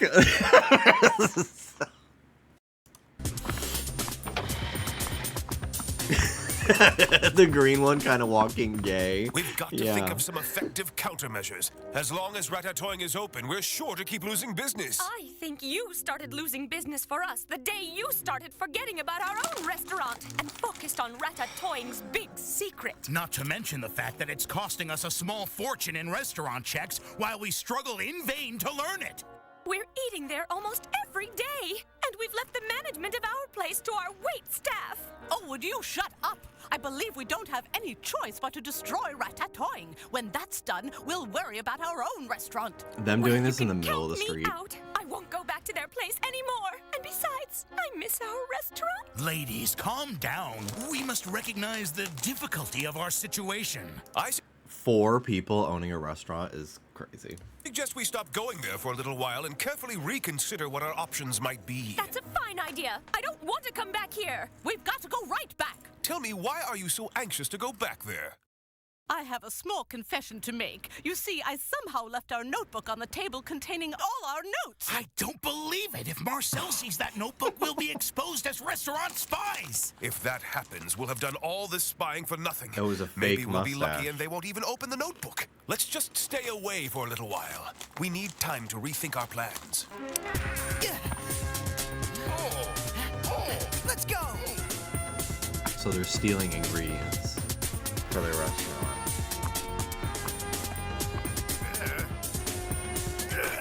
Hey! Shh!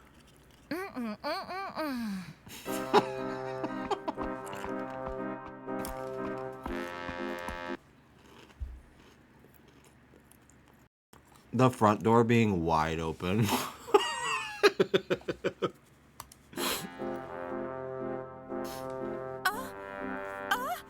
Hello? Oh my god, would you believe it? We're already halfway done. The Mona Lisa rat. Is there anybody here? I forgot something. Hello? I like that their plates are bottle caps. Like, the set is cute. Like, their keg for their drinks is like a can of soda. And they're sitting, the chairs are matches. I like that. There it is.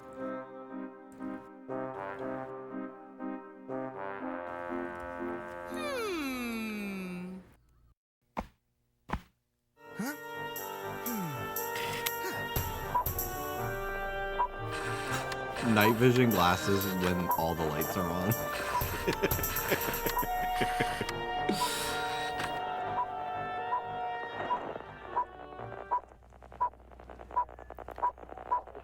Hey guys, check it out! I smell something fresh coming from down there! That's awesome! Let's go! Wow! You won't believe it! What a bonanza! Guess what I found down there? What is it? Strawberries! Big, beautiful red ones that smell incredibly fresh and delicious! Wow, that's fantastic! Get down there, Marcel, hurry! Calm down, Greg. Marcel, take your time. We need to make sure we haven't been followed by anyone. We cannot jeopardize our source for fresh ingredients. Here he goes.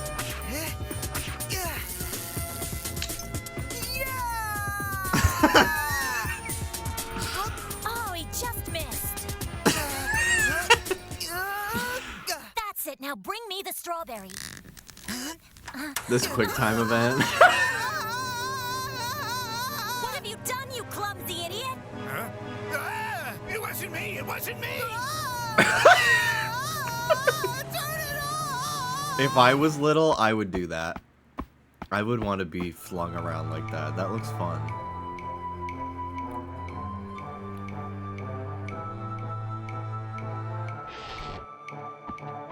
She's got a cunty little walk too.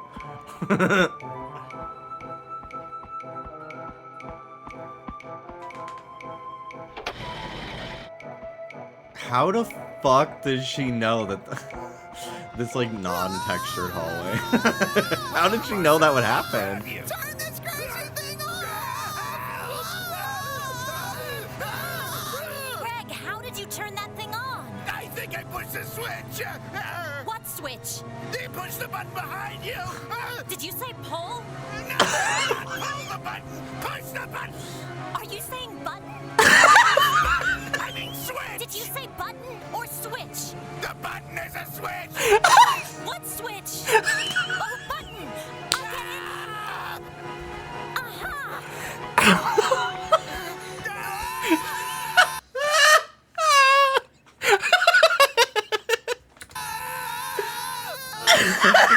So this is where they get the secret. That was fucking hilarious.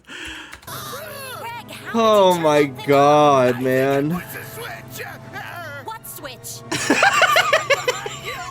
Did you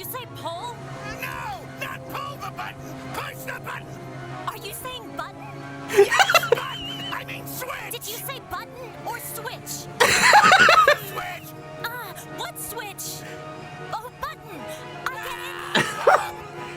Aha! This is so crazy. Here she comes. So this is where they get the secret ingredients. They just steal everything fresh from a human restaurant. Now we have their secret.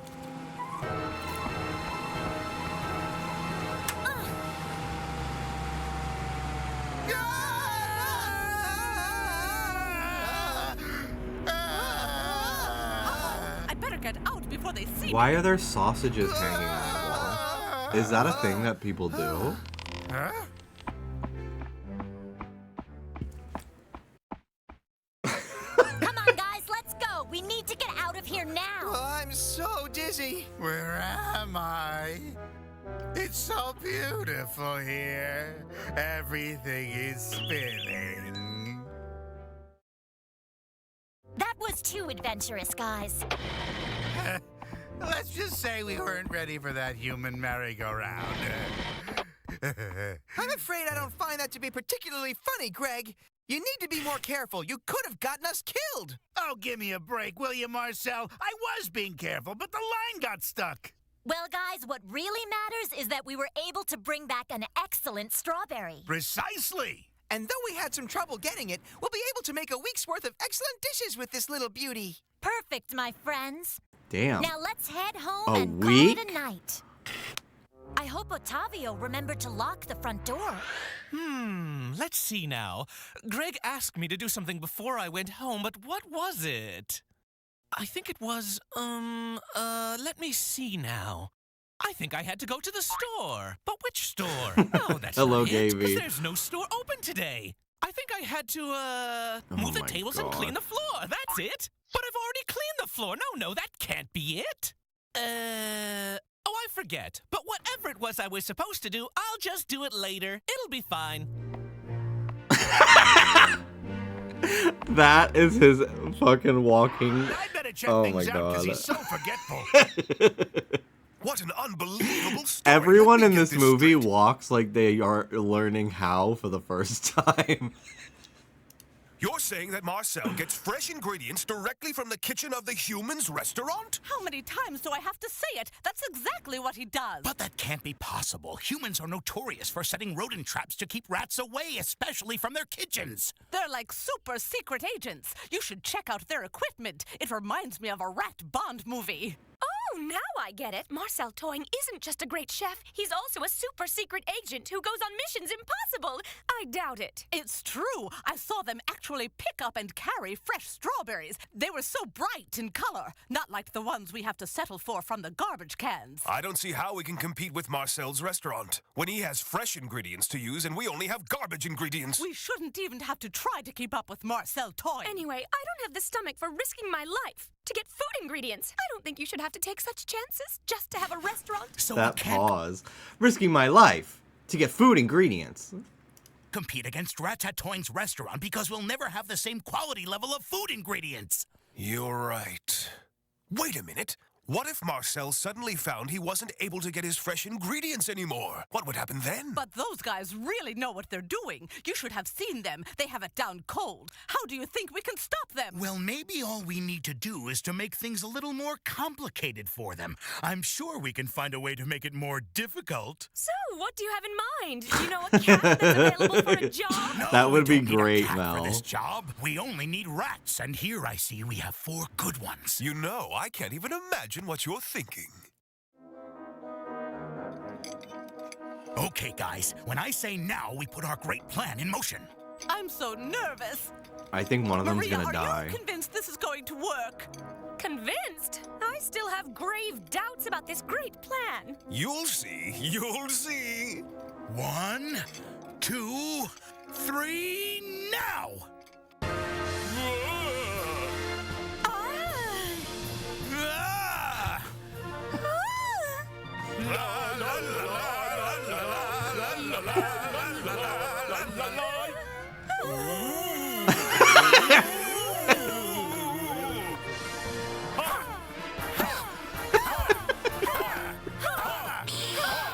Jesus Christ.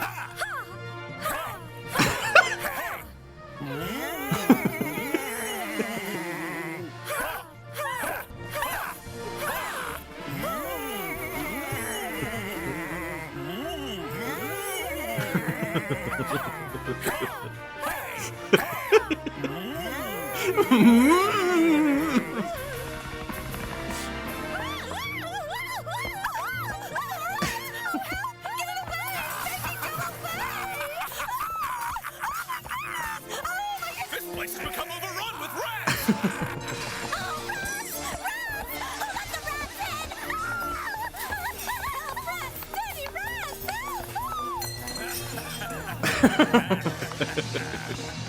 Ooh, these humans make me sick to my delicate stomach. It's okay. I think we got exactly the reaction we wanted. Let's get out of here. The sight of all these humans is more than I can stand anymore. I agree with Maria. Let's go. I think we've done enough, don't you? Uh-huh.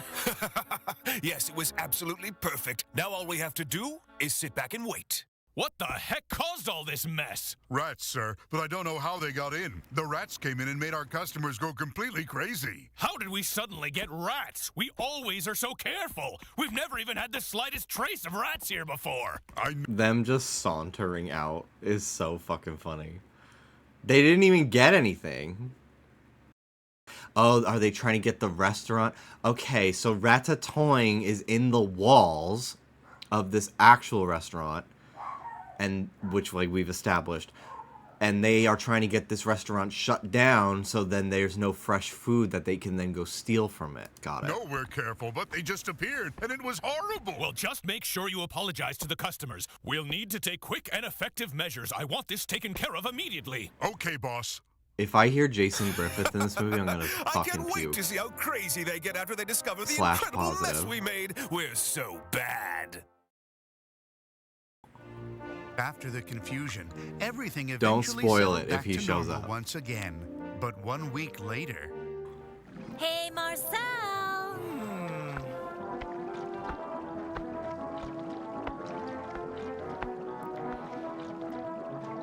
I hate to tell you this, but the customers are...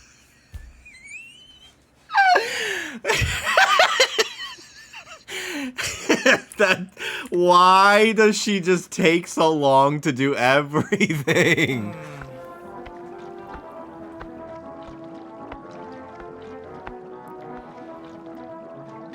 I hate to tell you this, but the customers are all tired of the strawberry. Yeah, I know. You don't need to remind me. All week long, I've been using the same ingredient in all the dishes we're serving, and now I can't even stand the smell of strawberry. With all the trouble we went through last week, we weren't able to come away with anything more than just one stupid strawberry. Relax. Don't forget it's Thursday night, which means we have another chance to get more ingredients. But this time, Greg needs to be more careful. What are you saying about me? Easy, Greg. It's nothing. Nothing. He's always stirring. Oh, here they go. We get to watch it again.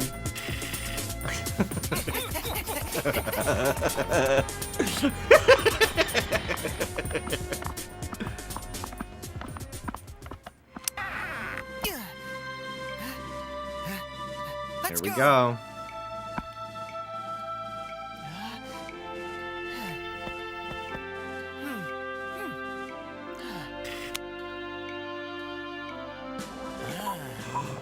Rat traps. It's Uh-oh. incredible. There's so much fresh food here tonight. But look at how it's all spread out. Oh, don't trust anything, Marcel. They might be traps.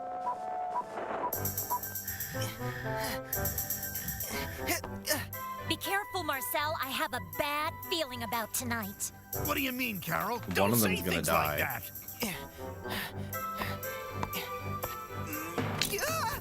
Hey, Marcel, are you okay? The food is attached to a trap. I knew there'd be trouble. We never saw traps here before. Oh, yeah. There's a lot different here. I'm gonna go check things out carefully.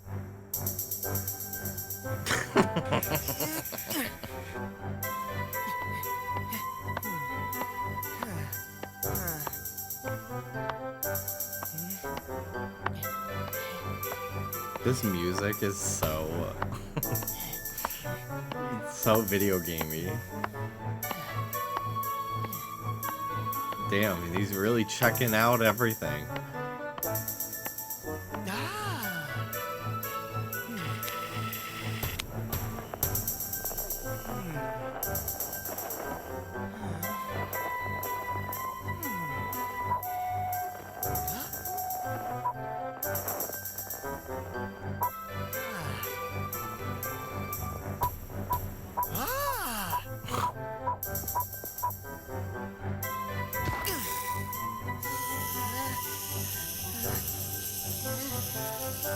What is this? This is Ratatoing.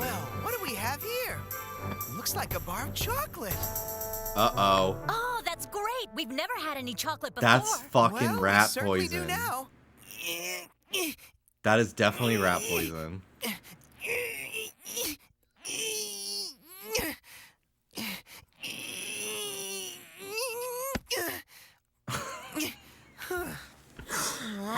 Now what do I do?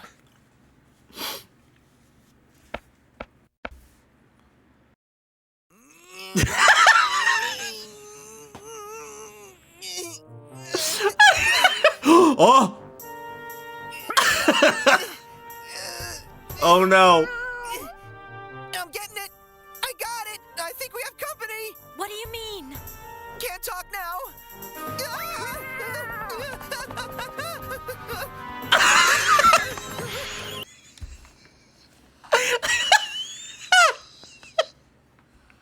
No fucking way. No.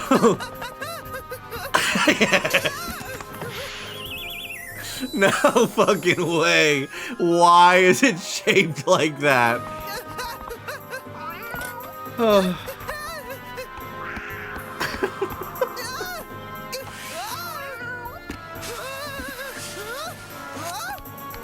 Oh, now he can just carry it. It was so heavy before, but now he can carry it with his feet. Just forget about the chocolate and get over here fast. Did it die? Did the cat die? I can't tell what that emotion was. This situation is totally unacceptable! I swear I didn't have anything to do with it!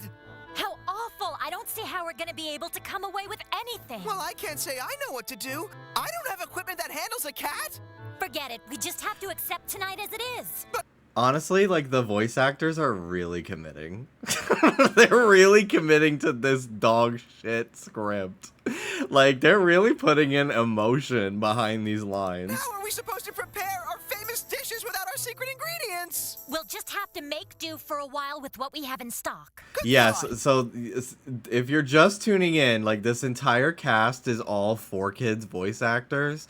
So, like, Ash's voice actor was a character earlier. There's a bunch of people. I don't want to become this cat's dinner. Let's get out of here. That's Yugi from No, Yu-Gi-Oh! sir, we're all out of camembert stew. So let's see. You may bring out for me the lentil soup with mushrooms. I'm sorry, but we're out of that as well. May I suggest you try the palm heart? It's the specialty of the kitchen tonight, a tasty dish. That's not exactly what I had in mind. But bring it out if it'll be delicious. Of course it will. Sorry for any inconvenience.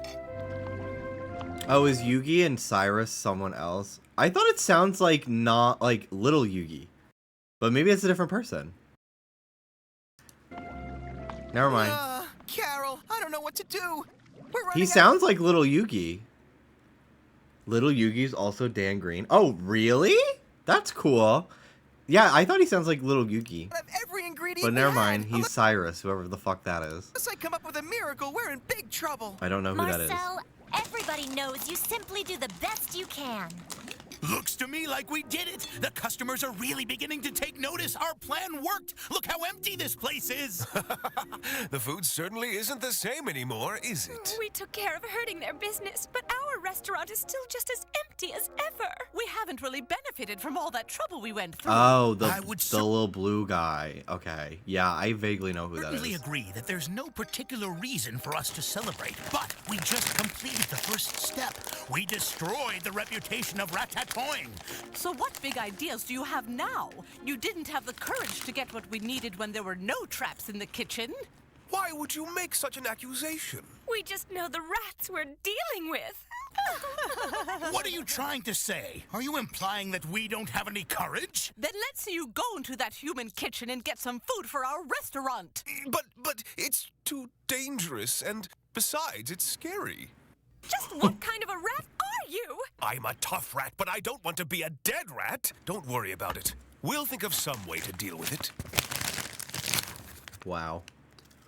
Okay, guys, I'm taking off now. Hey, don't forget to lock the door behind you this time. Which door did you have in mind? Don't worry about the door, Greg. We've got much more serious problems. Yeah, very serious. I only wish that I could offer a good solution for them right now. Well, if I'm not mistaken, it's Thursday night. Precisely. But Marcel, I hope you're not thinking of going back there. Oh, Marcel, are you out of your mind? I'm afraid there's no other way, guys. We either go back or we close. I get scared just thinking about that monster. Oh, Marcel, it's too dangerous to go back. I just know we have to try. Yeah, here they go again.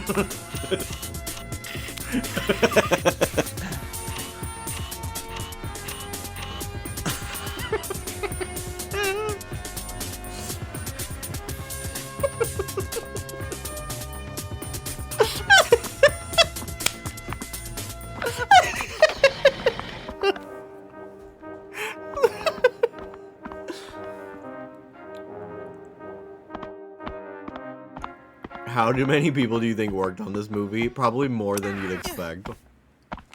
But less than should have. Marcel, be careful this time, will you? Watch your back over there, Marcel. Precisely. Hey, big monster! Where are you? Come and get me! Here, kitty, kitty! Here, kitty, kitty! What are you doing, Marcel? Why are you calling the cat? You're nuts! Calm down, my friend. I have everything under control. Hey, Carol, Greg, check out the middle of the table. Look at all that delicious cheese just waiting to be taken. Hurry up! Make your way over here and get as much as you can. Oh, really? But These, what about the yeah, cat? these Scarlet No sign Violet of him. I graphics. checked everywhere. Look behind you. Hold on there, big guy. I think we started our relationship off badly before, if you know what I mean. I'd love to chat with you. Carol, Greg, you guys get the food. I'll stay here and distract the cat. Come on, don't wait, move it! How you doing, handsome? It is my great pleasure to meet you tonight. My name is Marcel Toing. That's me, all right. I don't believe it. What the heck are we doing here anyway? Will you calm down? They're I'm gonna trying to think die. of a really good plan. Your plans don't work so good. Well, you know these rats are completely out of their skulls. Maybe so, but now's our chance. Come on, Greg. We have to grab as much of this cheese as we can. Precisely.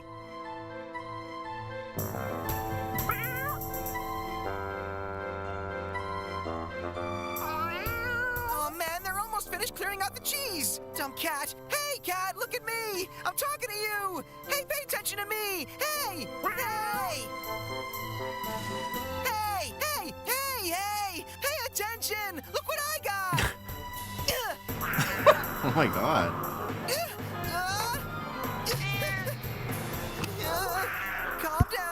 Calm down, good buddy. I didn't mean it. Let's talk it over. Everything can be worked out if you're willing to talk things over.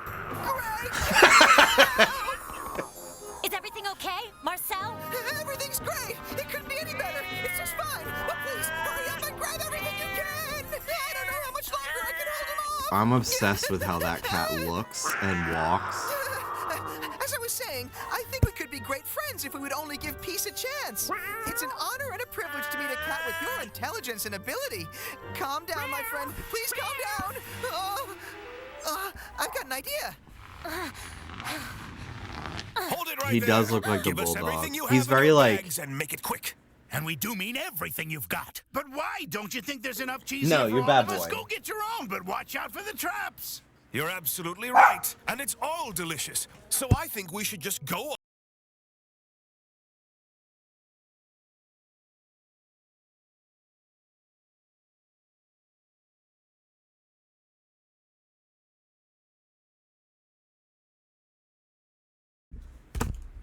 up on that table and grab our own piece of cheese. Why do we need to bother with the small pieces they have in their bags when there's so much on the table for us to take? You go first. I'll wait for you here. That would be perfect for you, right? You want to see if I have the courage, no?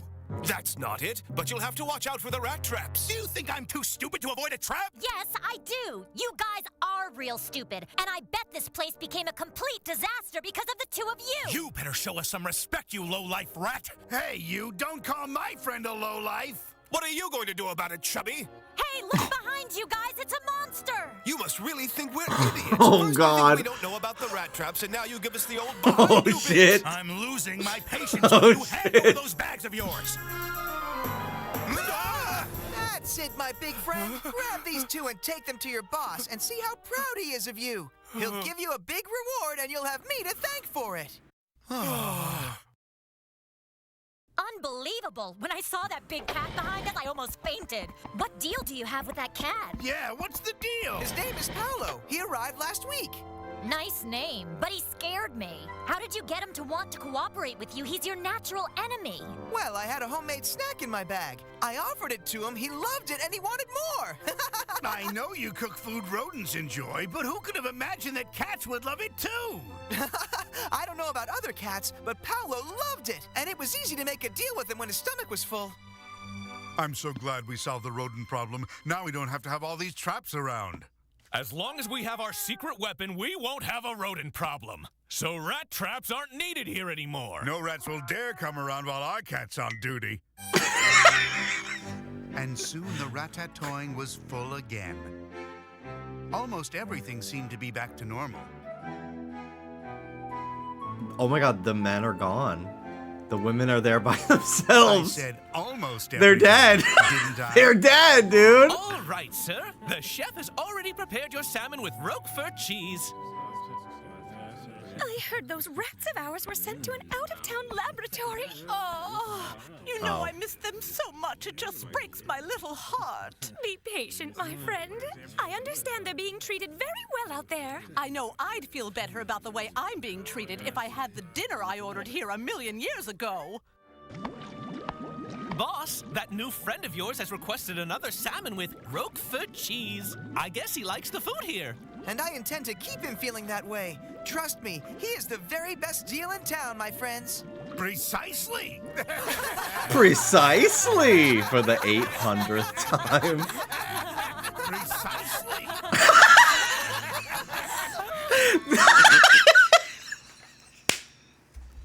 They fucking knew.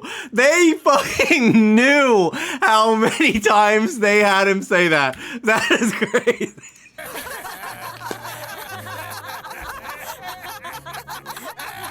Precisely. He hit his own soundboard.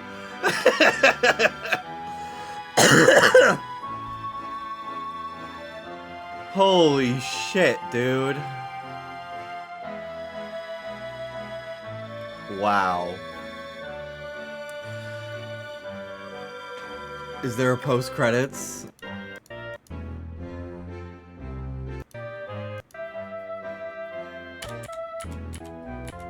Okay. Wow. Yeah. Lisa Ortiz, Veronica Taylor, Dan Green.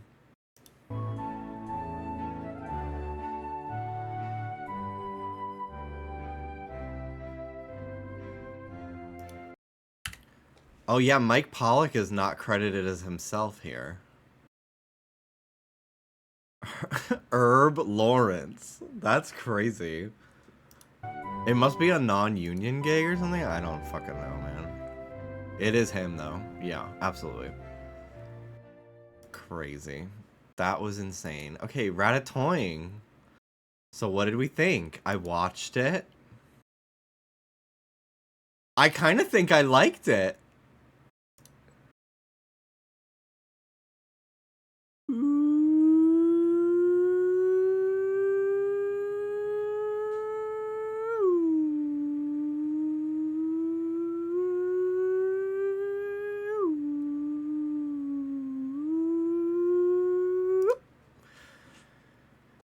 I think I liked it.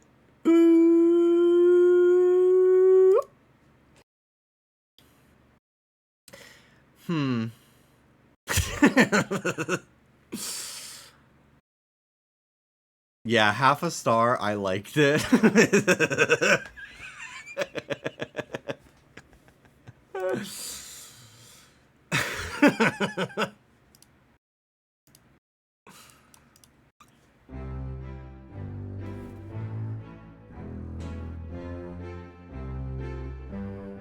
Ratatoing. So, it was funny. It was very funny. That was wild.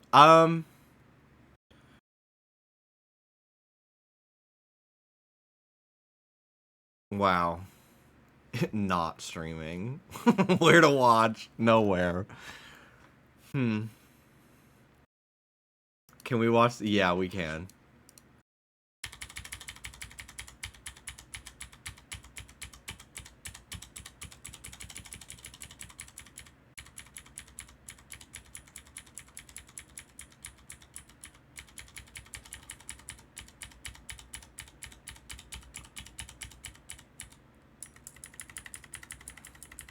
So it was before this.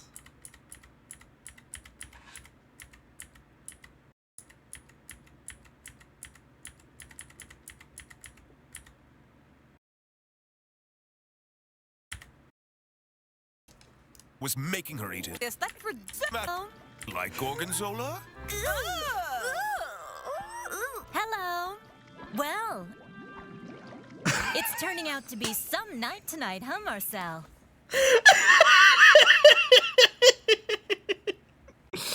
I don't know if anything will ever fucking make me laugh the way that did the first time I watched it. Did anyone clip my reaction to that?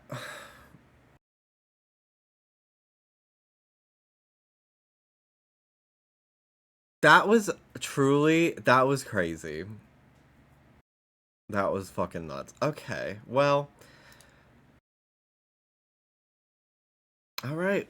Well, thanks for watching, guys. I'm gonna go now. And, I don't know if I'll be live tomorrow. I'm almost on my break. I have a few more things I gotta do.